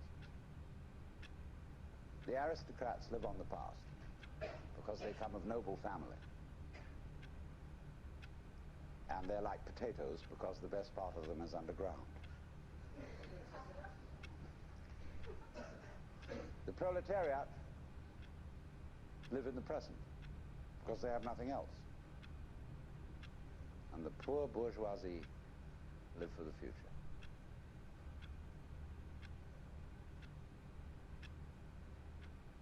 They are the eternal suckers. They can always open to a con game. So when they find out that really there isn't much of a future, you're going to die, they transpose the future into a spiritual dimension. And they figure this material world is not the real world, but the spiritual world is the real world. And there will be somewhere, somehow, an eternal life for me. A charge to keep I have, a God to glorify, a never-dying soul to save and fit it for the sky. Well, then they say to them, what are you going to do there? Well, they haven't the faintest idea. You know that? If you ask theologians about what they think is going to happen in heaven, they just dry up. Oh, we're going to play harps. I mean, there's a symbolic meaning to that which I could go into, but the average person's idea of heaven is an absolute bore. I mean, it's like being in church forever. Children see this immediately. Children, when they hear a hymn like, weary of earth and laden with my sin, I looked at heaven and longed to enter in, they think, oh God, heaven is to be in church for always. And they think hell is preferable. There's at least some excitement going on. And you see it in medieval art. You go to the Metropolitan Museum in New York and you see Jan van Eyck's painting of the Last Judgment. Heaven on top, hell below. In heaven, everybody's looking like the cat that swallowed the canary, sitting in rows and very smug. God the Father as president, and oh dear. Beneath this, there's a winged skull, like a bat, and squirming bodies, all nude, all being eaten by snakes, and I don't know, there's a fantastic thing going on. But in that, you see, Van Eyck had a ball painting that, because in medieval way, it was the only way you could get away with painting nudes. And sexy scenes, sadomasochistic, see? So that's naturally why hell became much more interesting than heaven. So, therefore, this hope for the future is a hoax.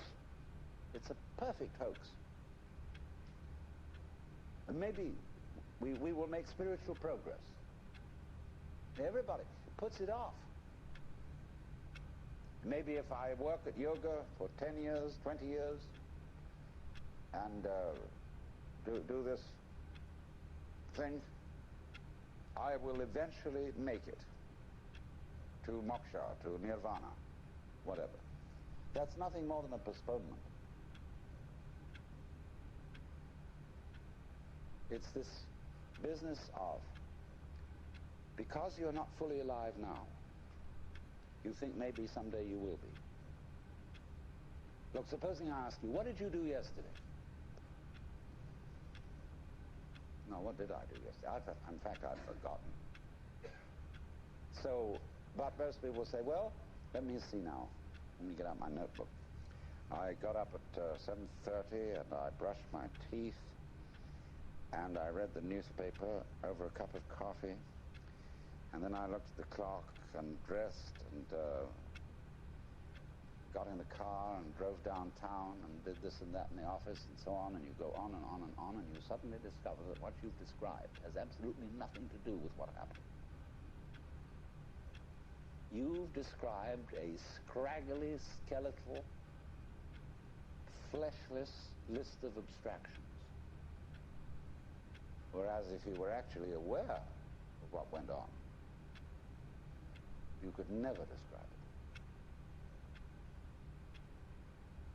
Because nature is multidimensional. Language is linear. Language is scrawny.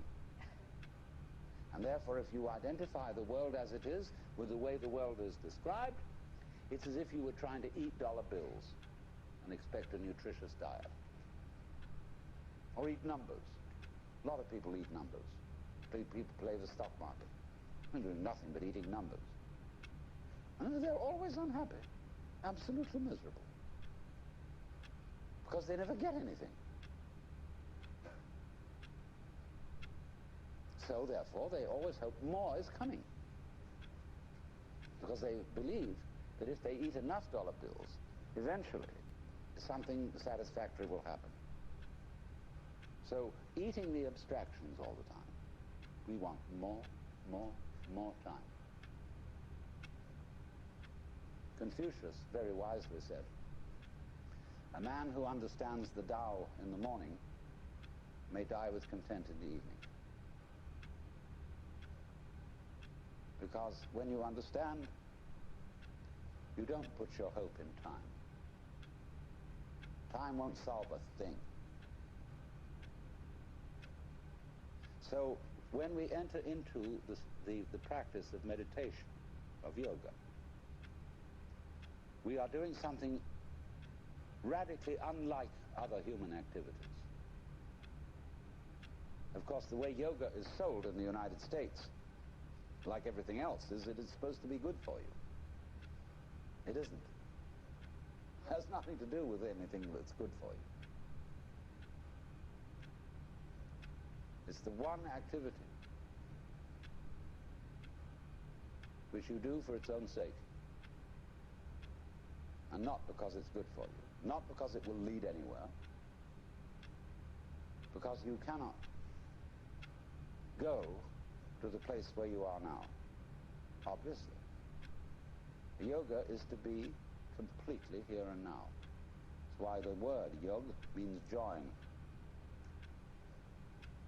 Get with it. Be completely here and now. This is the real meaning of concentration, to be in your center. And the Christian word for sinning in Greek is amatanin, which means to miss the point.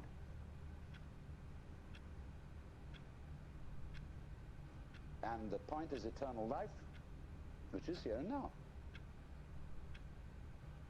Come to your senses.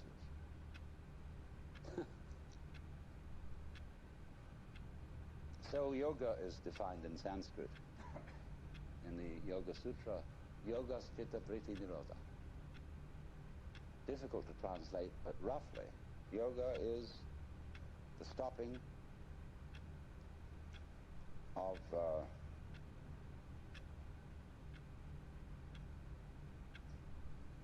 vritti is turning, see, like a wheel, and chitta is consciousness. Turnings in consciousness. In other words, the attempt of the mind to catch hold of itself, which is what we call thinking, worrying.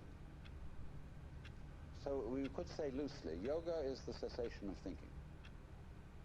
It's not the cessation of awareness, but of symbolizing, trying to touch reality in terms of thoughts, symbols, descriptions, definitions. Give it up. It's not easy because we do it habitually. But until there is silence of the mind, it is almost impossible to understand eternal life, that is to say, eternal now.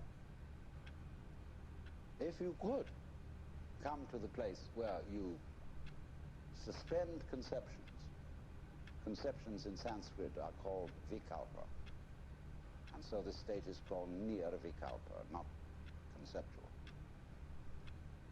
And this will be basic to everything I'm going to talk to you about. To understand non-verbal reality, non-conceived reality, what I call suchness, tathata. It's really very easy. It's too easy.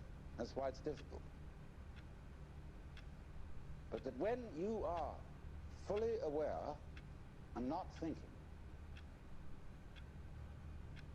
you will notice some amazing absences. There is no past. Can you hear anything past, incidentally? Can you hear anything future? They're just not there to the plain sense of one's ears. Ears are easiest to begin with.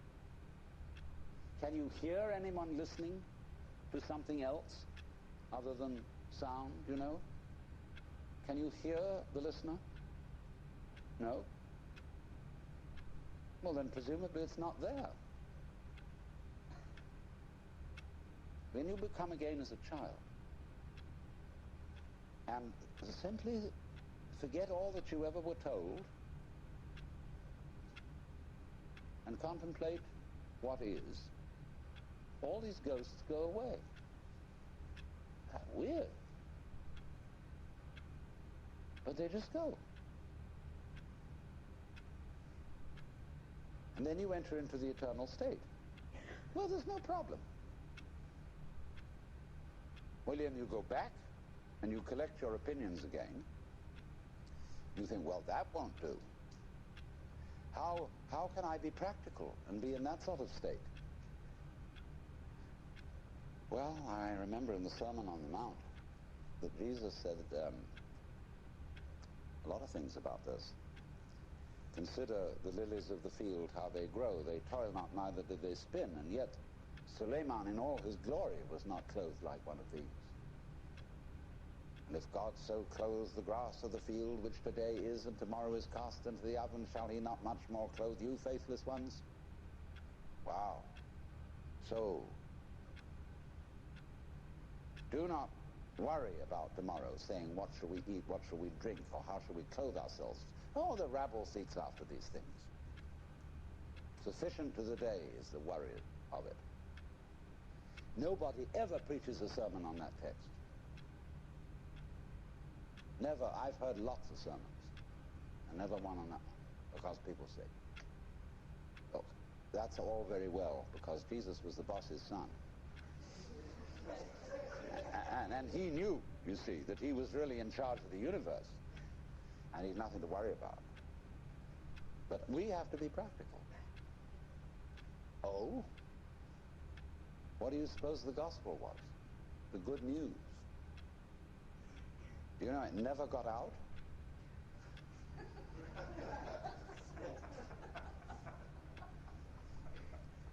You too are the boss's son. That was the gospel. If Jesus had lived in India, they wouldn't have put him to death, because everybody in India knows that we're all God in disguise. So if he had said, I and the Father are one, in India they would have said, hooray! You know? Lots of people in India know that perfectly well. But here, that's a no-no. Who the hell do you think you are? You own the place? You keep your position. You're just a creature, a critter. It's in the family system, it's in everything. Because they have their own way of doing it in India, because they have a delayed action on it. When you get to be a certain age, and after you've studied long enough with a certain guru, then, and then only, may you realize this. But until then, it's still a no-no. But if you've put in the time, they finally let you in. Here you have to wait until you're dead.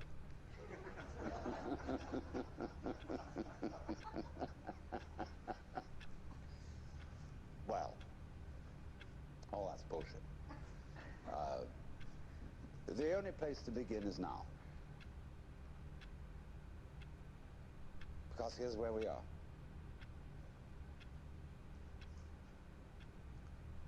So why put it off? A lot of people say, well, I'm not ready. What do you mean you're not ready?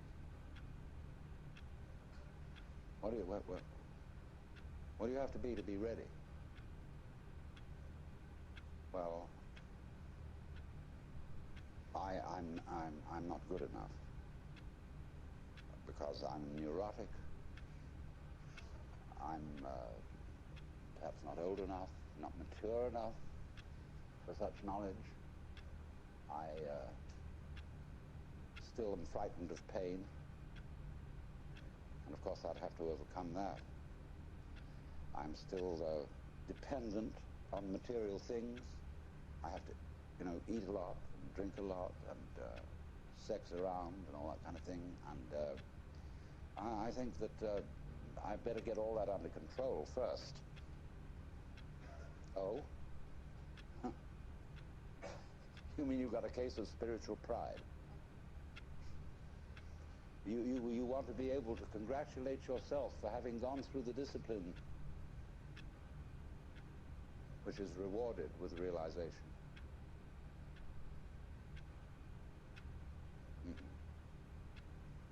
That is trying to quench fire with fire. In other words, the reason, wouldn't it be great to be a mystic? Look at it this way. I mean, crazy, to have no fear, no attachments, no hang-ups, to be as free as the air, so that, you could just wander out in the streets and give away all your clothes to the beggars and let go of the whole thing, let it all hang out. Wouldn't it be crazy to have that courage?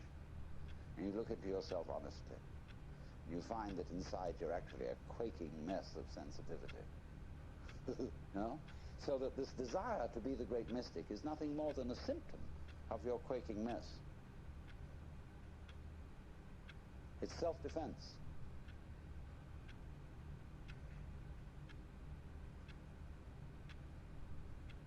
So you think, wow, we'll do that yoga bit, and we'll get real tough. But that only means you're going to be increasingly insensitive.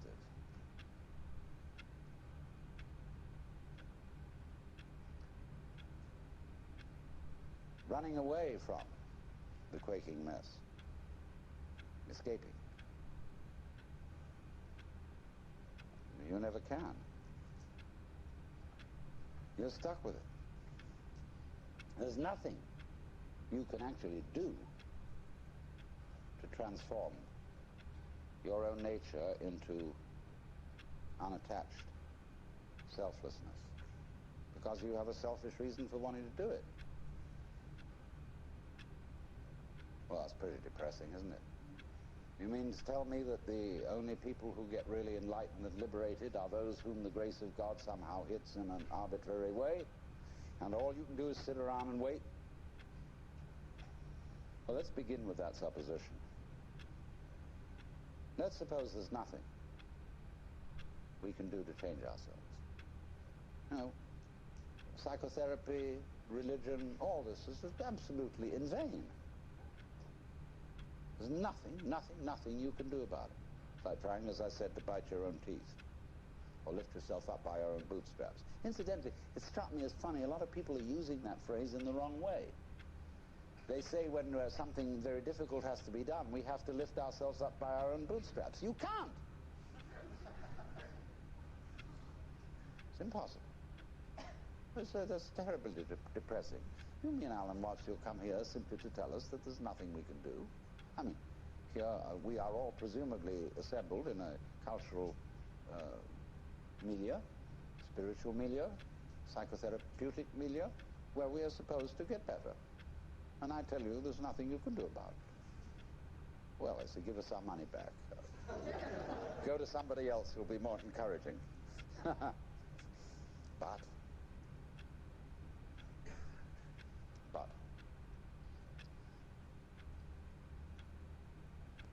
what does it mean that you can't do anything about it?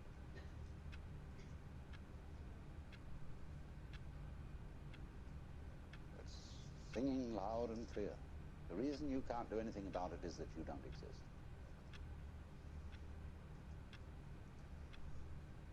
That is, as an ego, as a soul, a separate will, just isn't there. Well, when you understand that, you're liberated. They say in Zen, you cannot take hold of it, nor can you get rid of it. In not being able to get it, you get it. When you are silent, it speaks. When you speak, it is silent. Now, don't misunderstand me. This is not any kind of fatalism. When I say you as you conceive yourself to be, that is your ego, your image of yourself, isn't there. It doesn't exist. It's an abstraction. It's like 3. Did you ever see 3? It's plain, ordinary 3? No, nobody ever saw it. It's a concept. It's a vikalpa. So in the same way as oneself. There's the happening, the suchness, yes, sure, you bet. But it's not pushing you around because there's no you to be pushed around. In other words, there's no billiard ball on the end of the cue. There's the cue. You know, it goes this way and goes that way. They call a Buddha a Tathagata, one who comes or goes thus.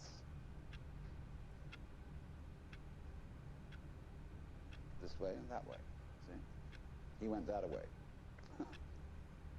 So, this illusion of the persecuted ego who is pushed around by fate, it's altogether disappeared. And so, in likewise, the illusion of the ego who pushes fate around has also disappeared. There's a happening. So, in this, do you see what has happened? By dying to yourself, by having become completely incompetent and found that you don't exist, you're reborn. You become everything. In the words of Sir Edwin Arnold, foregoing self, the universe grows I. In my talk last night, I was discussing the disparity between the way in which most human beings experience their own existence and the way man's being and nature is described in the sciences.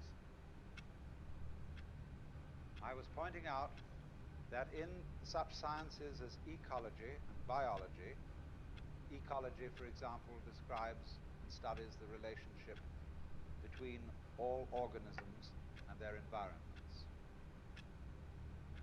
The way in which they describe human, animal, and insect behavior is in flat contradiction with the way in which most of us experience our thinking and our action and our existence. We have been brought up to experience ourselves as isolated centers of awareness and action, placed in a world that is not us, that is foreign, alien, other, which we confront. Whereas, in fact, the way an ecologist describes human behavior is as an action. What you do is what the whole universe is doing at the place you call here and now. You are something the whole universe is doing in the same way that a wave is something that the whole ocean is doing. This is not what you might call a fatalistic or deterministic idea. You see, you might be a fatalist if you think that you are a sort of puppet which life pushes around. You are separate from life, but life dominates you. That's fatalism. But in the point of view I'm expressing, the real you is not a puppet which life pushes around. The real deep down you is the whole universe. And it's doing your living organism and all its behavior. It's expressing it as a singer sings a song. We've been hoodwinked into the feeling that we exist only inside our skins. And I was showing last night that that is a hallucination. It's just as nutty as anybody could be, like a fruitcake, you know, who thinks he's Napoleon or something or other. Thinks he's a poached egg and goes around finding a piece of toast to sit on. It's just like that, a hallucination. And I was showing how we need to experience ourselves in such a way that we could say that our real body is not just what's inside the skin, but our whole total external environment. Because if we don't experience ourselves that way, we mistreat our environment. We treat it as an enemy. We try to beat it into submission. And if we do that, comes disaster. We exploit the world we live in. We don't treat it with love and gentleness and respect. We cut down millions of acres of forests to turn it into newspaper, of all things. Lovely trees turned into information about nothing. And we don't replace them properly. We kick the world around in revenge for feeling that really we are puppets which the world kicks around. So my main point last night was then that we need a new kind of consciousness in which every individual becomes aware that his real self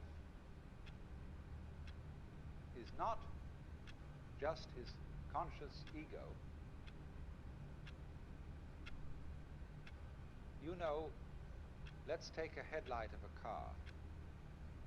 The headlight shines on the road in front. The headlight does not shine on the wire which connects it with its own battery. So in a way, the headlight is unaware of how it shines. And And in the same way, we are unaware of the sources of our consciousness. We don't know how we know. There was a young man who said, though, it seems that I know, what I would like to see is the eye that knows me when I know that I know that I know. And so we are ignorant of, we ignore, it doesn't come within the scope of our attention, how it is that we manage to be conscious, how it is that we manage to grow our hair, to shape our bones, to beat our heart, and to secrete all the necessary fluids that we need from our glands. We do it, but we don't know how we do it. Because you see, underneath the superficial self, which pays attention to this and that, there is another self, more really us than I. And if you become aware of that unknown self, the more you become aware of it, the more you realize that it is inseparably connected with everything else that there is. That you are a function of this total galaxy, bounded by the Milky Way, and that furthermore this galaxy is a function of all other galaxies. And that vast thing that you see far off with telescopes, and you look and look and look, one day you're going to wake up and say, why, that's me. And in knowing that, you see that you'll never die.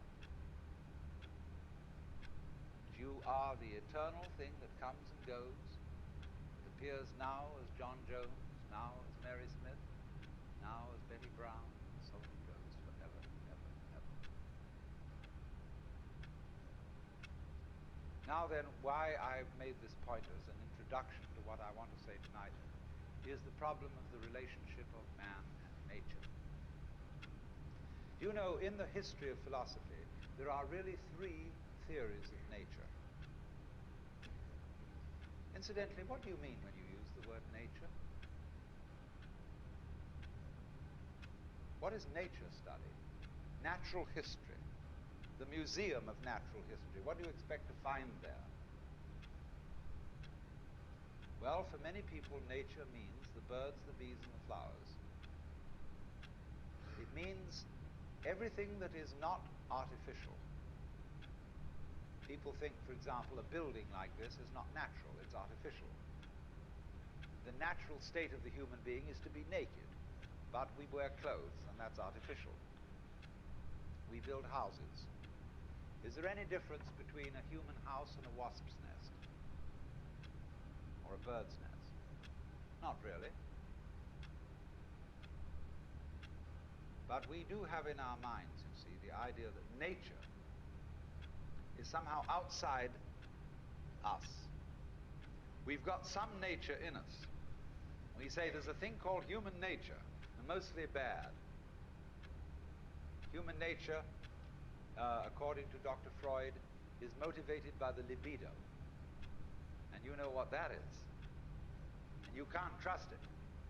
In the old days, they used to beat it with whips. But Freud said, don't do it that way. You have to treat it as a good horse trainer trains a horse by giving it a lump of sugar every now and then. And get it controlled that way. Be kind to it. Respect it. Even though it's really very, very disrespectable. Well, now, there are, as I said, in the history of mankind, three theories of nature. The first theory is the Western theory, which is that nature is a machine or an artifact. We inherit this from the Hebrews, who believed that nature was made by God in somewhat the same way as a potter makes a pot out of clay, or a carpenter makes a table out of wood. It is not insignificant that Jesus is the son of the carpenter.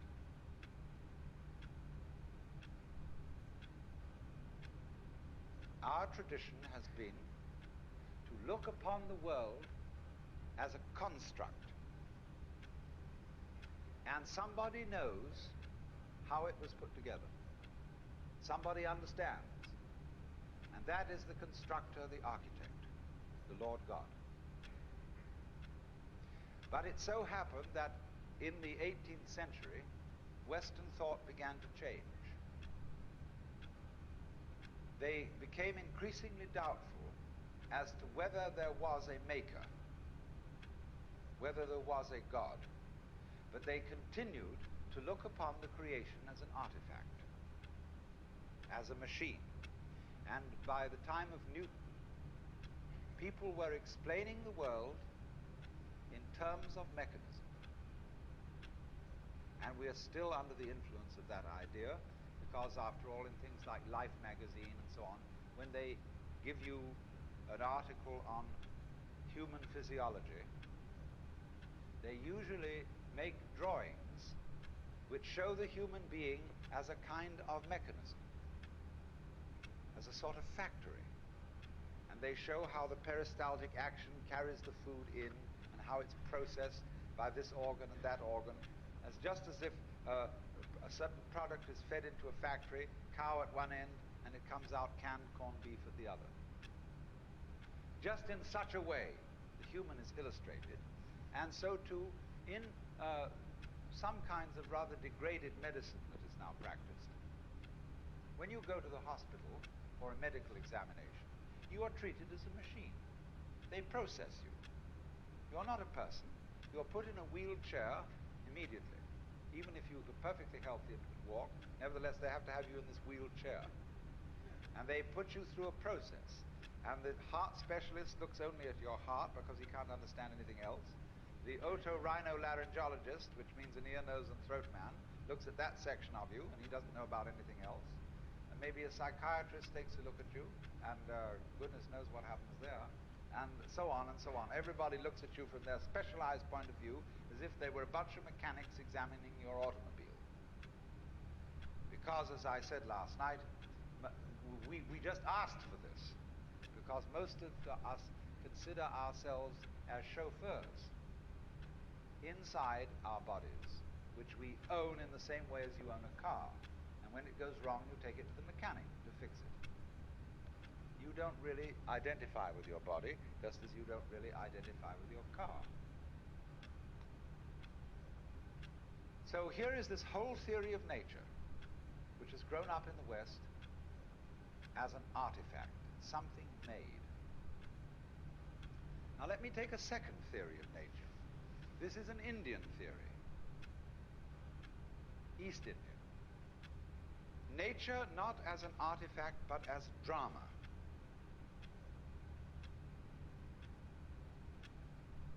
Basic to all Hindu thought is the idea that the world is Maya.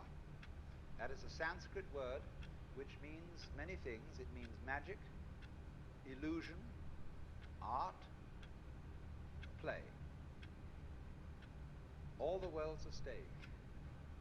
And in the Hindu idea, there is the ultimate reality of the universe is the self, which they call Brahman or Atman. That's what there is. The self, universal, eternal, boundless, indescribable. And everything that happens, happens on the self. Like you say, it's on me. The drinks tonight are on me. Or like we say, when you hear the radio, it's on the speaker. You see, everything you hear on the radio, flutes, drums, human voices, traffic noises, any imaginable sound, all those sounds are vibrations of the diaphragm in the speaker. But the radio doesn't tell you that. The announcer doesn't come on and say every morning, "Good morning, ladies and gentlemen, this is KQED.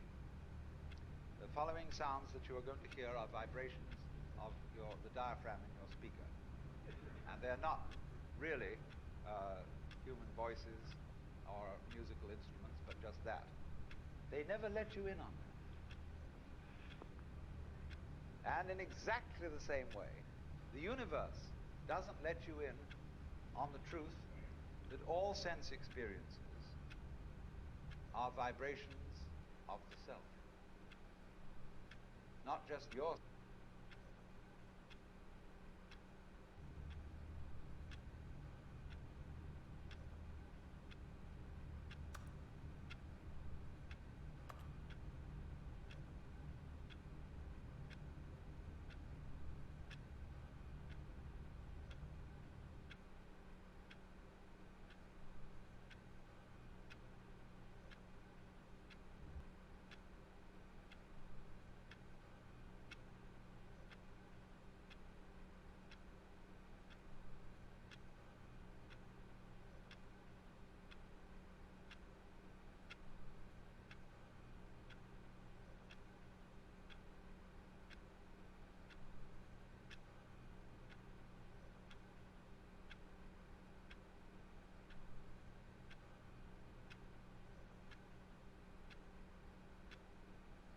in ancient times all kings had at their courts a court fool.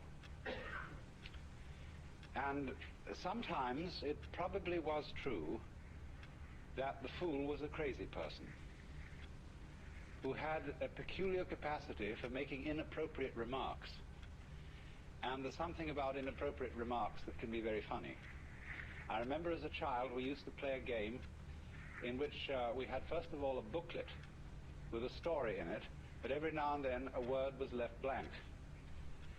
And then you were given a pile of cards that were shuffled around the players, and in turn, as the story was read by one person, the players turned up whatever card they had and said the word. And the most extraordinary things happened. And in this way, of course, the person who could make inappropriate remarks at the right moment can sometimes bring the house down. But actually, as time went on, the function of the fool became more sophisticated than that. And he became a person whose function was not simply to make jokes and to be a funny man, but to remind the monarch of his humanity, so that he would never, never get too stuffy. You remember perhaps the lines in Richard II, where the king says, within the hollow crown that rounds the mortal temples of a king, keeps death his watch. And there the antic sits, the antic being the court fool. And there the antic sits, scoffing at his state and grinning at his pomp, allowing him a little time to monarchize, be feared and kill with looks. And then at the last comes death, and with a little pin bores through his castle wall, and farewell, king. See, that was in a way the function of the fool. He was reminding you of your finitude, of your mortality, and death at the end, in somewhat the same way as monks used to keep on the desks in their cells a grinning skull. And all this is, of course, nowadays thought very morbid, because today we repress death very, very strongly. And the whole function and role of the mortician in our culture is to pretend in some way that death doesn't happen. He's a husher-upper. He sweeps you under the carpet at considerable expense. Now then, I try to think whether there is any institution in modern society that really corresponds to the court fool. And there isn't. There is, of course, the political cartoonist, there is the satirist, there is the commentator, but he doesn't sit in the president's office. And the president can ignore him altogether if he so chooses. We don't like, nowadays, anyone to suggest that our social institutions are not altogether serious. We can't stand it because we are much too insecure. And this is a very dangerous state of affairs. And so it really is high time that in many ways the institution of the fool was reintroduced. I want to point out a parallel to this. In some ways, the fool, or the joker, and the monk have a parallel function. The monk is a person who abandons society. He is an outlaw, only he's an outlaw on the upper side instead of on the lower side. As the ordinary criminal is, as it were, below caste, the outlaw, in the sense of the monk, is above caste. And in the Buddhist religion, at its inception, the followers of the Buddha wore those dark yellow robes because those were the garments of criminals. It's just as if today we were to take the kind of blue jeans they wear over in San Quentin and go around in those, or the old-fashioned striped things that were put on jailbirds. And so they took on the garments and external appearance of the lower outcast, but they were in fact respected as upper outcasts. But in modern society, it is very, very difficult to be in that position. For example, in such a true republic as France, every monk and priest is subject to military service. That is not true in the United States, nor is it true in England. They are not quite so republican as the French. But in this kind of modern society, more and more, you must belong. As Thoreau said, wherever you may go, men will seek you out and compel you to belong to their desperate company of oddfellows.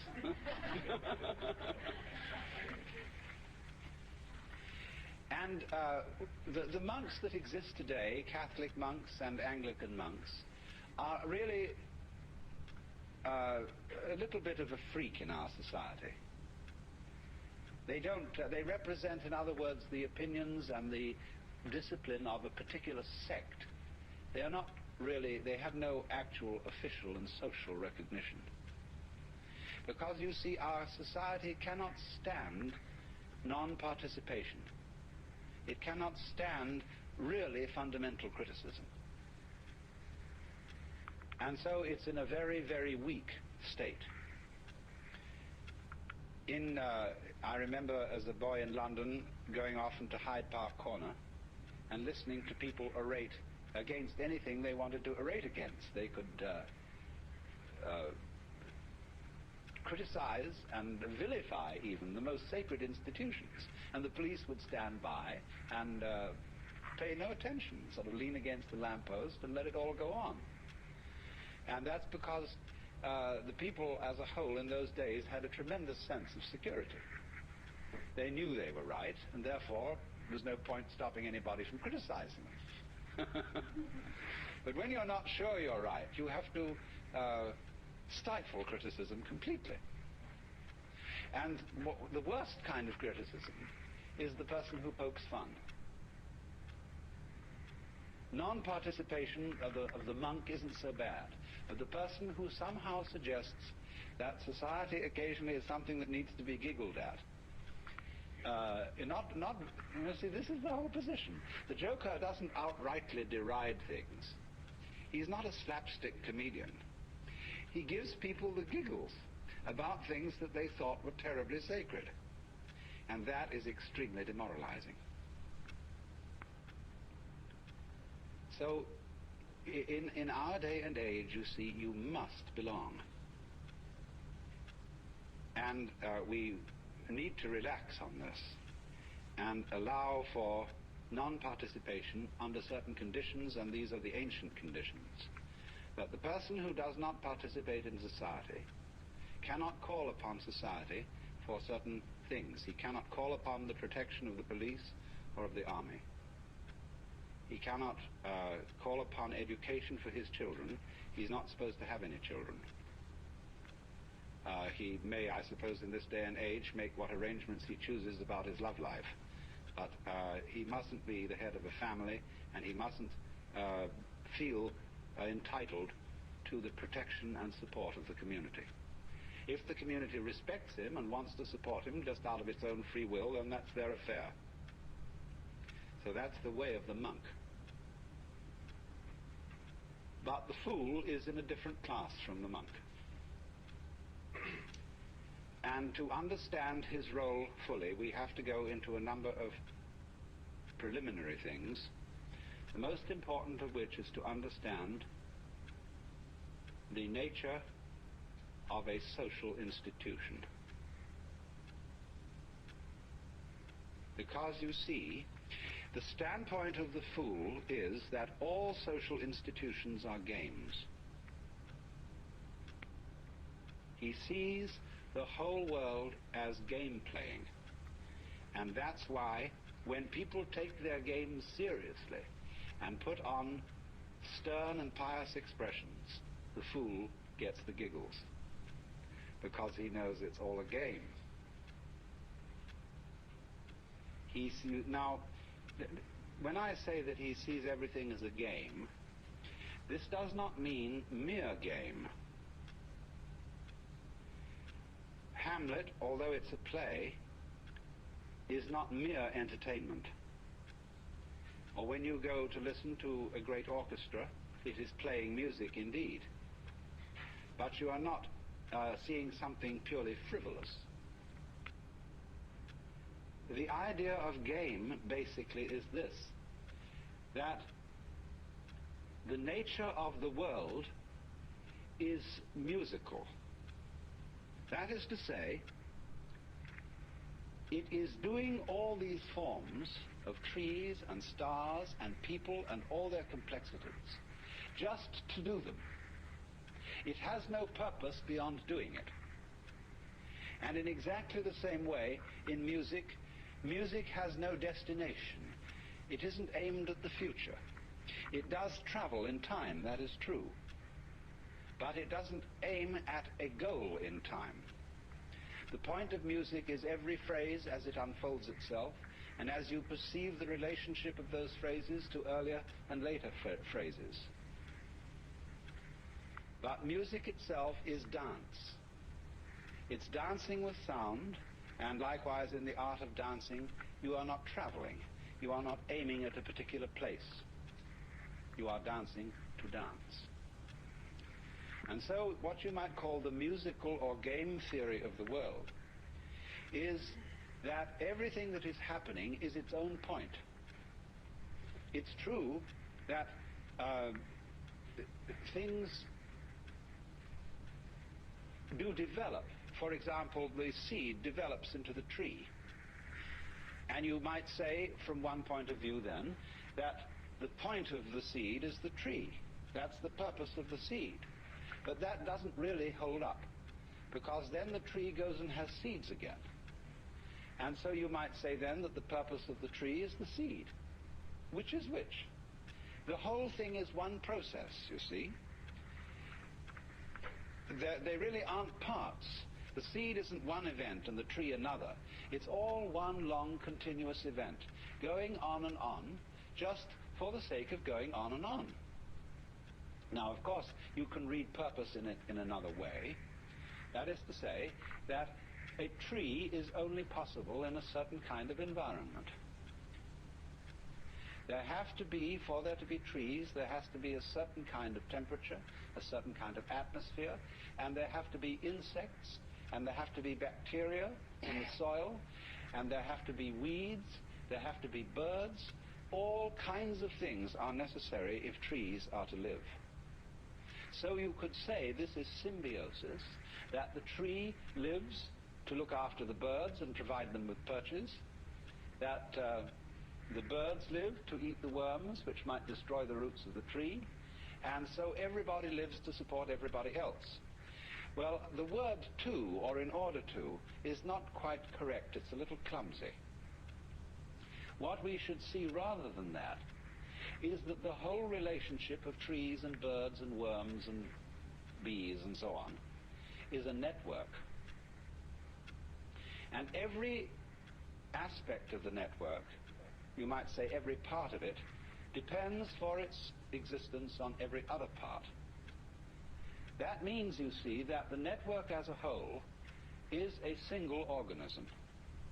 Just as in your own physical body, and you call yourselves a single organism, there are billions of creatures of very different kinds, and they're all running around inside your bloodstream and doing their stuff. They're having battles, love affairs, all kinds of things, and this huge variety of stuff going on constitutes your life as an individual. And so in turn you are some kind of a little wiggle in some other sort of stream which constitutes a larger organism yet. And but really and truly, this tremendous network doesn't have any separate parts. It's not like a machine. A machine is a lot of separate parts that are put together. Whereas this is different. The parts of this machine, of this network, don't come into it from outside. I mean, when you drive your car up to the shop and you want a new carburetor or something, they pull the old one out and they take another one off the shelf and jam it in. So it comes off the shelf into the car. But in this network of life that we live in, things don't come in from outside. Everything that comes into it comes from inside, which is a giveaway that the whole thing is really one process, and it's all a game, because in the sense that it has no other object than doing what it's doing. That's the fun of it. But it plays, you see, parts. It varies itself. And in playing always involves a certain element of make-believe, that is to say illusion, and the word illusion is from the Latin ludere, to play. It involves the illusion of the parts being separate. And so then, there are these variety of games: the tree game, the beetle game, the butterfly game, the bird game, the cat game, the people game, the human game.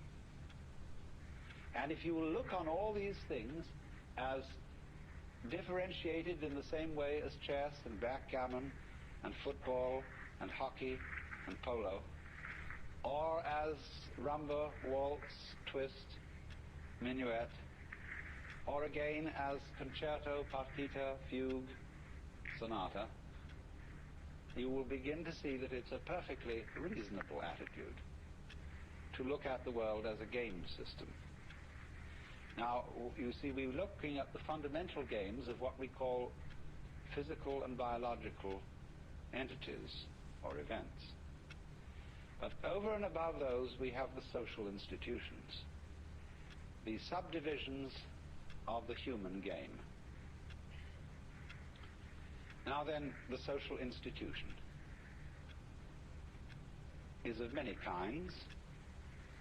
It's not simply things like marriage and the family, the various forms of government, the institutions of the government, like the public health department.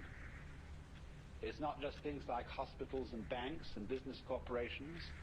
It's not even money only. That's a social institution. So are all our weights and measures, our systems of timing, our clocks.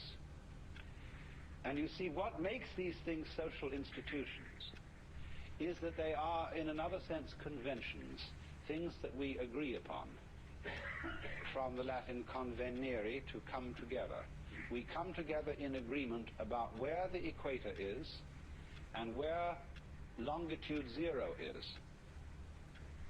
And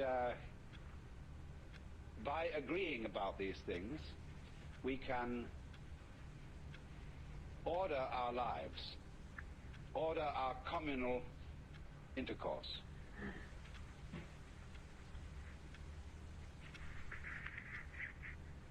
I have sometimes mentioned the Buddhist and, well, they're mainly Buddhist divinities who you see guarding temple gates. And they're called the heavenly kings, and they're always very fierce, and they carry weapons. And they are the guardians of the 10 directions. In Buddhism, Buddhist philosophy, there are 10 directions, the 8 points of the compass, and up and down. And it's terribly important to keep the 10 directions clear, because if I am not clear about it, I could never meet you at the corner of 5th Avenue and 42nd Street. So I wouldn't meet you at all. I could never have a date without knowing the 10 directions. And so these Dharma kings are the cosmic traffic cops. And they're keeping everything straight so that everybody can know where they are. So these are the guardians of the social institutions. The agreements we have to make about money and language and law, and also about certain values. Some of these values very startlingly. but they are still social institutions. Did you realize pain is a social institution? In some cultures, like ours, it's very unpleasant to go to the dentist. But there are cultures in which dentistry is no problem at all, but on the other hand, they have extreme pain when their fingernails are cut or their hair is cut. We are very largely talked into pain in extreme childhood. And it varies enormously as to what may be considered painful. And I think it's not only human beings who do this, but animals do. Experimentation with hypnosis shows that pain is an extremely relative thing. Maybe you have to have some pain, but where you have it is very, very variable. Also, we know too that social institutions govern what we notice. An American male pays relatively little attention to the back of a girl's neck. And it's perfectly okay for her to grow her hair down long and cover it. But to a Japanese, the back of a girl's neck is the most exciting sexual feature. And so when you see a well-dressed Japanese girl, her kimono hangs a little bit down the back like this, exposing her neck. They pay no attention, though, to breasts, which seem to so fascinate the American male. It just doesn't seem to appear. And the way that a traditional Japanese woman clothes herself is exposing the neck, but looking very flat in front, and not at all showing the hips. She's willowy. She doesn't look very willowy underneath, as a rule, but she does when dressed in a kimono. Now, so you see, it isn't just that nature has built in to the human organism certain attractive features about other people. It's the social institution of what is to be attractive. And of course this comes out very, very strongly in the vagaries of fashion and how to do one's hair, paint one's face, etc., etc. But now, social institutions go a great deal deeper than anything we've mentioned. And the most important kind of social institution is that which has to do with role-playing. Who you are. Now, when we ask the question, who are you? People think of this question in two different ways. One person, when asked, who are you, will answer, I'm a doctor. Another person will fall silent because he realizes how profound the question is. He realizes that he's been asked what his ego is. But a lot of people don't realize that when they're asked, who are you? I have noticed just a little bit of difficulty in my investigations of discussing identity with people, that they fix on their role and use that to describe their identity. Their name, their family, their place in society, what they do, what their hobbies are, and so on. All these are roles. And then also there is the role of character playing. All people are more or less taught to act. We are all hams from the beginning. And we were schooled in acting in our childhood, although it wasn't called that. It was called education. It was called upbringing, but a great deal of it is schooling in acting. And you very soon learn as a child from your peers and from your parents what acts are appropriate and what are not. It is the concern of all parents that their child learns a role in life and has an identity by which the child can be recognized. It would be extraordinarily disconcerting, wouldn't it, if a child had one personality one day and another the next.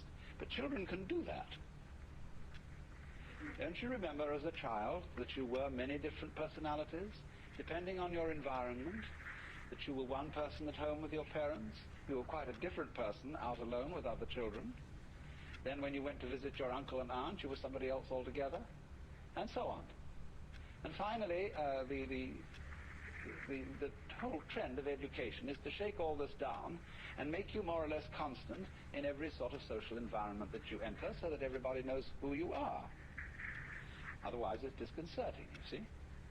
So we are made to believe that we have a real self. That is to say, somebody who we really are and whom we have to find. To find yourself, to settle down, to grow up, you see, means to fit into a role. And there are a lot of people, you see, who are troubled in our society and who seem to be misfits and are terribly unhappy because they just can't find the role that they're supposed to fit. They don't know who they are. There is an inner pandemonium and conflict. But it's obvious, isn't it, that the role you play is a social institution. Because you can't be an object to your own consciousness, at least not in the ordinary way. You are a subject from your own point of view, and you can only become an object to the extent that you adopt the attitudes that other people take towards you. Other people, from the beginning of life, are mirrors, and by the way they respond to you, you begin to learn what they think of you, and therefore who you are. We all tell each other who we are. And so the role we play, the identity that we have in that sense, is a social institution. But going further, there is the ego itself. And there is this feeling that inside us there is an I center which receives experience and directs action. And this is the inmost myself. And we have all, of course, been taught in this day and age that if this is not our soul, it is a function of our body, it is a chemical sort of efflorescence of the brain, the feeling of I. Now, as I have told many of you before in various ways, this sensation of being a separate I, cut off from all other I's, is an illusion. It's a pure hallucination, because that is not the way we are functioning physically. We are functioning physically not as separate entities, but as beings that live in such a close relationship with everything else that there really is no way of dividing us from it. And so you see the mystic in all times and places discovers the illusory nature of this ego and realizes with a glorious shock that the true I myself, the thing that one really is fundamentally, is the entire game, the works. Some people call it God, or Brahman, or the Tao, or whatever you want. The name doesn't make the slightest difference. Anyway, that fundamentally what you are is the witch than which there is no witcher. And so relax, don't worry. Because you don't, you see, this doesn't ordinarily come into consciousness in just the same way that the structure of your brain doesn't ordinarily come into consciousness. It's very much there. But you don't see it directly, and you have no memory of it.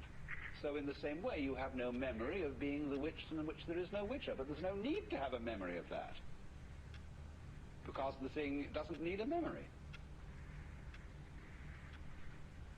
Memories are only necessary for creatures that have to defend themselves. And to creatures that have problems, they need memories. But the perfectly gloriously happy person wouldn't remember anything, because every experience would be completely satisfactory. All memory is really a form of regurgitation of undigested experience.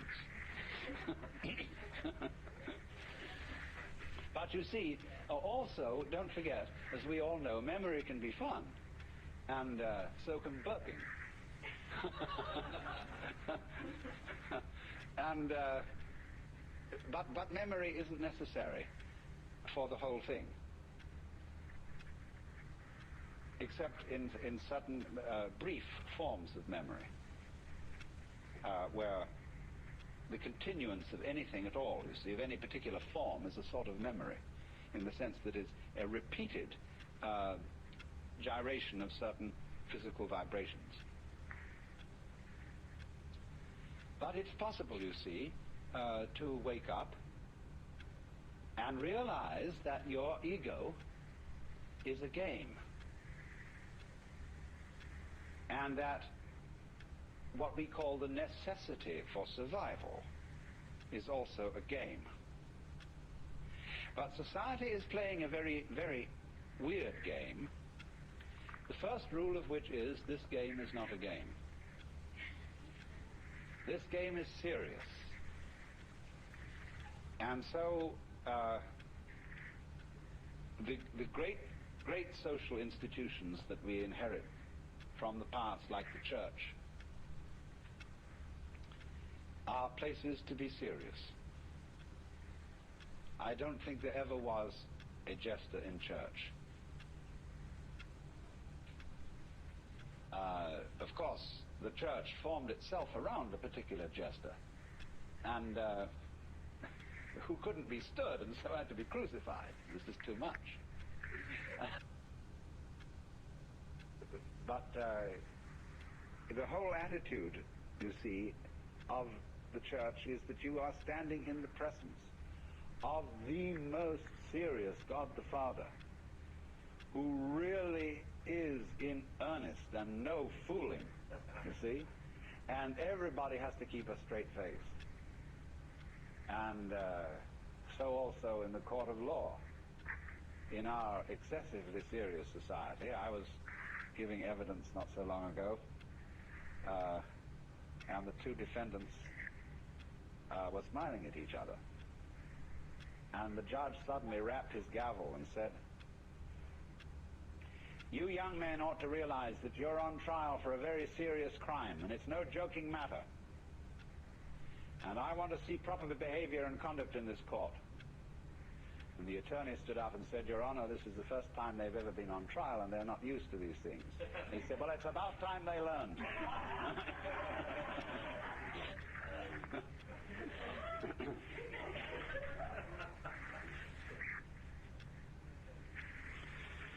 So you see,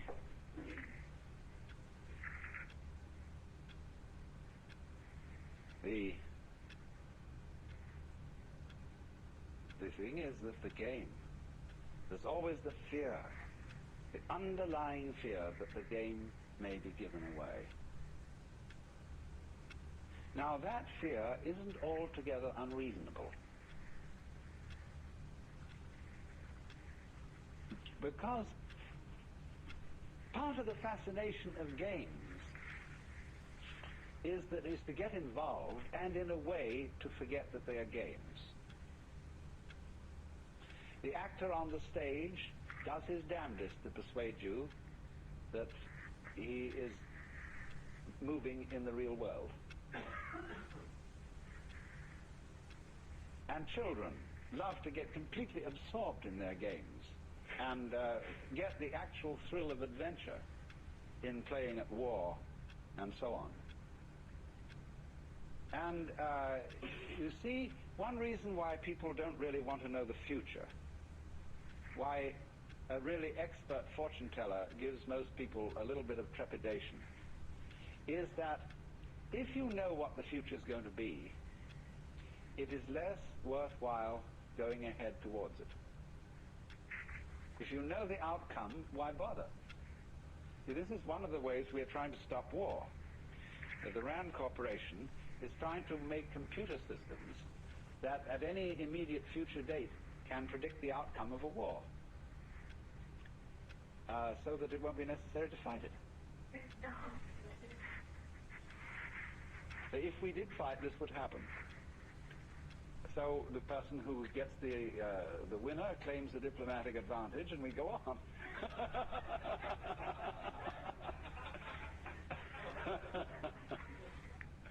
So this is the reason, you see, why we don't want to know that the game is only a game. Now,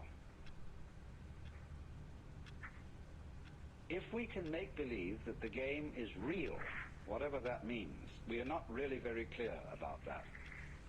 But somehow we know what it means in our bones if we don't know very well in our heads. What is for real? And we're always testing things out. What is for real?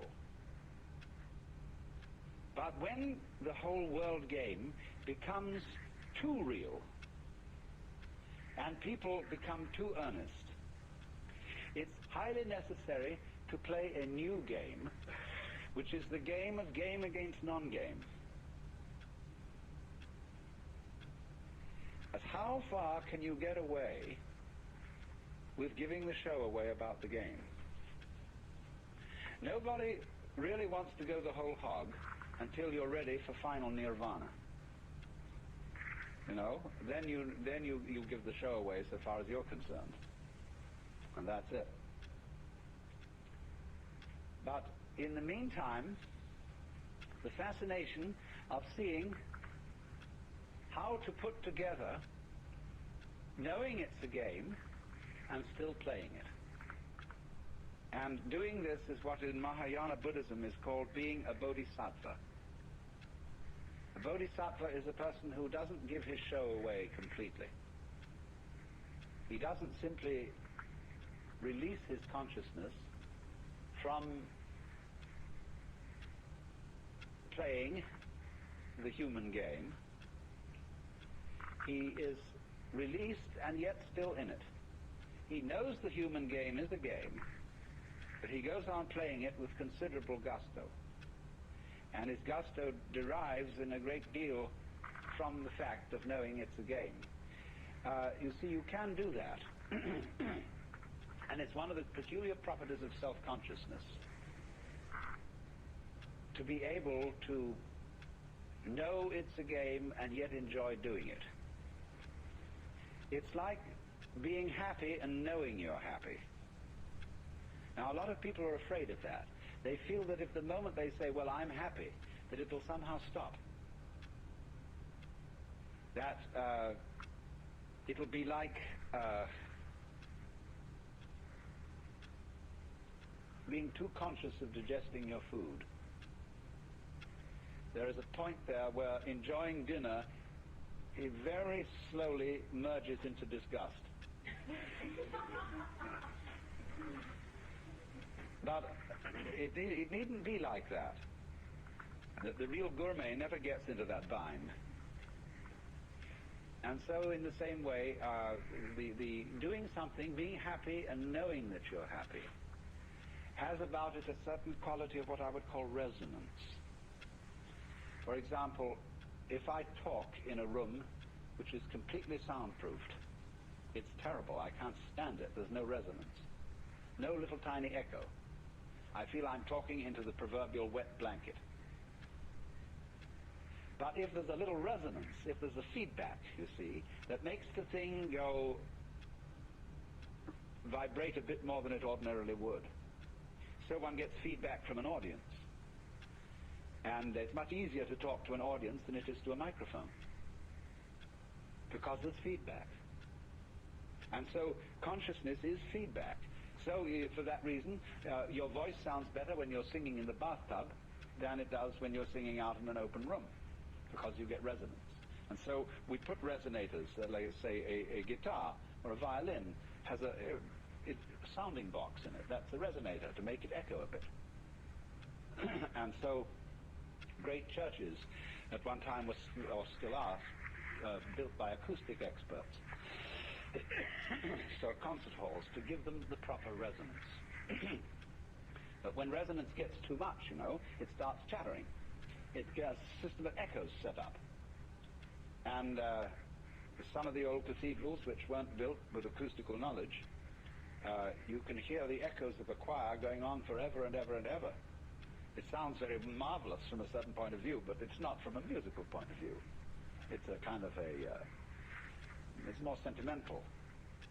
And we used even to be taught to sing in church with an echo technique in the voice.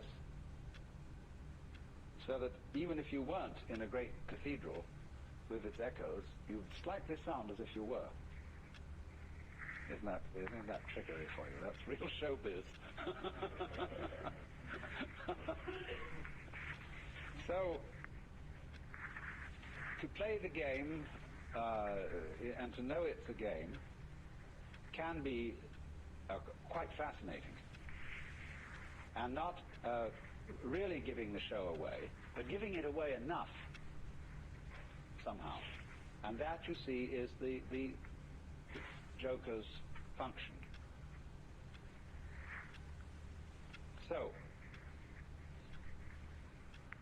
what he is doing then is he is in a point of view where he sees all that is going on as a game.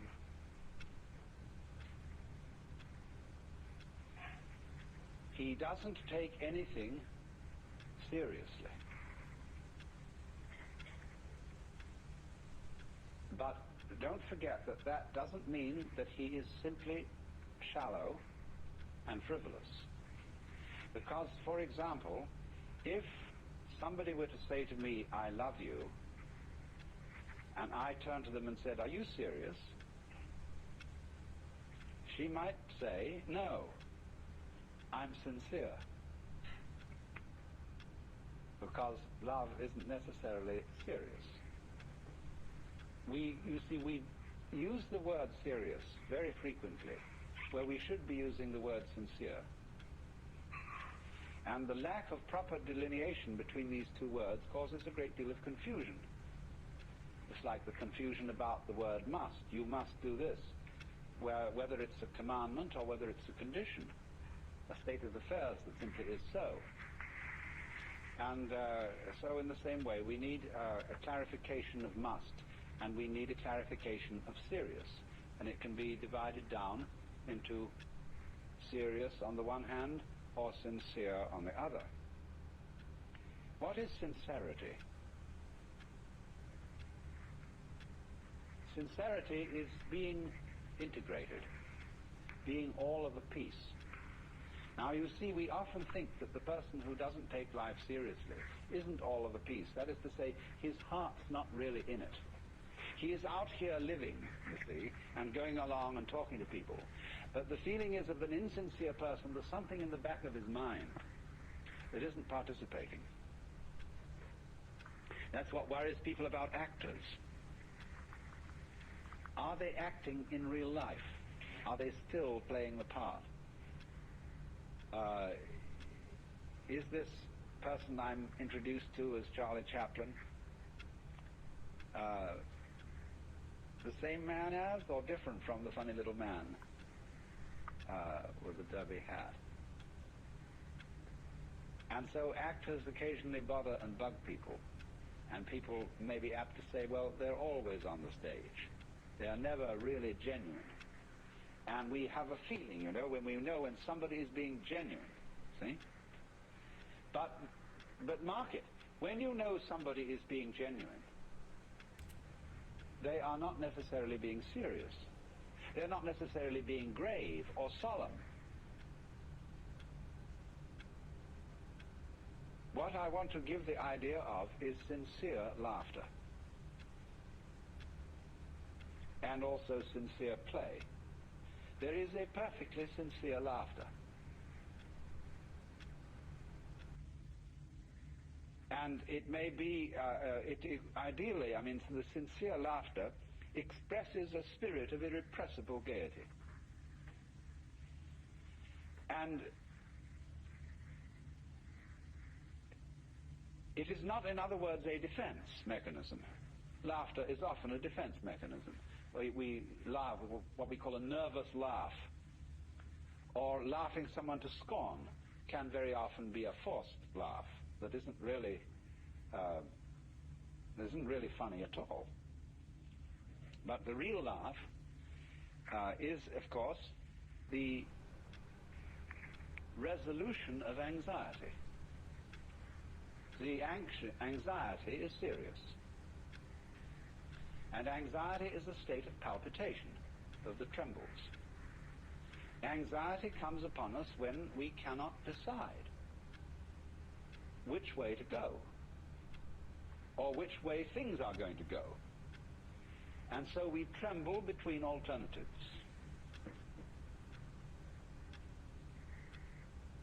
Now, because, of course, we tremble between alternatives because we are under the illusion that it matters very much which of these two things happens. Now, once one has seen the nature of the game, you realize that it matters superficially which of these two things happens, but it doesn't fundamentally matter because all negative things pair with positives. There is no positive without negative, and there is no negative without positive. I heard a very amusing story which kind of goes with these rugs. The question is a zebra a yellow horse with black stripes or a black horse with yellow stripes? The answer is it is an invisible horse which has been striped yellow and black so that people won't bump into it.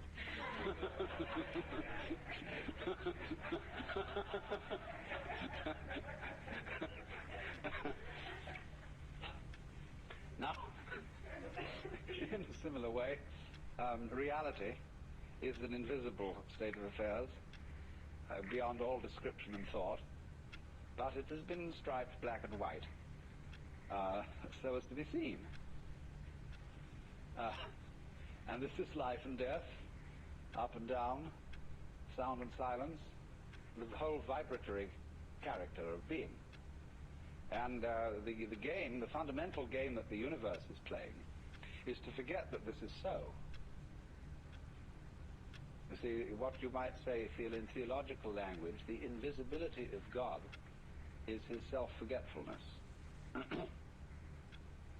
And the visibility of the world is the game being played. Now, the nature of the game, I think I've told some of you this before, but I see some I haven't. The nature of the game is, let us pretend that the positive and the negative are not really identical.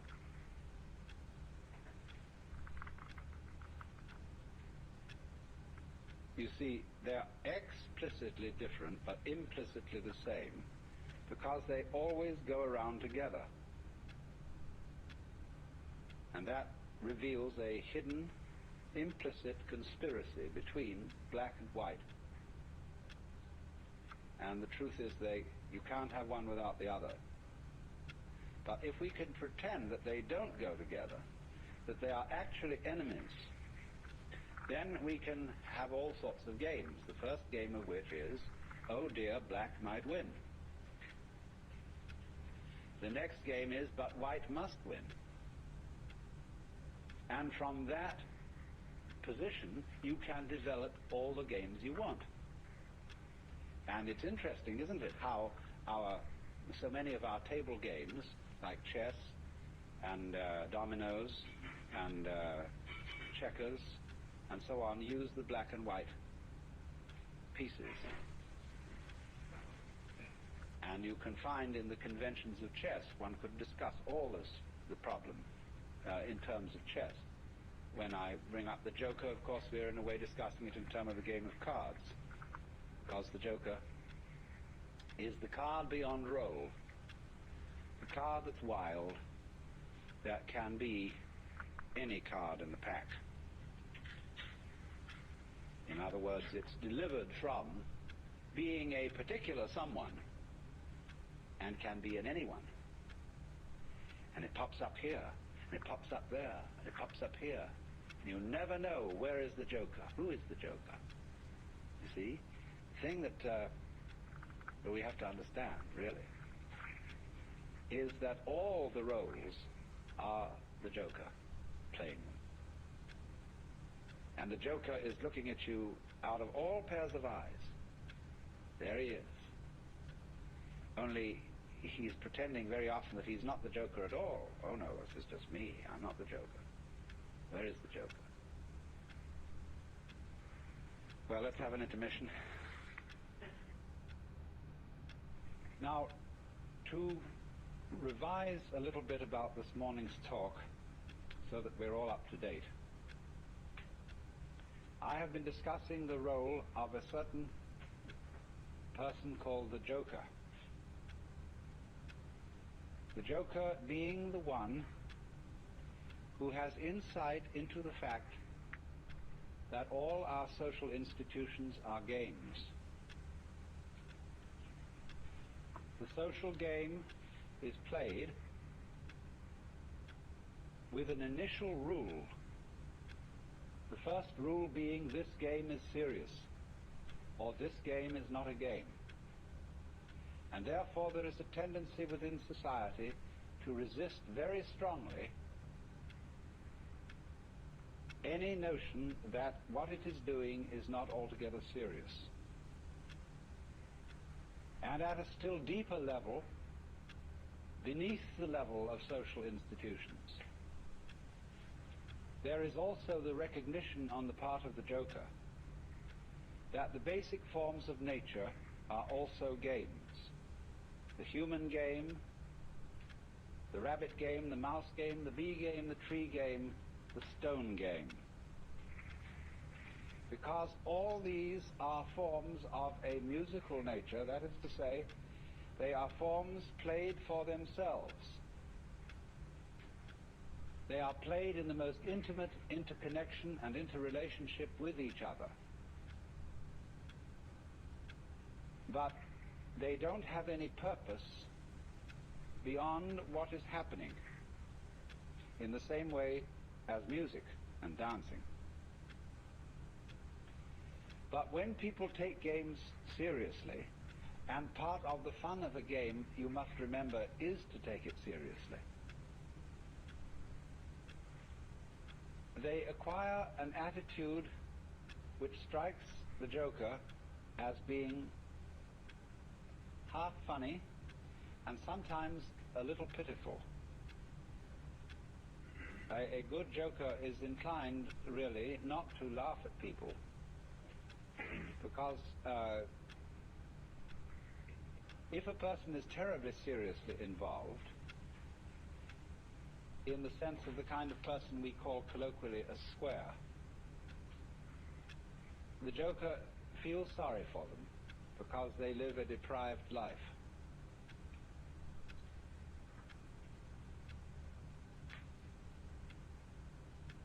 But the point is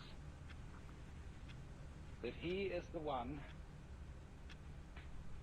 who is a wild man, which is to say, he has no fixed role. He can play, as the Joker can in the deck of cards, any role. And in a way, in that sense, all of us are roles of the Joker. Because the real Joker, of whom any human Joker is a manifestation, the real Joker is Brahman, is the ultimate player of the game, the divine ground of the universe. So then,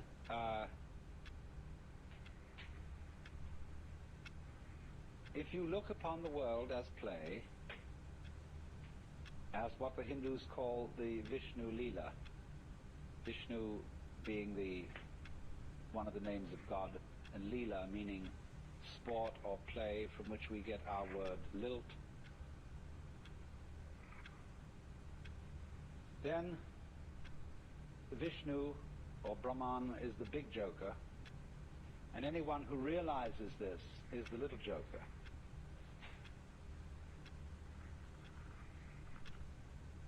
And the art of the joker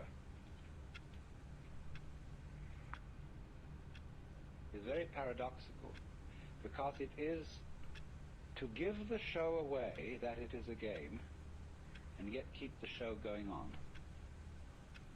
There is something about a joker of a now you see it, now you don't character. So that even when somehow you find in studying all these Hindu and Buddhist texts that when they're discussing one's awakening to the very final secret, somehow there is the feeling of, well, what did we get? Because you step into a new dimension. You see from the standpoint of this sort of awakening that really and truly you were awakened all the time. Imagine going through a gate in a wall. Here is this great barrier. You walk through it, you turn around, and the wall and the gate have both disappeared. And you see you were always there. One of the most extraordinary things that happens in entering into a sort of mystical state of consciousness, one of the most delightful things about it is the discovery that you don't have to stay in ecstasy. That ordinary consciousness is all right too. Boptis underscore Is part of said, the whole maybe total pausing fitness wasn't of things. allowed. You see that everybody is, as it were, right in the place where he stands. Imagine a pearl necklace, how it's arranged. Down in the center they put the big pearls, and then they trail off slowly until there are very tiny pearls at the back. And so it doesn't matter whether you're a big pearl or a little pearl. You all constitute the harmony of the whole. So they say in Zen Buddhism, a long thing is the long body of Buddha. A short thing is the short body of Buddha. Or in the spring scenery, Boptis underscore there's nothing superior, said, nothing inferior. we failed commitment, Flowering branches possible grow only caused naturally, by the loss some of app short, focus some that long. has to happen to manage stream. So from that standpoint, you see, everybody is seen to be a perfect manifestation of the Godhead, or of the void, or whatever you want to call it. Everybody. And even though the very fact that they don't know it, and that they're unhappy, that they quarrel, etc., etc., etc., is still a manifestation of this. The whole thing is seen like this. Just as I was discussing the balances of a garden in which the birds eating the worms and the snails eating the lettuce, all these processes of conflict build up the ongoing miracle of the garden itself. So in the same way, things that you see in yourself as neuroses, as forms of ill health, as things that you shouldn't be, they are your slugs and worms. And there is nothing at all in your whole being that's unnatural. All of it is an integral part of the game. And if you weren't as awful as you are, you might be creating very serious trouble. Now, I don't want to say that so that you can say in turn, Well, let me be more awful still. You know, St. Paul got all tangled up in this. He, having explained that without sin there could be no grace, he said, shall we then sin that grace may abound? And his Greek, you know, mithi genito, heaven forbid. But this is, of course, a problem that simply has to be faced, that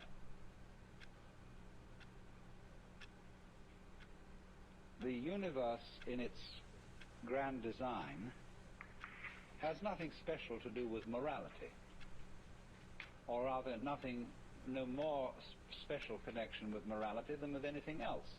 Morality is a part of the universe.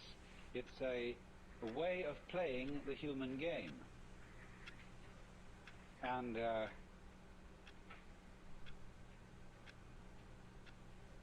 but the thing itself is really beyond good and evil. Now, as I see it, that's the way it is, and whether one likes it or not, it's always still up to you how you want to behave. If we try to get people to behave decently by scaring them and saying that if they don't behave decently, they'll be out of sorts with God, this doesn't help at all, because it merely inculcates a new kind of fear and a new kind of false basis for morality. One can only be moral because you like to do it that way. There really is no other reason whatsoever. And to try and find other reasons always perverts morality. In just the same way, the powers of the universe, the power of fire, the power of electricity, the power of steel, they are neither good nor evil. You can use either one for the blessing of people or for their destruction. And so the truth itself, I mean, the foundation reality of the world is something like that. Although it does have this certain edge to it, and so does all human activity. And the edge is something like this. Those powers that we call positive are always in a process of overcoming those that we call negative. It's the nature of the positive to win and the nature of the negative to lose. But win and lose always go together. Nobody wins unless somebody loses. Nobody loses unless somebody wins. Their relationship is transactional in the same way as buying and selling. But if it were the other way round, you see, if the negative were always in the situation of overcoming the positive, you would get a universe that would not be a continuing game. It would be 100% tragedy.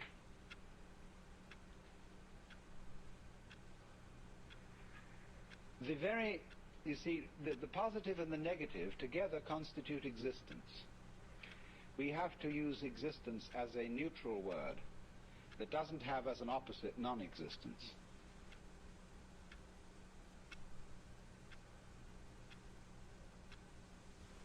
Existence already includes non-existence. You could say being and non-being constitute existence, just as we know physically sound is constituted by sound silence in very rapid alternation.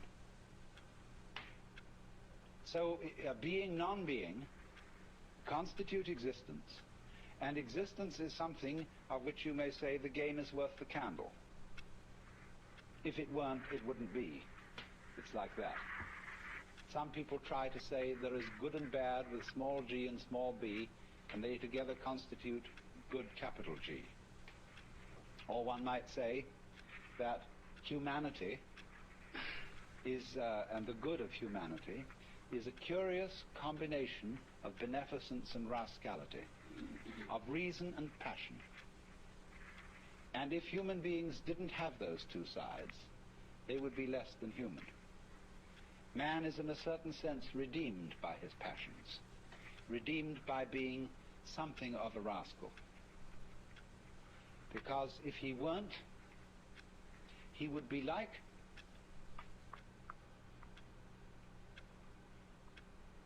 a stew with no salt in it. The salt somehow is something that in a large quantity is horrible, but in a certain small quantity delightful.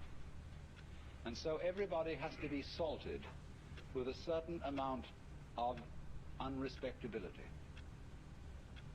Otherwise they're impossible and intolerable. The only thing is, as a fervent cook, don't overdo it. It is in that respect, you know, that it's said of great gurus in India. They have a very funny thing they say. People, Westerners, go over and they meet this man who's supposed to be extremely holy. And they're all agog, you know. And then after spending a few days with him, they begin to wonder. They find he smokes cigarette. They find that he occasionally loses his temper. And they begin to think, well, is this man so holy after all? I mean, he surely should not be dependent on these little habits and luxuries and so on. And then they find he has a girlfriend. And then they leave because they're so scandalized. Well, then the Hindus say, now you shouldn't get so upset about this, because if this man didn't have a few little vices, he would cease to manifest. He would simply disappear. And he has to have these things to keep him grounded, to keep him in the world. Or if suddenly, you know, he gets terribly angry with a certain student and seems to lose his temper, they say, oh, no, that's a tactical anger. That he did on purpose to wake you up to something. It was for your own development and for your own good. He didn't really feel angry at all. Oh dear. But do you see the point? There is something in the fact that if he didn't have these little attachments, he wouldn't be manifesting. He'd simply disappear. There's something in that, only don't take it too piously. I think you get the point. So then, we now have to explore a very important aspect of the Joker as equivalent to Gurdjieff's Sly Man. You see, he points out the four ways: the monk, the fakir, the yogi, and the sly man. And all the first three ways are ways of great difficulty. They involve a very, very strenuous discipline. And of course, as we get it through the books about Gurdjieff, the way of the sly man involves a discipline too. But I think there's more to be said about the way of the sly man than appears in any of those writings, because this is very closely connected with the whole approach of Taoism, the Chinese philosophy of Wu Wei, or non-aggression, and with what is called in Buddhism the middle way. When the Buddha first discussed the middle way, he put it like this. He said, to try and solve the problem of suffering by immersing yourself in pleasure only leads to a hangover. To try and solve the problem by asceticism also brings no liberation. You merely get tied up in a kind of masochism where you say, I know I'm right just so long as I'm hurting. And all that is doing is expiating your kind of infantile guilt sense. So he said there is a middle way between asceticism on the one hand and hedonism on the other. But actually, the middle way is more subtle than that, and it's beautifully discussed in Professor Baum, a book called The Philosophy of Buddha. That's B-A-H-M, Professor of Philosophy at the University of New Mexico. And he gives a very, very fascinating analysis of the middle way in the form of a dialogue, whereby it works simply like this. The student brings a problem to the teacher, and he says, I suffer, and it's a problem to me. And the teacher says, you suffer because you desire. If you didn't desire, you wouldn't suffer. So try not to desire. And the student goes away and says, I'm not very successful in this. I can't stop desiring. It's terribly difficult. And furthermore, I find that in trying to stop desiring, I'm desiring to stop desiring. Now, what am I to do about that? And the teacher replies, do not desire to stop desiring any more than you can.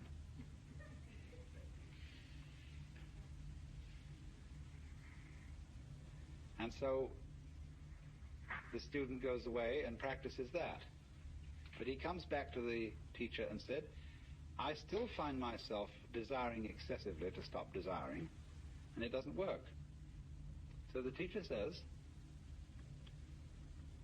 do not desire too much, not to desire, to stop desiring. Now, do you see what's happening? Step by step, almost like Achilles approaching the tortoise, the student is being brought together with himself to the point where he catches up with his own inner being and can accept it completely. And that is, you see, the most difficult thing to do, to accept oneself completely. Because the moment you can do that, you have, in effect, done psychologically what is the equivalent of saying in philosophical or theological terms, you as you are now are the Buddha, just as I was explaining a few minutes ago. That's unbelievable, because we are always trying to get away from ourselves as we are now in one fashion or another. And it's only we will only stop doing that through a series of experiments in which we try resolutely to get away from ourselves as we are. So that is the middle way. But ordinarily, in these other ways, the way of the yogi, the fakir, and the monk, the individual makes a big thing out of the work of liberation, and especially likes the kind of teacher who will put him through the most severe paces. It's interesting how there arise from time to time schools in the West where someone comes along offering, people say, look, it's all very well to go to discussion groups and talk about these things, but that's not the real thing. What you need is really to get down and do some work. And often these teachers are very rude and very stern, but people love it. And such a person will always attract a great following. Because people get the feeling, now we're at serious business here. This is really something, you see. And this, you see, though, can be an awful problem. Let's suppose that you have some difficult and distressing habit, like drinking too much. And you're assured that once you've become the victim of this habit, it's an extraordinarily difficult thing to get rid of it, and it requires intense willpower. And so that kills you right off. You're a dead duck from then on. It's as if, you see, you had said to the devil one morning, look, I'm going to get rid of you. Bobtus_ said. I'm not going to Steam have says anything it to was do with you unlocked anymore. at 4:59 p.m. So yesterday, the devil, who is an archangel which and makes terribly zero clever, sense. is That all was set Monday. for you. And because he knows that you are getting out of his way, he surrounds you with greater temptations than you ever imagined. If you are going to outwit the devil, it's terribly important that you don't give him any advance notice.